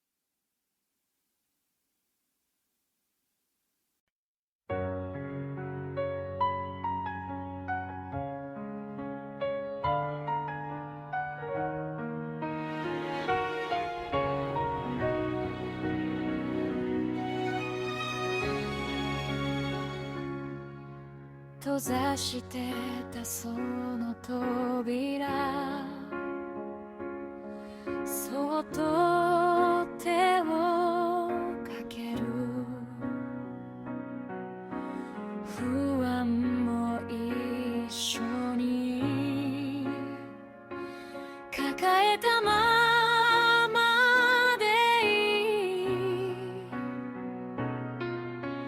「昨日までの迷いが背中を押してくれる」「ためらわないで踏み出そう」「開く扉の向こう」「光が待ってる」「まっすぐ進めばいい」「開く未来へ走り出そう」「夢は逃げたりしない」「転んだってまた立ち上がる」「それが今の私」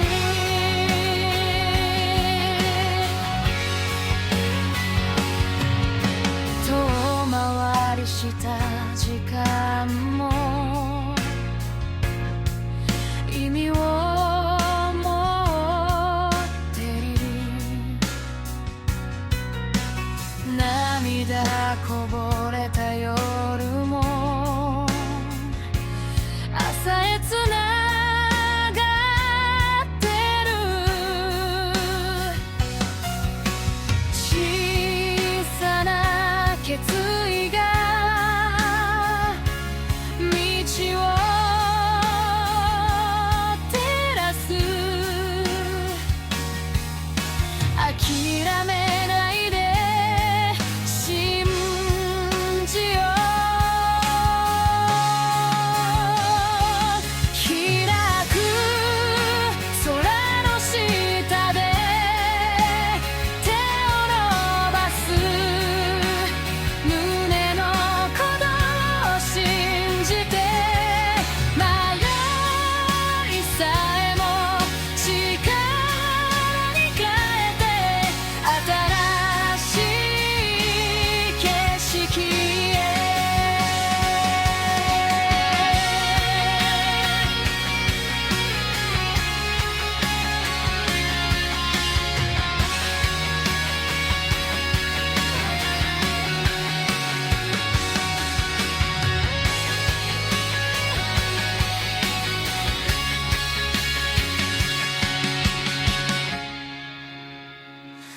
開く扉の先眩しい未来希望を目に抱いて開く未来へまっすぐに自分らしく進んでゆく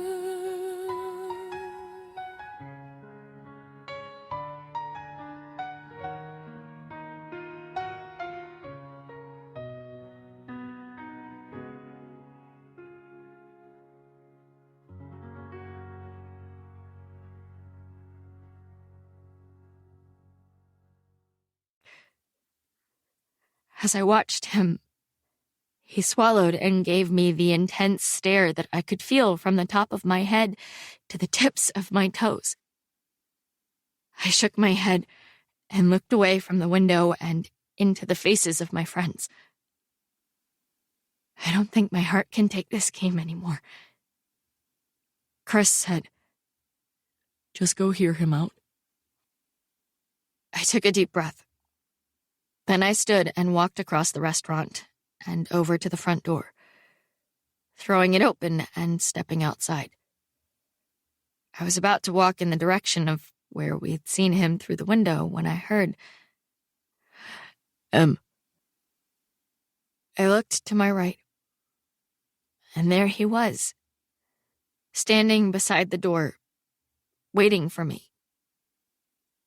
It wasn't fair how handsome he was. He was still wearing the black hoodie, and I hated how the sight of him negated every little bit of fun I'd been having with my friends. Looking at Nick just made me want to go home and cry. I crossed my arms and said, I'm trying to have dinner with my friends. What do you need, Nick? He gestured with his head for me to follow him over to one of the outdoor seating tables that was vacant because it was too cold for anyone to eat outside. I rolled my eyes and walked behind him, irritated that he was somehow managing to be bossy on my birthday. Open it. He set the box on the table, looked at me with those eyes that had haunted me in my daydreams, and he said, Please. He seemed so intense. His jaw was clenched, his eyes laser-focused on me. I took a deep breath and told myself that I didn't know why my stomach was full of butterflies. I reached out and pulled the edge of the red ribbon that was tied into a perfect bow, but when I pulled the lid off of the white box and looked inside, I couldn't believe what I was seeing. I glanced at him, and the only word I could come up with was, how? He shrugged as I put my hands in the box and pulled out the cake. The purple unicorn cake with the sparkly frosting. The one I'd wanted on my 9th birthday. I couldn't believe my eyes as I lifted it all the way out and set it on the table. The shiny golden horn, the glittery unicorn, the sparkly purple frosting. It said, Happy Birthday, M. The way I'd desperately wanted it to when I was in the 4th grade. But Nick had never seen the cake before. How on earth did you do this, Nick? He gave a little shrug of his shoulders. I got help.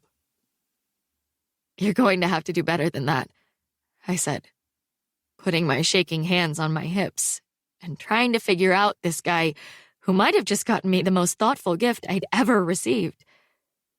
He said, Max knows the bakery owner. Max? Your grandma. My brain wasn't firing fast enough for me to keep up. I squinted at him and said, My grandma helped you? He nodded. As far as I'm aware, the one time you met her, she asked you to get off her porch. I searched his face for an answer, but his mouth slid into his tiny smirk. The one that made him look pleased with himself, but not quite friendly. I said, "Please explain yourself, Nick Stark." I went over to your grandma's and asked what she knew about the purple unicorn cake. His eyes moved over my face, making my heart pound, and he said, As it turns out, she's been having a fling with the bakery owner for years. So she called him and asked him to make one for you. I blinked.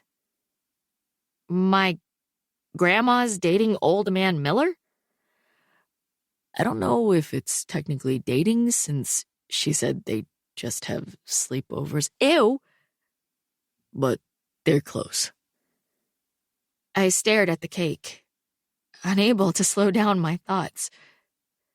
Nick went over to my grandma's just to see if she knew about the cake. I managed to say, "I can't believe you remembered the cake." I remember everything about you, Em. The crack in his voice brought my eyes back to his face. I do. His voice was raspy when he said, I remember the thong song. The breathy sound of your voice after I kiss you. And the way you kissed my nose when you thought I was sad. A train whistle blew in the distance, its sound almost haunting in the cold darkness. I messed up, He said as he stared down at me. and I've regretted it every minute since you walked away in the school parking lot. I swallowed, and my eyes traveled all over him, drinking in the one person I hadn't allowed myself to really look at since he'd broken my heart. I fell in love with you on Valentine's Day, Emily. But I need more than just 7 minutes. You do? Warmth started sliding through every molecule inside of me.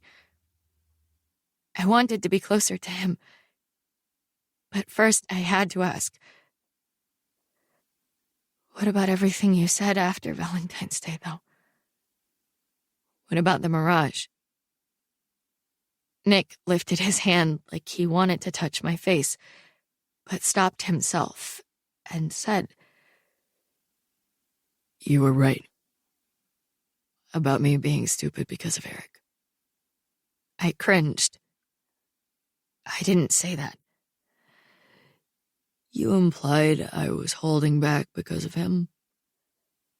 And it's come to my attention since then that it's probably true. It has? Really? Yeah.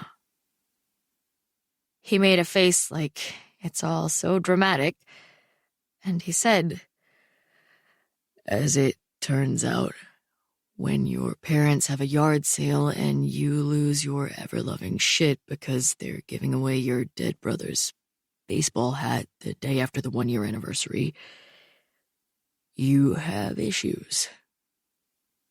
"Oh no." I take a step toward him, reaching out my hand to touch the sleeve of his hoodie. "That sucks. I'm sorry." It's okay. He cleared his throat and said, Believe it or not, I'm glad. I've actually started seeing a therapist. I don't know, it's really weird talking to a stranger, but also kind of like a relief. "Nick, that's so great." Stop. He looked at me out of the corner of his eye and said around a smirk, The last thing I want is the girl I'm obsessed with to tell me she's proud of me for going to therapy. I've got a mother for that, thank you. That made me laugh. I knew you were obsessed. Yes, Emily Hornby. I'm here to tell you that I'm a little obsessed with you. With this. He raised his hands and cupped my face. With us. His eyes crinkled at the corners, and his mouth slid into the full-on smile that made me weak in the knees. Don't get all clingy on me now, Stark, I said. But the K sound got cut off when his mouth covered mine. Electricity and liquid warmth drizzled through my body as Nick kissed me like only Nick could. Somewhere in the distance, I heard my friends clapping, but nothing could have pulled me away from the one person in the world who knew it took a sparkly purple unicorn cake to sweep me off my feet. Nick stayed for the celebration, holding my hand as we all walked around the old market together after dinner. And when it was time to call it a night, he asked me quietly, so no one else could hear, "Can I drive you home?" Of course, I said yes. He looked over at me as I held my hands in front of his truck's heater vents on the way home, and he said, "Do you ever dress warm enough?" "I don't like to cover up a good outfit with a bulky coat," I said, grinning as he looked at me like I was a silly child. "Well, here," he said, reaching a hand into the back seat while he drove. "You can wear E's jacket again. It smells like your perfume from the DONC. He held out the coat to me, and it was like looking at an old friend. I didn't know this was your brother's coat. I took it gently and laid it over my lap, running my hands over the fabric. "That's because you acted like it belonged to you," he teased. True, I agreed, thinking about all the times I'd worn it that he didn't even know about. So many crashes on repeat. So many wearings of that jacket. Although, I looked down at the army green coat. Now that I was thinking about it, I'd worn it on the very first Valentine's Day. The one that had started it all. Valentine's Day. The anniversary of his brother's death. But I never fell asleep in it until the DONC. The last Valentine's Day. Dragging me out of my thoughts, Nick found my hand and interlaced it with his. He gave me a look that made butterflies go wild inside me, and then he said, "By the way, I never thanked you for making me go along with your DONC day. I had a great time with you." "Of course you did," I teased, which made him give me a funny grin. "But the stuff in the afternoon." He looked over at me with super serious eyes. "E would have loved it." "Yeah?" I looked down at the jacket. "Yeah," he said, merging onto the freeway. "I'm not going to act all trippy universe hippie shit, but swear to God, if you knew him, he would have thought it was the perfect day." Whoa. I leaned back against the seat and buried my hands in the pockets of that coat. Eric's idea of a perfect day, the day I forgot to give back the coat, was the day the time loop ended. "Why are you smiling like that?" I hadn't even realized I was smiling. I glanced over at Nick and asked, "Like what?" He kind of laughed, his eyes crinkling in the happy way that I adored, and said, "You're scary grinning." "I'm not scary grinning." You seriously were. He shook his head and said through a big smile, Like some creeper who likes watching televised parades and dressing cats in sweaters. he was quoting himself from one of the forgotten Valentine's days, and he had no idea. I fell hard into his teasing laughter, the warm rumble of happiness that should have always been his sound, and I felt incredibly grateful. Thank you, Eric. I'm not a creeper. I scooted closer to him on that old truck's bench seat. I'm just a girl who is incandescently happy at the moment. His eyes met mine, his grin mischievous, and he said, Any girl willing to rip off Austin to express her happiness is totally my kind of creeper. And I was. I was absolutely Nick Stark's kind of creeper. I glanced down at my arm and smiled. I couldn't see the tattoo through the sweater and jacket, but I could almost feel it buzzing. Its words were like an electrical current burned into my skin. Everything in my life had changed, but I had zero regrets. I had a marvelous time, ruining everything. The Do-Over was written by Lynn Painter and read by Jesse Valinsky. Editing and post-production by Matt Kartsonis. This has been a presentation of Simon & Schuster Audio. The Do-Over is available in print from Simon & Schuster Books for young readers. Also available from Simon & Schuster Audio, Better Than the Movies, written by Lynn Painter and read by Jesse Valinsky.